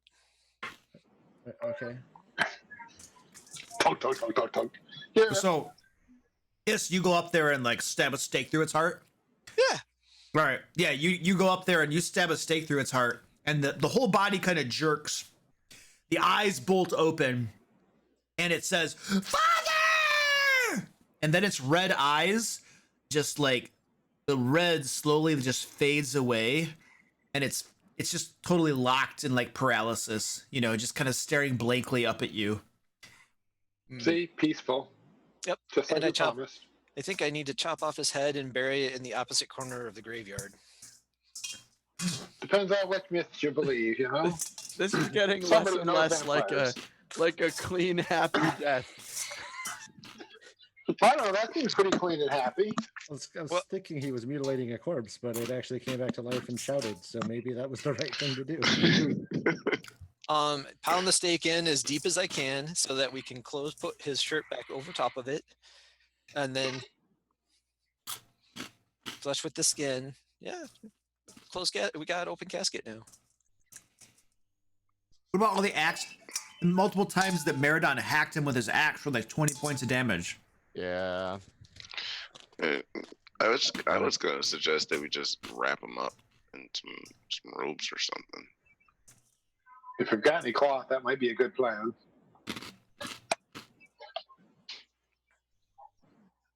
So was there anything else in the basement, or just the coins and the unidentified Got potion? the coins and Yeah. this vial of potentially blood. Yeah, that's it. Okay. I'll give the vial to Stefan and see if he can identify what it is.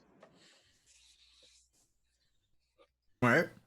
How are you attempting to identify it, Stefan? Well, Drink the whole thing. that is one way. I don't have an identify spell. I do. Oh, see, there you go. So we didn't have an identify spell for potions, or is Arcana? So Arcana is sufficient to try to identify almost anything. Potions in particular, you can always just sip a little bit to Yeah. identify them as well. Well, tastes like rotten almonds. I've been dead once, so That's particularly valuable for those portions of poison. I will identify it. I'll take a little sip of it. All right, you take a little sip of it. This is a potion of greater healing. Oh, nice. Very good. So there were rooms across the hall that had beds and stuff, right? Yes. We did. One of those is theoretically this guy's room. Can I determine which one would be his? Yeah, you take a look at him. It looks like this one right here is the father's room. And the reason you believe that is it's not nearly as old and dusty and crap as the one below it. So I'll go to the one below it, the one that is the son's room, and I'll like rip the bedding, a sheet or blanket or whatever off the bed. Okay. And I'll bring that into the room and like wrap the body in it. Okay. Excellent. You guys do so.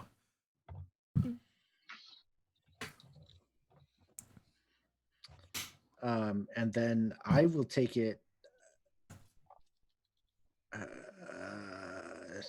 I guess I'll just leave it where it's at, and approach the priest guy, and just kind of tell him, hiding the blood all over me and the blood on my axe, and say, it is done.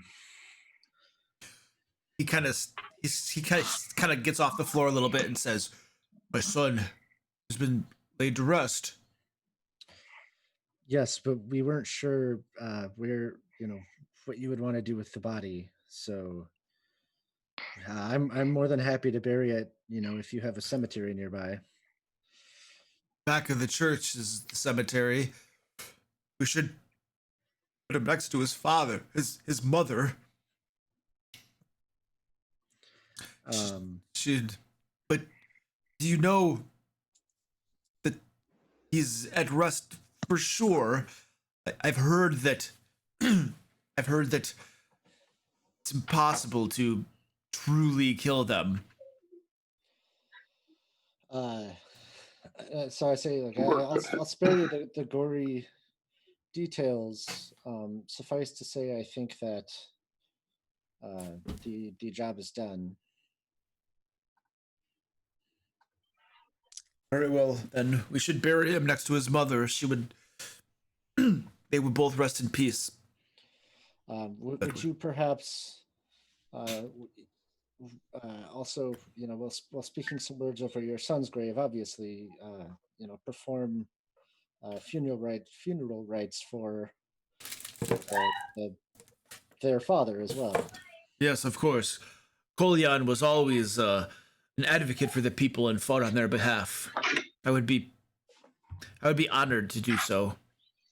Only I must tell you, my back in my old age, you wouldn't perhaps be able to help with the excavations, would you? No, that's easy enough. I can do that. Yeah, I'll ask him to point me to the shovel. Which I think I have one. Let me see. I think that it's the least we can do to help this gentleman. I will carry the shovels for you all, gentlemen. I will carry them out because it's the least we can do to help. I actually do have a shovel in my inventory, so.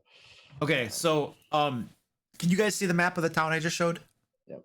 Yeah. Yes. All right, so the church is E5, and out behind the church, there's this kind of like iron gate type of thing. This fence, this iron fence that surrounds what is the cemetery. There are like gravestones back there, some sepulchres, some of the mausoleums and stuff back there as well, you know. And so Donovich and Irina and Ismark and all of you guys kind of go out, you know, with the coffin and with the body of his son, and they find, you know, the appropriate spots where he would have them buried, and where Irina and Ismark would have their father buried. Both honored parts. As it turns out, there's a mausoleum for both of them, in fact. So there's one for the burgomaster, where many of his family members over the centuries have been buried, and there's a mausoleum as well for what do you want to say, the priest as well, where his wife is laid. So there's actually no digging to be done. I lied. Can I say some words at both of the funerals? Yeah, what would you like to say? I hand him the Morning Dawn hymn book. Nothing in particular. Just reciting like maybe some prayers from my church or whatever, from my religion. I'm really trying to sell it here to you. Who's your deity again? Lyria, I think. Lyria? Lyria. Yeah, you say some words over their burial and stuff. Give me a religion check.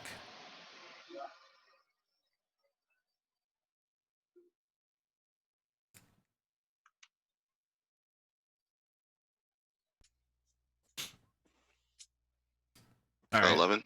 Yeah, it's okay. It's not the most eloquent and wonderful thing, and you know, and whatnot. But what Lyria is the goddess of who? Of what? Joy. Joy. Yeah. Oh wow. All right. Yeah, take 3 luck points for saying a little something over their graves. And there is there's a memorial service and stuff. Some words are said. Donovic says some words as well. Over the 2 different like burials. You know, may the morning Lord watch over their souls, and when the curse is lifted from this land, may he guide their souls into the dawn of a new age, an age of freedom from the devil's Strahd, an age where we no longer suffer, where the sun shines through, and we may see true once more. And he closes his little prayer and everything, and you all leave the mausoleums and stuff. All right, 4. Can I make a religion check to see if I know how vampires are killed? Yeah, go ahead. Stand by though. Let me give you guys something before I forget. Oh, nice. Everybody take 15 luck points for successfully putting a rest to Donovic's son, the vampire, and burying the burgomaster.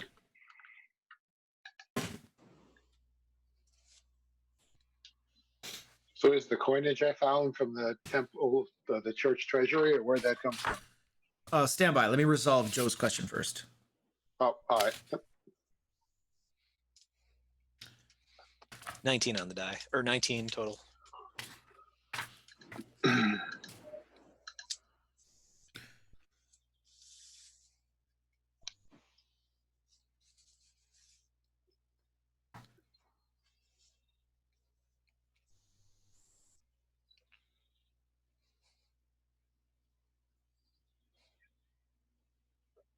So I think that I'm trying to look this up. I didn't actually prepare enough to know the answer to your question offhand.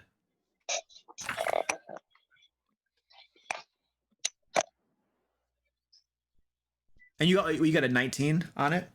Yeah. Okay. Okay. Oops. Sorry. Barris sneaks off. Bears hit the wrong button. Since it would be better than that. I don't know. I'm gonna have to look into it. I'll get back to you in the next game session. Okay. It's not. Just It's in not. case. It's not readily apparent. Like it doesn't like really that I can see. It doesn't actually say these are the conditions that kill it. You know what I mean? Yeah. So we should probably take his head off, bury it in the corner of the graveyard, and then submerge his body under running water. You're a strange, strange man. He's already in the mausoleum. We'd have to like grave rob him. Yes. Just tell his dad if you hear any knocking, don't open it. so my ruling on there are two different types of vampires. There is the lead vampire, and then there's a vampire spawn, who is basically under the control of like a full vampire. So the full vampire, I need to do some more research on that. But the vampire spawn, if you reduce it to 0 hit points and then drive a stake through its heart, that kills it. Okay. But the full vampire, I need to do some research on that. And in all honesty, that'll probably be more difficult information to get than just making a die roll.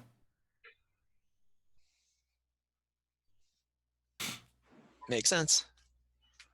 All right, so you guys have buried them and everything, and Varys had a question, I think, about the church's gold and stuff. Oh, the copper and The copper and giant stuff? bag of copper pennies. Where Oh, that came yeah. from? See what the head of the church, whether that's supposed to be theirs from the poor box or what. Yeah, Donovic looks at it and he's like, "Oh yes, that was the alms who took over the years. I forgot that we even had them. I think you, well, you know, just keep them. I have no need for that. I'm sure I won't last very long. I feel the grave calling to me. I have little to live for now. I'll probably just go buy some You have lots to pastries." live for. What? You're a village full of people who need your help. What do you mean you have anything to live for? A village full of people. to guide. They forsook me in my time of need. No one would come here. What do I owe them? May they rot and die. I'll tell That's a him horrible that attitude. I'll tell him that when he dies, I'll perform his burial rites.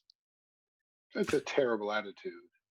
Well, You're supposed to be helping people. That's why you became a priest, to help people, priest, not to give up on them. Come on, buddy. I prayed for a year and more to the Morning Lord. He did not answer then my maybe you should have prayers. done instead of prayed so much. I mean, Well- prayers are okay, but do it, man. People need your help. Get out there and help them. Don't pray, do. Then the Morning Lord will be impressed on the things you do. Sit around and whine doesn't do any good. Give me a persuasion check. Oh, damn the it. kitty cat. Persuade him to renounce his god. I don't want to renounce his God. I want to become active in his faith. I'll Bloody hell. I'm using 10 luck points. We're making that a 17. 17. Okay. This means a lot to me.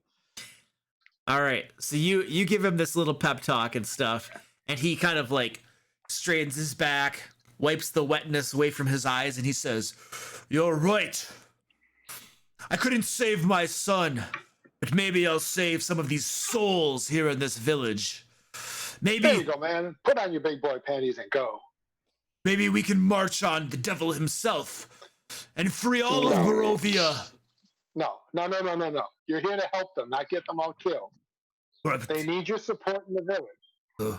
You're not equipped to deal with the devil himself. We got that. You keep the village alive and help them become strong and work together and get their spirit back, because the people out there suffering, and it's your job to help them. Oh, but you. Not march on and murder people. But you rolled so high to persuade me. Yeah, now I'm persuading you not to be stupid. You got a high wisdom, you're a cleric. Use it. Well, very well then. We're gonna raise this village out of despair then. We're just going to need There lots you of go. wine and lots of pastries. Whatever, man. That's on you. Just go do. Stop sitting around and being a baby.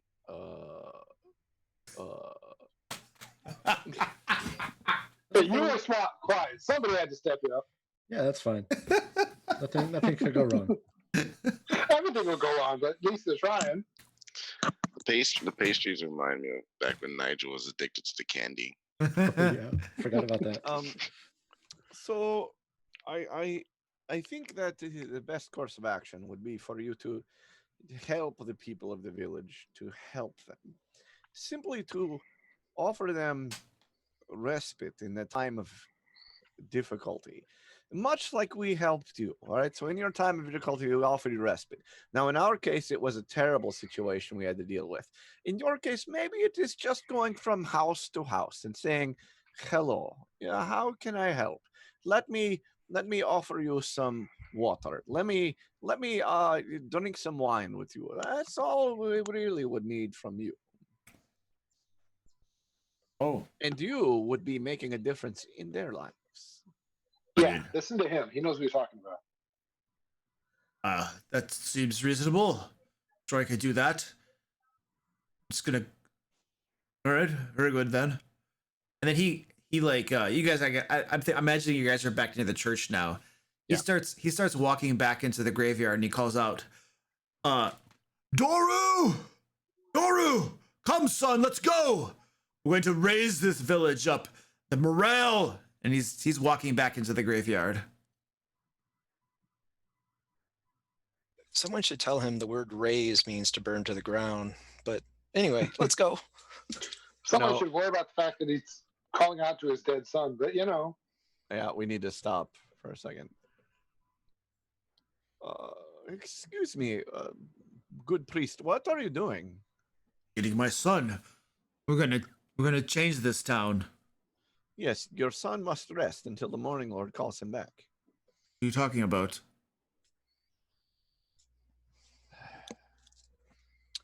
Varys, I'm feeling this might be your problem now.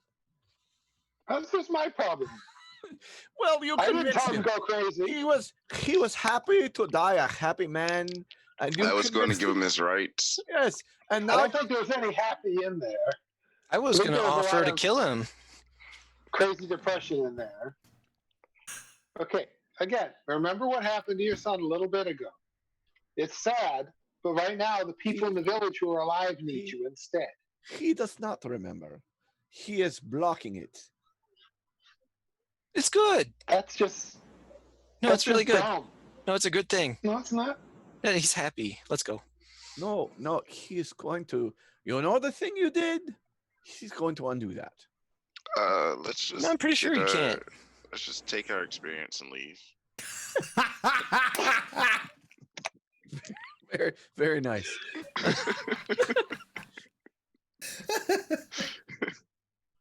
But it's being happy isn't what's important. It's helping, and he's not helping. Now, It's fine. wait. No, good priest, you made a promise to these people, and I point back at the church, Mhm. that you would lay their father to rest. You made a promise to them. Yes. He did. Yeah. No, we did that already. We did- yeah. What the Brought Lord said. Would you have them dig their father up? My father? Their father? Would you have them go and remove him from the graveyard? Oh, why would we do that? Yes, why would we do that? There's no reason. Let them rest in peace. Yes, that's what I was saying. Then let us leave this place. Yes. Let's leave. Not just you.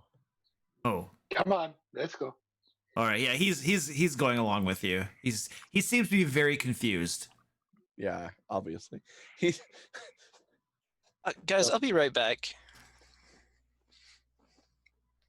I'm gonna wait until everybody's out of sight and go into the mausoleum and steal his head. Why? We've already determined that he's dead. The vampire's head? Well, Yeah. the other rumors I know, like from folklore and fairy tale, is you bury the head in the opposite end of the graveyard. Is your folklore like Buffy the Vampire Slayer? I have Twilight. no moral objection here. It's just weird. But I'm totally... Well, My goal is to walk the old guy out till he can hear screaming Mary crying and try to convince him that, or have better, Stefan convince him that's what he should be doing with his life, is helping people Well, like her. who need I him. did convince him, and now he's convinced he has to have his son or something crazy. okay, so No, that's- is you go back to the mausoleum or starting to hack a head off. Varys, the priest, goes along with you out closer to the village where you can once again hear the crying of Mary. And I'll be like, these people are suffering. Your job is to help them stop, and then try to get Stefan to pick up the threats and Yes. sections as I talk to Yes, people. you can hear her crying. Kick through him in the butt village, repeatedly. crying Yes. through. Everybody is hearing a cry through the village, and it is making everybody sad. And you understand better than anyone the loss, the suffering that occurs. Maybe you can help. Yes, you're right. I will help them. I'll offer them respite and water, door to door, like you said. And he just starts to kind of like shuffle up to one door, and he kind of knocks on it. You're gonna eat my zombies. And he's he's like, it is I, Donovic. I have water. I have hope. And nobody answers, and he goes to the next one. He's just kind of like robot, like going from door to door. Okay, that's He's doing. I think we are now in the best case scenario. So let's leave that be. I'm pretty with you on that, to be honest. Yeah, I think we yeah, got yeah. it as well as we can. Yep. I think I see a Ravenloft rainbow. It's all shades of gray. I was gonna say it's all black and gray, but yeah, there it is. It's grayscale, yeah. But it's better than it was. Alex Mary, not Mary. Alex Irene that she Oh. should go home and prepare and Ah. take her to Newtown tomorrow. Yes, that's right. She's like very thankful, you know. She and Ismark are both very thankful to you guys that you helped put their father to rest. And they tell you that anytime you needed a place to stay while you're in Barovia, just come to their house, you know, and their doors will always be open to you.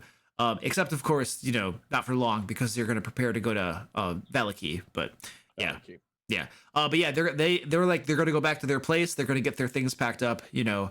And then Ismark is like, so yeah, it won't take us very long to pack. There's not a whole lot to take, so we'll be off then. Just give us a half an hour and we can leave. Yes, perhaps we will.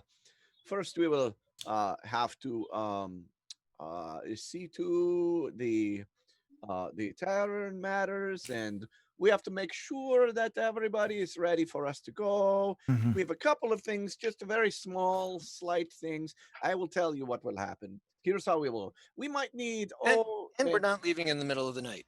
Right. Yeah, it we is. might need 1 or 2 or 3 hours. You know. So you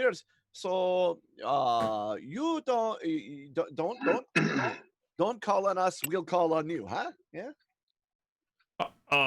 Well, I mean, it is evening, and we should probably leave in the morning. So Yes. call on us in the morning. Yes, sometime we will call on you in the morning.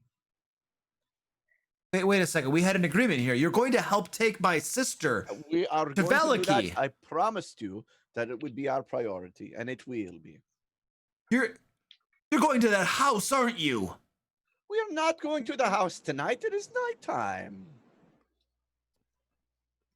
Oh. Okay. Give me a deception check. We're actually Stefan. going to your house. We're actually staying at your house. Your sister said we could stay there. I mean, I'm not lying. You're deceiving though, Exactly. which I is know, why yeah, it's yeah, called a yeah. deception You're check. I'm getting there. Yeah. I'm not disagreeing. Oh, it literally was on the 20, and then it rocked back to the 8. I got a 21. Yeah, he nods and he's like, thank you. He like shakes your hands and stuff, and he and his sister go off to their house, and he calls back. He's like, see you tomorrow morning, and they walk off. We will see you in a morning.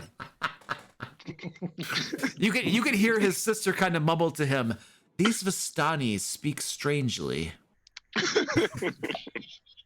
You do I thought realize we we're staying at their house. for the night. That's that. We're staying at their house, so I'm not sure why they're wandering away. I guess not. That was the Are we plan, staying at the partly blood? to make sure she's safe, and probably Well, we know. free.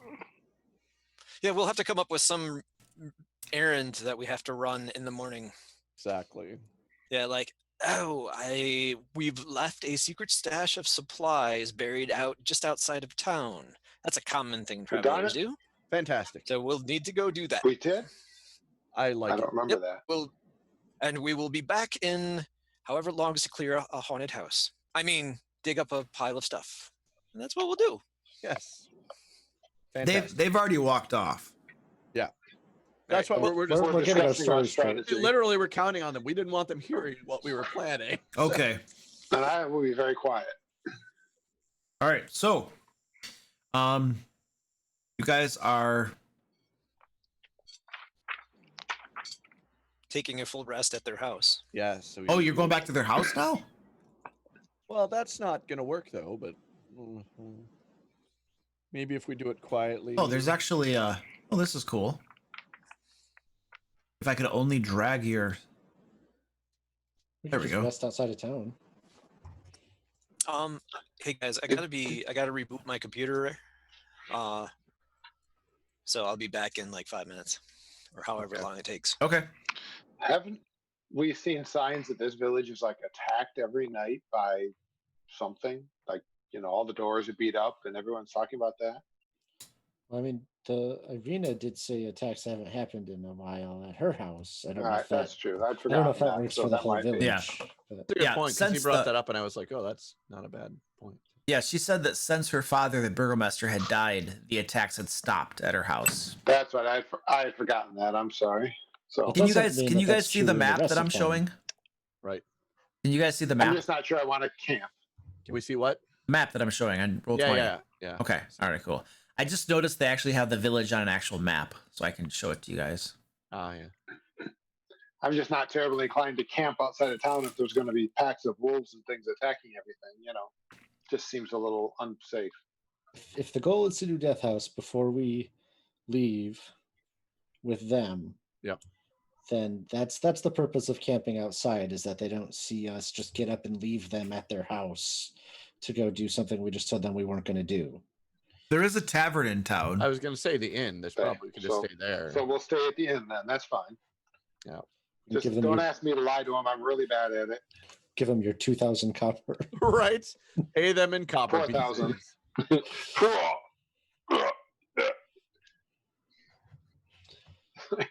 Yeah, so I mean the inn's fine, assuming we can afford it. All right.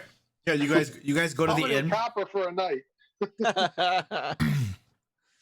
You guys go to the inn and or the tavern, and the Vistani you had seen earlier are still there. Some locals are there, and Anik, the barkeep, is behind the bar wiping it down just as normal.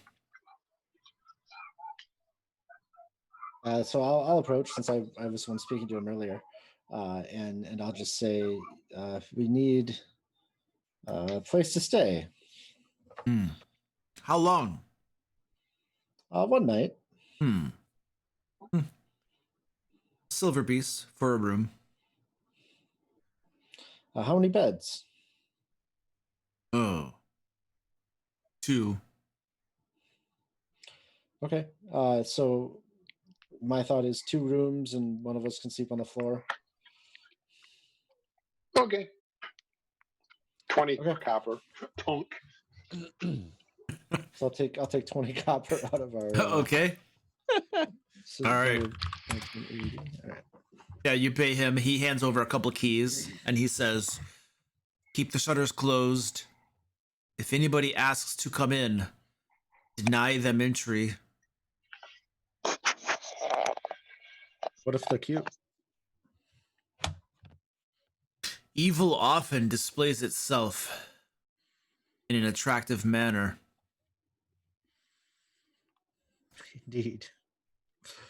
Okay, so I take one of the keys. And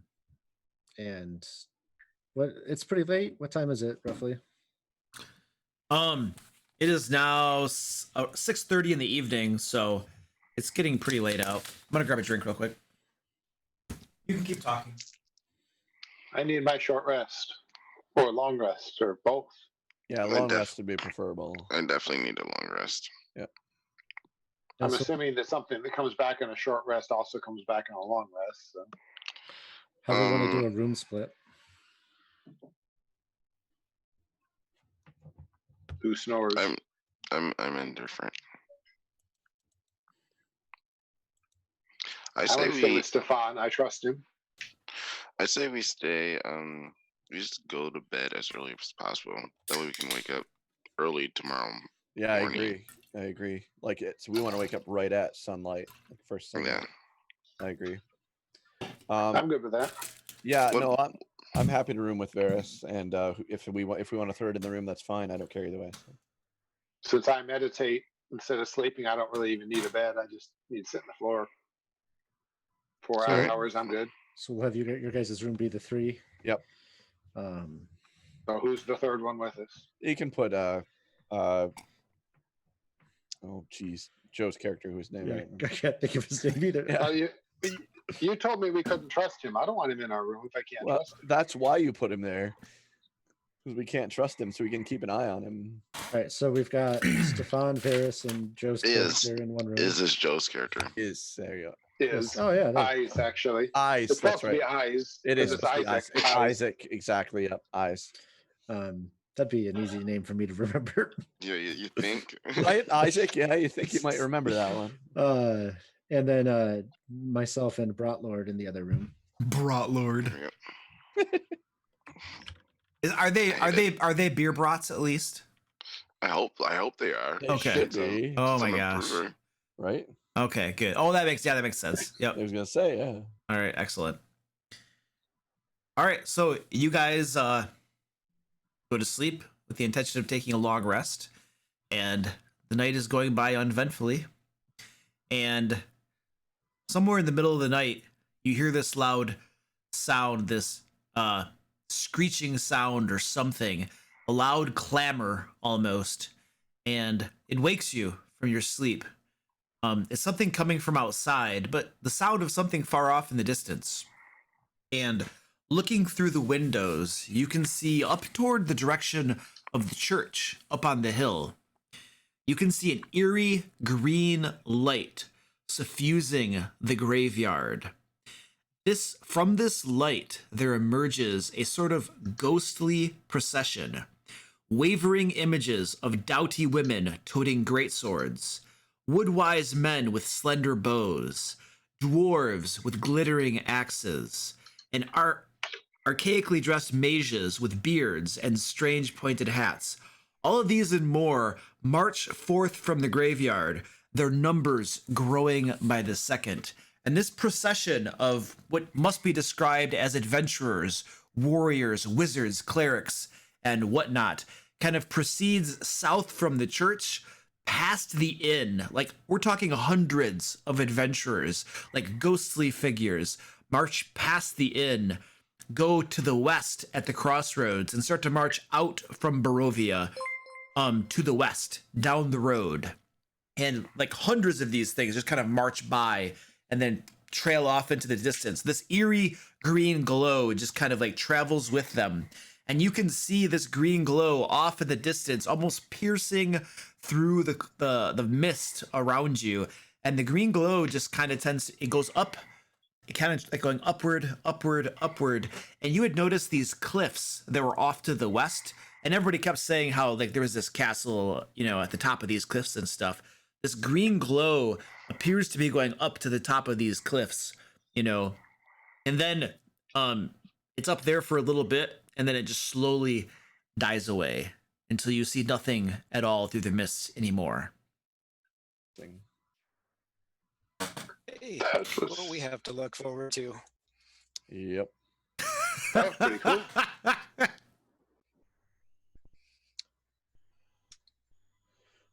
Yeah. So And then once, Stefan will yeah, sleep. once that happens, everything is quiet once again. Stefan will sleep fitfully for the rest of the night. I will still get enough time to rest, but since we went to bed early enough before dawn, but it will certainly bother me significantly throughout the night. Right. And the morning comes, and you all wake up fully rested, get all your hit points back, spell slots, good stuff like that.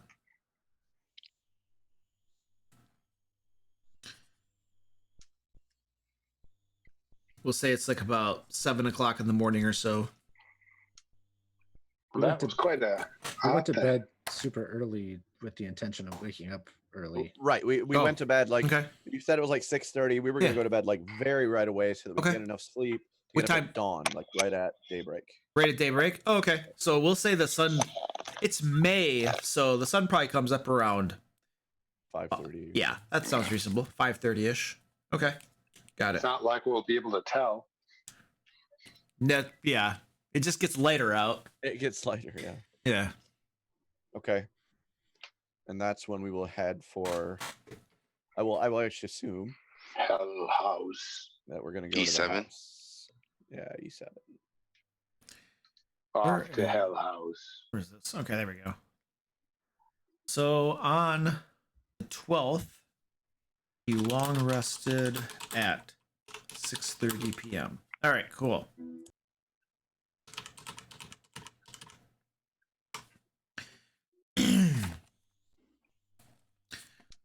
And you guys go off to E7 early in the morning.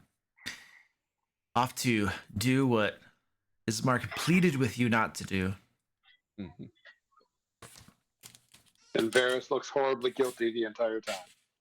It's like every noise he jumps like he's embarrassed that he's doing something wrong. It's just terrible. Why are you doing something wrong? You're doing something right. We promised we wouldn't. I know we need to. I'm not saying we shouldn't. It just feels wrong, you know? It's not that I'm saying we shouldn't do it. I know we need to do it. I want to do it, but I just feel bad that we Just promised think- we wouldn't. Now we're doing it anyway. I at that time Just of think morning. of the greater good. Yeah. At that time of morning, I don't suppose there's any staff at the tavern. Mine. Oh, that early in the morning? Yeah. From it sounds like there might be somebody in the kitchen working, Okay. getting breakfast ready or something. Right. So I will ask because I have the need of some wine to calm my nerves. So I will offer a silver piece to take a pitcher of wine with me. Jeez. Yeah, you get there's like somebody in the kitchen and they Yeah. they give you a silver, for a silver piece they give you a pitcher of wine, an entire, well, I mean it's essentially a bottle of wine. Right. A bottle. Yeah, Right. That's yeah. fine. Yeah. And I will be using that to, I will not intend to get super drunk, but I'm using it to calm my nerves because I'm very, after the night before's display, it is clear to those around him that Stefan is reacting somewhat jumpily, different than Varys's jumpiness. My jumpiness is every time a cat jumps out of somewhere, every time a bird screeches, I clearly cringe a little. So Did your Okay. eye grow back? I might have missed that. Yeah, he got his eye back. okay. There you go. Yes, I you wasn't sure. you no longer have that lingering injury. Okay. Yeah, it opens back up. Okay. All right. It's all right, Stefan. We got this. You and I, nothing can stop us, man. Stefan, please take 3 luck points. And you guys proceed to this death house, as they call it. And when you get to that location, I'm going to show you an image of it here. What you can see standing before you is a 3-story house, well, 4 stories to be exact, 4-story house. The top one is probably some sort of attic or something because it's kind of built into the roof, where it's pointy and crap like that. You can see the ground floor. Well, first of all of the windows on this house, they they're the windows themselves are kind of paned windows, and what do you want to say? The frames of the panes are not super thick iron, but it looks like it's made out of iron for a little bit of added protection against things trying to get in and stuff like that. The front door, there's actually like a kind of almost like a portcullis gate type of thing, sealing off the portico that leads into the door or whatever. And this house looks very well made, very fanciful. It looks like it hasn't been. It looks like a noble's house or something, or a very well-to-do family, but it hasn't been in the best of upkeep recently. There's just a little bit of the grass is growing poorly. It needs a fresh coat of paint, stuff like that. And what you can see, kind of out in front of the house, as you're approaching it, you hear weeping, some sobbing noises. And you can see standing out in front of the house, and you should be able to see those, there is a young girl, probably under 10 years old for sure, and a young boy. And the young boy is probably, I don't know, maybe 5 or something. And he's just clutching this doll, and they're dressed in very nice clothing. It's kind of not well cared for and stuff, but it definitely was very wealthy clothing at one point. And the boy is just kind of sobbing, as he clutches his doll, tears kind of coming down his face. And the girl kind of stands there and looks at you as you approach them with a kind of an inquisitive look in her eyes, but very much sorrowful face. And they have purple skin. Yeah, they have a very dark, ashen purplish skin. Sure. Sounds good. Hello, little girl and little boy. My name is Eyes. Could you, it's very nice to meet you. The girl looks down at the boy and says, "Shh, quiet, shush." And she looks up and says, "Hello, my name is Elizabeth. Who are you?" Nice to meet you, Elizabeth. Elizabeth Durst. And she kind of comes forward and extends her hand. Okay. At this point, Stefan steps back and makes a sign. It's a very curious sign. It's not something that probably any of you are familiar with, but if any Vistani was watching, they'd understand. Okay. It doesn't mean anything. There's no magical sign of the beast? effect. No, it's an evil eye. So I shake her hand. Yeah, you shake her hand and she grabs it and you shake it and stuff. And she says, "Will you help us?" And the boy begins sobbing again. And she's like, "Shh, shh, no, they can help us. They'll help us. Won't you help us, please?" Varys will. What do you need help with? They look over to the house. Does the doll look anything like the doll we got from that crazy lady? Not exactly, but there is a tag on it, and you can't read it from where you are. But there's a little tag sticking out on it. There's a similar sort of style to it. It's possible it was made by the same person, but it doesn't look exactly like it or anything. I pull out the doll from before and be like, "Oh, I have a doll as well." The boy is like, "It's not for trade." Oh. No, I wasn't suggesting that. I was just saying that we have something in common. He sniffs and looks at you, distrust in his eyes. Mine's from the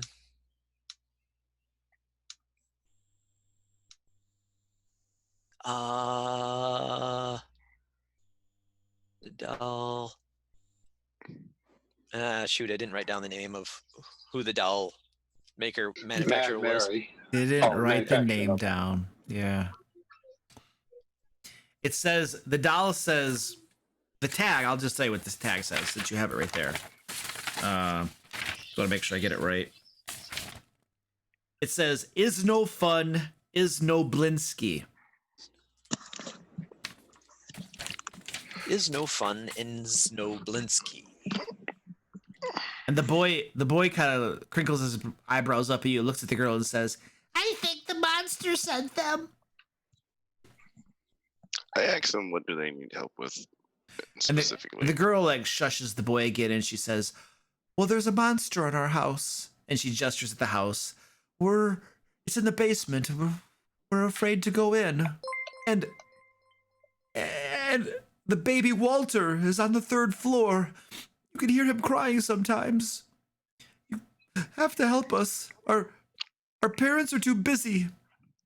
And we're afraid the monster got them. Describe the monster. We've not seen it, but we can hear it in the basement. Horrible sounds, screams, and pain and suffering. It could be killing our parents. Weren't we told this place had been abandoned for a while? Like burned to the ground? Several times. Okay. Not our But house. I was just making sure that. It's right there. Okay, so what is it that you are asking us for help? You are saying that there's something in the basement. You're Yes. saying there's somebody crying on the 3rd floor.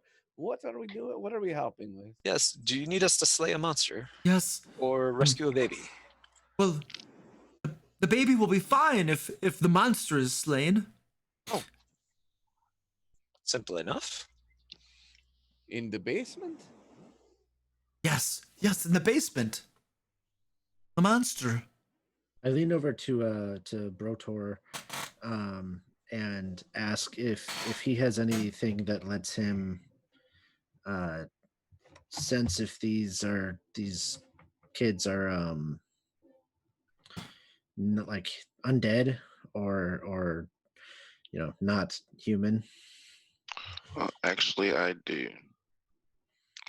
I will use eyes of the grave as an action. You know the location of any undead within 60 feet.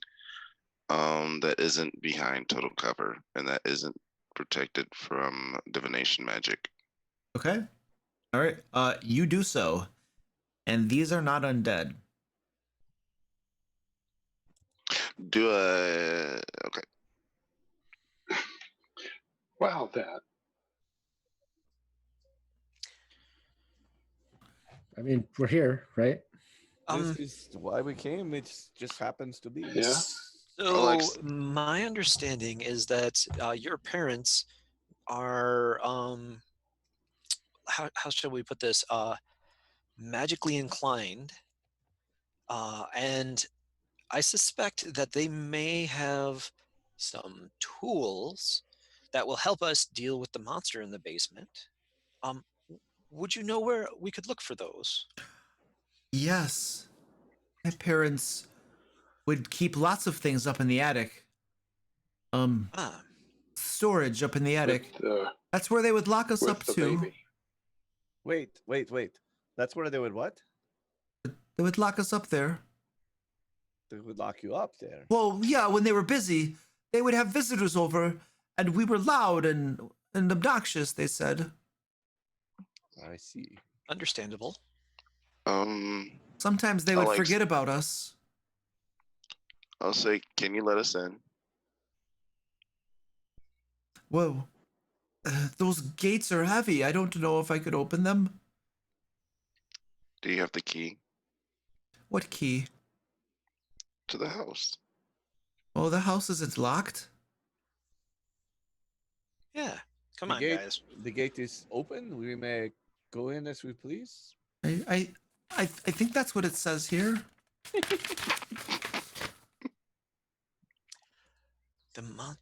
Did the little boy say the monster sent them? Send us. That's what he was afraid of. Okay. Yeah, they tell you that it's unlocked. Okay. Well, I think there is no time like the present to proceed. So, Yes. This couldn't possibly be a trap. No, of course not. You may go first. Stefan will, of course, keep an eye on the back to make sure. If there is a door problem like we had before, Stefan thinks that maybe somebody else might do that. But It went so well though. I'll go first. I'll go open the door. Screw it. I'll go. All right, hold on a Yeah, second. I'm certainly going with him. I'm not going to leave him, and I'm perfectly willing to go in.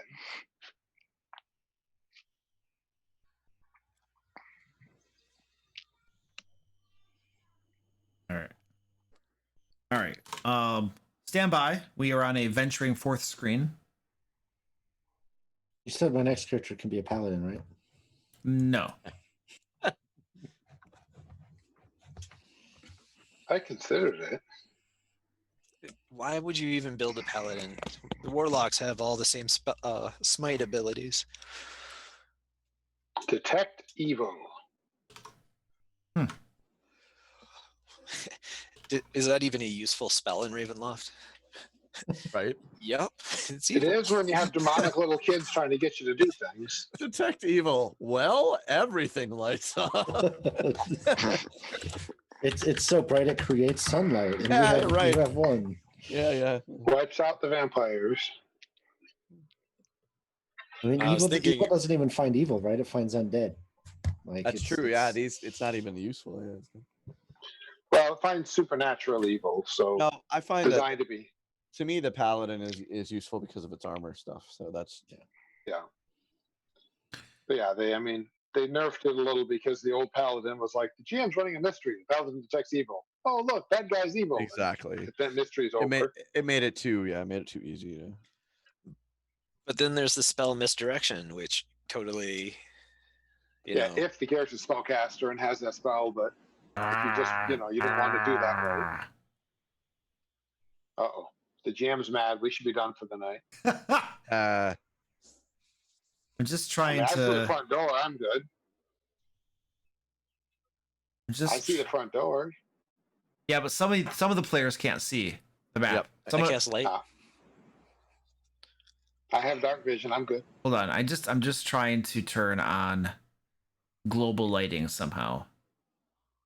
Okay, here we go. Oh, I can't use that yet. Okay, this is stupid.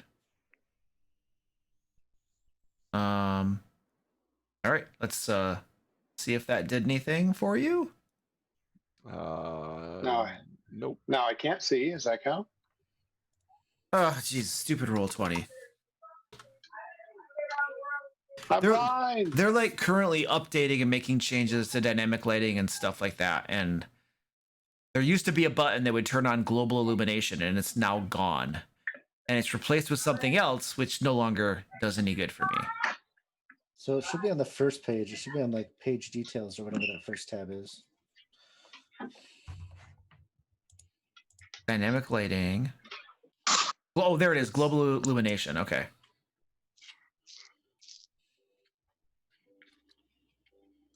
All right. Let's see. Gosh. Click the OK button. What a piece of crap. Good gravy.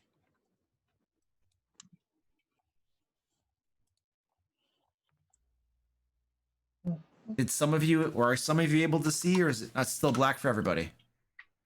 My icons reappeared. Yep, I can see my icon. That's it. Same. Yeah, all I've got's my icon now. Do our tokens have? Oh, hey, there you go. What did that do? I can see. I can see again. Yep. All right. It looks like that is working now. Beautiful. Excellent. Wonderful. Yep. Good. Yep, Great. yep. Grand. Looks good. Okay, cool. So we're in business, and you guys are outside the house. Yep. So you guys can see a wrought iron gate with hinges on one side I assume and a that's lock the- on the other that fills the stone portico. And the gate's unlocked, and you guys open it easily. And you now find yourselves in front of two double doors that lead into the house. We open them. All right.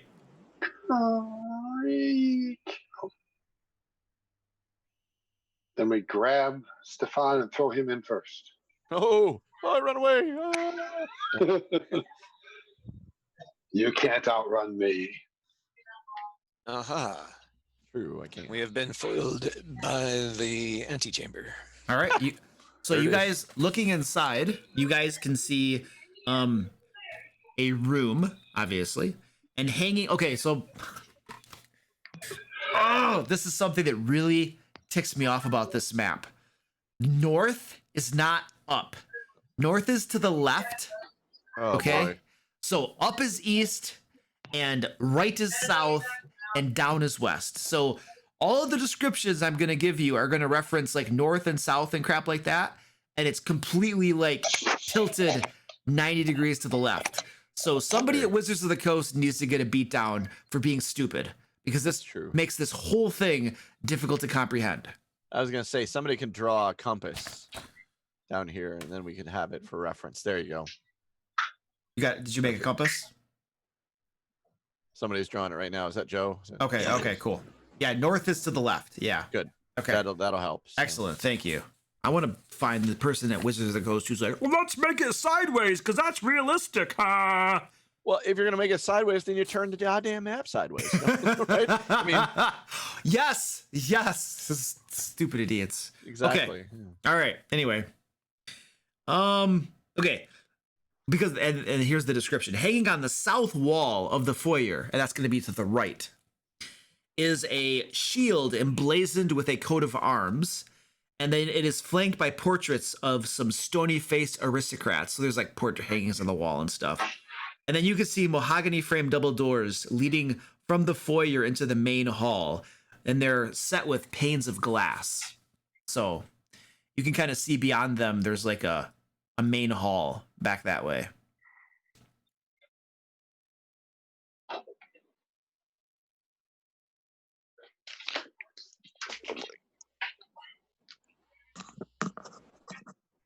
I'm gonna step in. Yeah, I mean, Oh, great. I lost the compass. Oh it's yeah. dark. Oh, did it go- dynamic lighting makes it go away. It went dark. Can you put a torch out there? Do you have a torch? You can. Oh, jeez. Yeah. Crap. Do I have But it torch? won't ever. It won't be in line of sight. You're right. so- Dynamic Yeah, lighting will so take it it's- away. Never mind. Yeah, don't Oh. worry about it. Okay. Don't worry about it. It's fine. Yeah. Sorry. We blame Wizards. You know. Yep. Exactly. By the way, for also the other thing that they did with Death House that pisses me off is they didn't include read aloud text. Like the entire module has read aloud text, but Death House, which they threw in the appendix, doesn't have it, and Nice. it makes it so much more difficult to run it. It just really angers me. So anyway, I had to get that out there.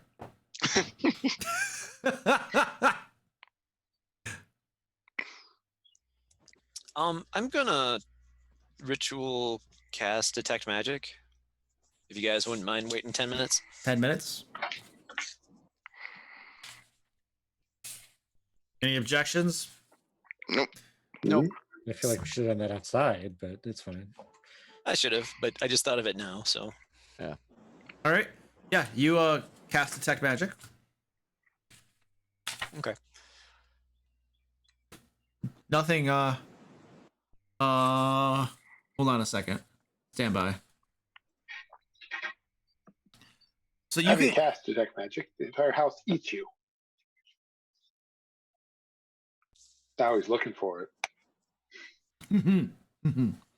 there is like a faint illumination of magic all along the entire house, the walls, the floors, the ceiling, everything. It appears to be I don't know, transmutation seems appropriate for the school. And Or also necromancy. sure. Yeah. And looking outside at Elizabeth and her brother, both of them are quite magical. From the illusion school. Ah, fantastic. That makes sense. Dispel magic. Oh, No. pull out your scroll and dispel magic and let it be. No? It's worth a try. So the picture frames that are up here, Mhm. I assume of A couple of them are of the children that we just met, but of the rest of the family as well. No, the children are not in those frames. Some of them have features that resemble the children, almost as though they're like, you know, possibly parents or ancestors. Based upon that coat of arms that you see standing there, these are probably prominent family members of the owners, you know, the ancestors and stuff. The coat of arms, by the way, is a stylized golden windmill on a red field. Do I recognize that symbol? No, you have no idea what that is. Shall we open the next door? Yeah. Let's do it. All right. Opening the door.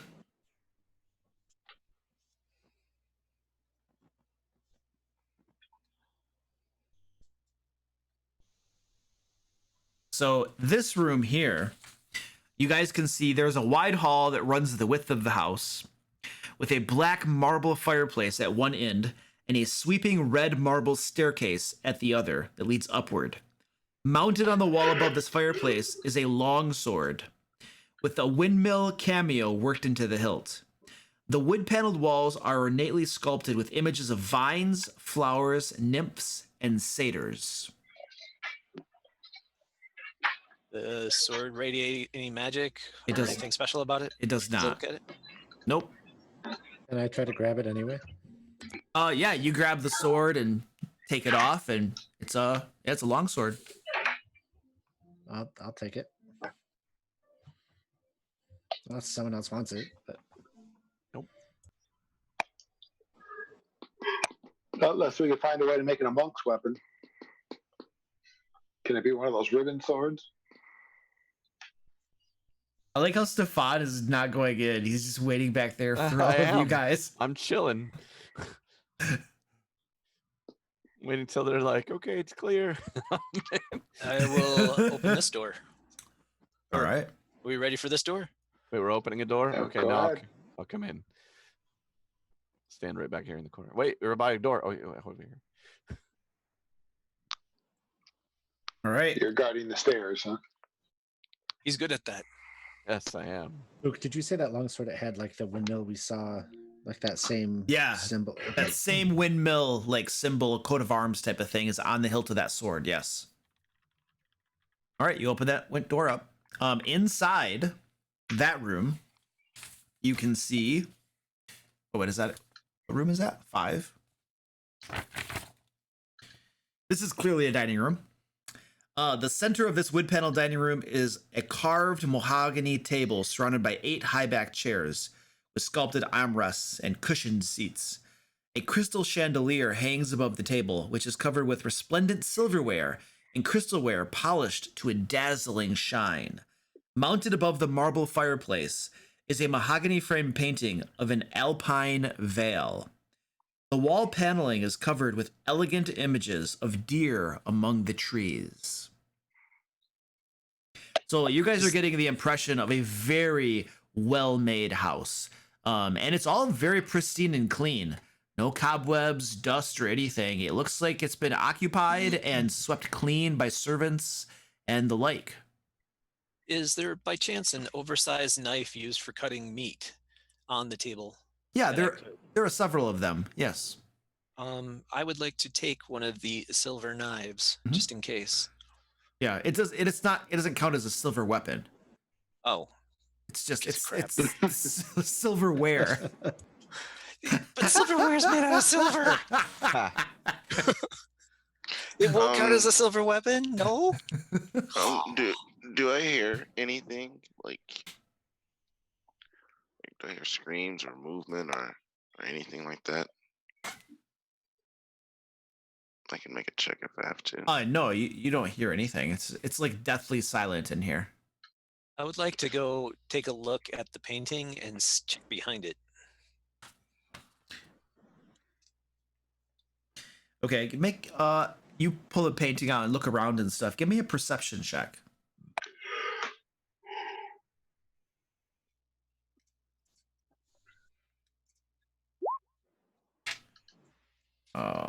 What did you get? 17. 17. So there's nothing behind the painting, but as you poke around and get closer to the wall, you do notice that the paneling, although it looks like it has like, you know, images of deer among the trees, you do notice that there are twisted faces carved into the trunk trees and wolves lurking amid the carved foliage. Eek. Is there any sort of arcane or religious significance to that? No, not that you're aware of. It really just looks like, you know, it's kind of like at first glance, it's all like pristine and wonderful, but when you study it, you know, there's like evil crap hidden inside the carvings. Okay.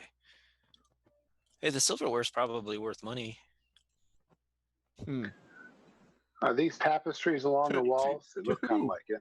Who are we gonna sell it to? The copper piece vendor, or like the? The Vistani, maybe. They look like a band of thieves. So I need you to, yeah. so I need you guys to do me something, the lootless person. Anything you guys loot from this house, I need you to mark down that it was taken from this house. Okay. So right now we have the longsword I took and then the painting. Or I you didn't guys, take the painting. I just took the painting down to look behind it. Oh, okay. Okay, so just the longsword. Varys, did you ask a question about something? I just trying to confirm if these are tapestries on the walls, these wiggly lines. Those wiggly lines? Yeah, that's they it. look like curtains Yep. or tapestries. That is a Just tapestry. poke behind them. That is a tapestry depicting hunting dogs and horse-mounted aristocrats chasing after a wolf. So while they're in there, since they've cleared this room already, other than the doors over here, which I'm not going in, I'm going to just do a quick search of the room. Oh, that silverware. So, Joe, one of those knives would count as like a silver dagger or something. But please make note that it was taken from this house. Will do. I just want to check behind the tapestries, make sure there's nothing behind them. Not trying to take them down or anything, just pull them out. Yeah, you take a look-see behind them and don't notice anything. Didn't figure, just worth a look. Is this a door down here where I'm at? Yes, it is. Can I take a listen? See if I hear anything. Give me a If I'm perception not check. mistaken, that opens back out to the other room.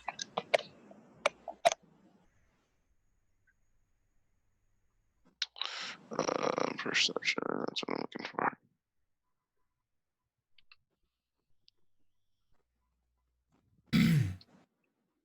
Jesus. You got nothing. All right, I'll take a gamble and open it. All right. You open that door, and outside, you see a bat flying out in the room. It flies at you. It flies away from you. You use an opportunity attack to kill it. Yep. Am I gonna need to put like marker on my bat to make this one's mine? But like Paint one it of the, orange. get a red safety vest to kind of drape over it. Yeah. Hey, Kevin, did you see anything? I don't You know. did Luke, did you catch what I was checking? I'm since sorry. Everybody was in the other room. I'm I was gonna sorry. check this room out here. What are you checking? I was just gonna, since they had cleared it while they were in the dining room or whatever it was up there, I just give it a quick look around the room, check the walls and stuff, make sure there's nothing funky. Yeah, give me a He discovered something funky up there. So perception check, please. okay. My perception's not great. That's fine. Hey, it's still a good roll. Oh yeah, you looking through these like wood panels, so you can see like vines, flowers, nymphs, and satyrs. Hidden among those images, you also see serpents and skulls inconspicuously woven into the wall designs.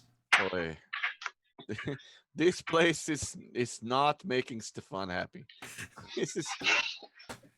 But given it's called the Death House, I'm not sure it's supposed to make any of us happy. I Yes, don't well, know it's called the Death House. Or maybe Yeah, we do. I think they called it that. Somebody called it that when they Yeah. talked to you. Yeah. Ismark probably.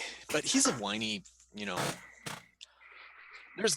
there's got to be some dark secrets here, and we will uncover them so we can use them against our enemies. Yes, that's how that works. I'll go hang out over here. I'm going to open this door by me because, as far as I can tell, there's some little room or something here. All right. Wait, what? You're standing next to a door that's about to get opened. I know, right? Wait, let me stand over here. Varus, you open that door, and inside you see a cloakroom. It has several black cloaks hanging from hooks on the wall, and a top hat sits on the high shelf. Stefan, this is terrifying. Oh boy. Anything magical? Everything's terrifying. I mean, Oh boy. everything has a slight radiation of transmutation, including the silverware you took. Oh, neat. All right. Well, I'm not worried about it then if that's all it is. All right. How long I'll does go your in detect here and magic? search the cloaks and hat. How long You are does not worried about it? I am worried about it. I don't know why you're not worried about it. how long does your Worried about detect a coat? magic last? Yes, His that eyes? is an evil 10 code. minutes? Okay. After this room, 10 minutes will have passed. What's the evil, Stefan? Well, look around you. Can I open Well, this the door whole that house I'm is at? horrible. I get that, but All right. Brat Lord is opening another door. Oh, wait. Stefan is over here. standing next to a door. Oh, that is a good point. Stefan is here. Luke, before we go too far, I do search the cloaks and the top hat Oh, yeah. in the closet just for any. Yeah, you look through them, you don't find anything else of interest. Okay. They're all really well made.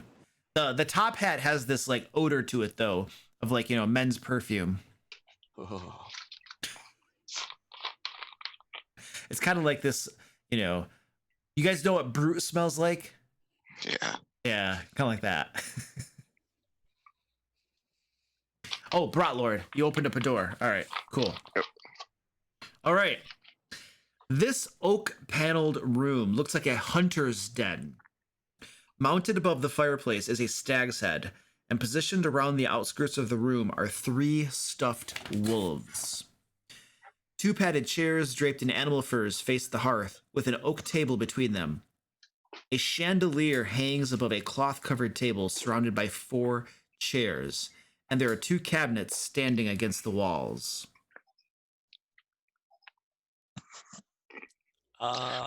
I'll investigate this cabinet.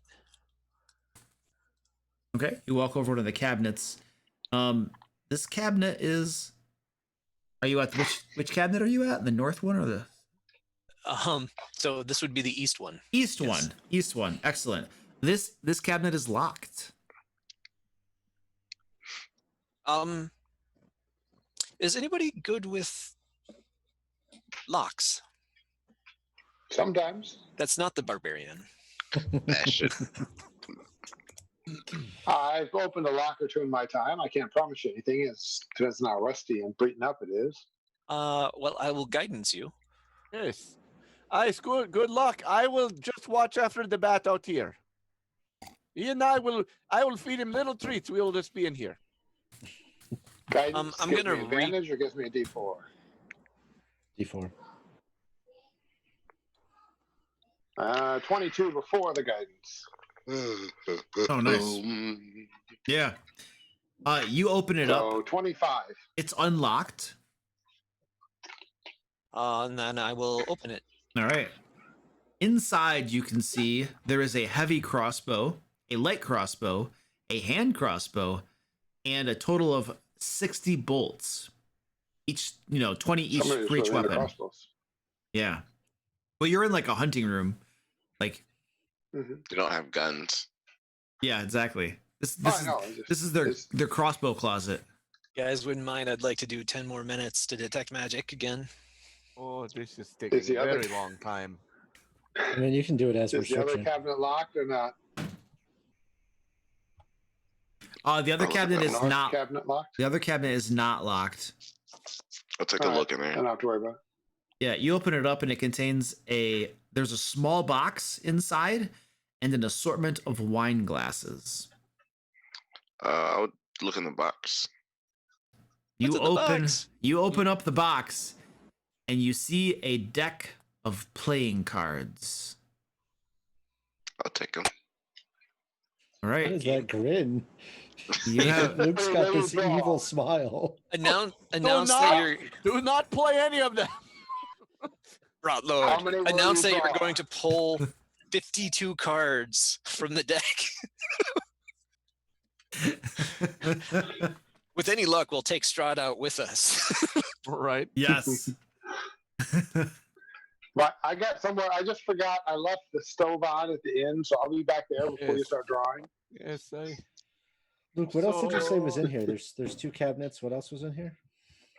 Some stuffed wolves and chairs. Oak table. Anything on the mantle?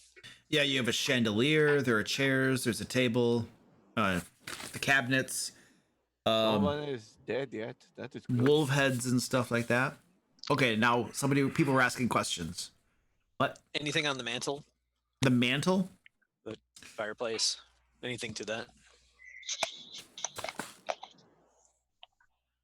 Mounted above the fireplace is a stag's head.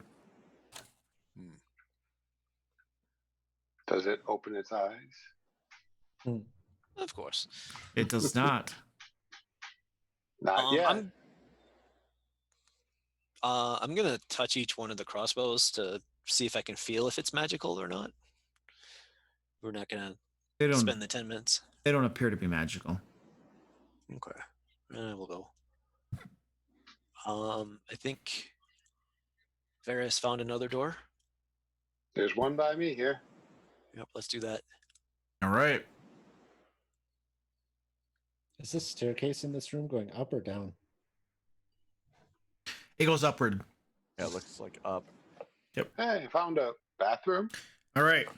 You see what looks to be a kitchen. A bathroom. Yeah. The kitchen. This is a kitchen. Yeah, the kitchen is very well. Look at there's a rolling pin on that table right there. Whoa. Sorry. Child scared the shit out of me. Child standing behind me. My children scared the living shit out of me. I'll be back momentarily. I found a bathroom. Yes. Someone's got to go to the bathroom. Dear Lord. It's like, good thing I found a bathroom. So is this like a Oh my God. Okay. I will be back. I gotta say goodnight to my kids who are creepy.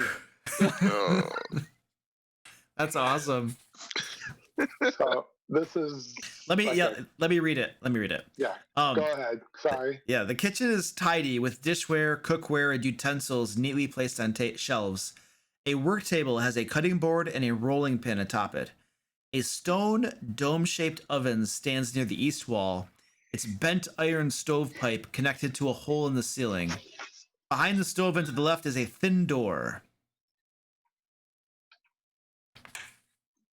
Is this a door over here or something else? That looks like it looks like a kind of a door almost, but it's only maybe a 1.5 by 1.5 square, and it looks like instead of opening up, it just slides upward, and it's about at chestish level or so. So like a dumbwaiter. Yeah, that's a good guess.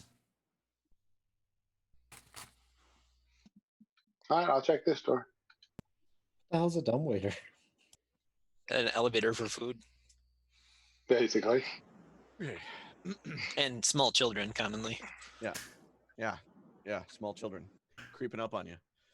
So, I I'm love. gonna wish I found the bathroom. you can't even see them. They're off camera. They were right over here. Uh-huh. They're all 4 of them. I have 4 kids in this house, and they were all standing there, just standing there doing nothing, looking at me. Creeped me the hell out. How did you notice them there? You just happened to glance over. Just standing, I looked back. I was like, like wait. That's awesome. I will point out it is after 9, so I don't know how much longer we have before something exciting happens, but we can Sure. wrap it up fairly soon. Yeah, so you open that door up, and inside you can see what looks to be a pantry. Yep. It's well stocked. You can see food and stuff like that on the shelves and whatnot. And yeah, I'm thinking this is all some kind of weird illusion. and there's a dumb waiter there, you know, that goes upward and stuff. And there's like a little rope and a pulley type thing to send it upward and stuff. And so you guys, why is Premiere Pro opening up on my computer? That's dumb. The Death House did it. I know the Death House did it. All right, so you guys have, I think you've pretty much explored the entire first level. So this is probably a good place for us to leave off for the evening then. Yep. Interestingly, we didn't find a way into the basement. Not so far. It's true. No But there way. is a spot right here that we can't see.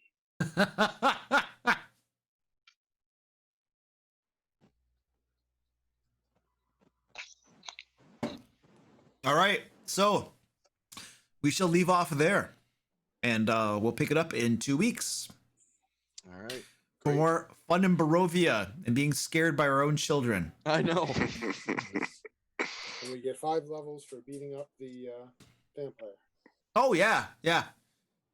One little vampire. Guys get 3 levels because then I have magic fists and I'm good. Magic fists. Yeah, Did that's you awesome. get it at 4th? 6. Ew. All right. Good night, guys. All right, see you later, buddy. See you next time. Everybody. See you next time. All right, guys. everybody. See ya. Bye, guys. Later. All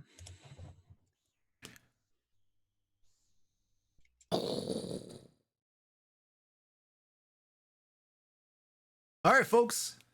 That was session 2 of Curse of Strahd. Hey, Dan, what's going on? Dan Bayer, what up, dude? Penguin Bud, hello. How you doing? Lizzie, hello. DI43. So yeah, 2 weeks from now, we'll be playing again. Sunday, 6 p.m. No, 4 p.m.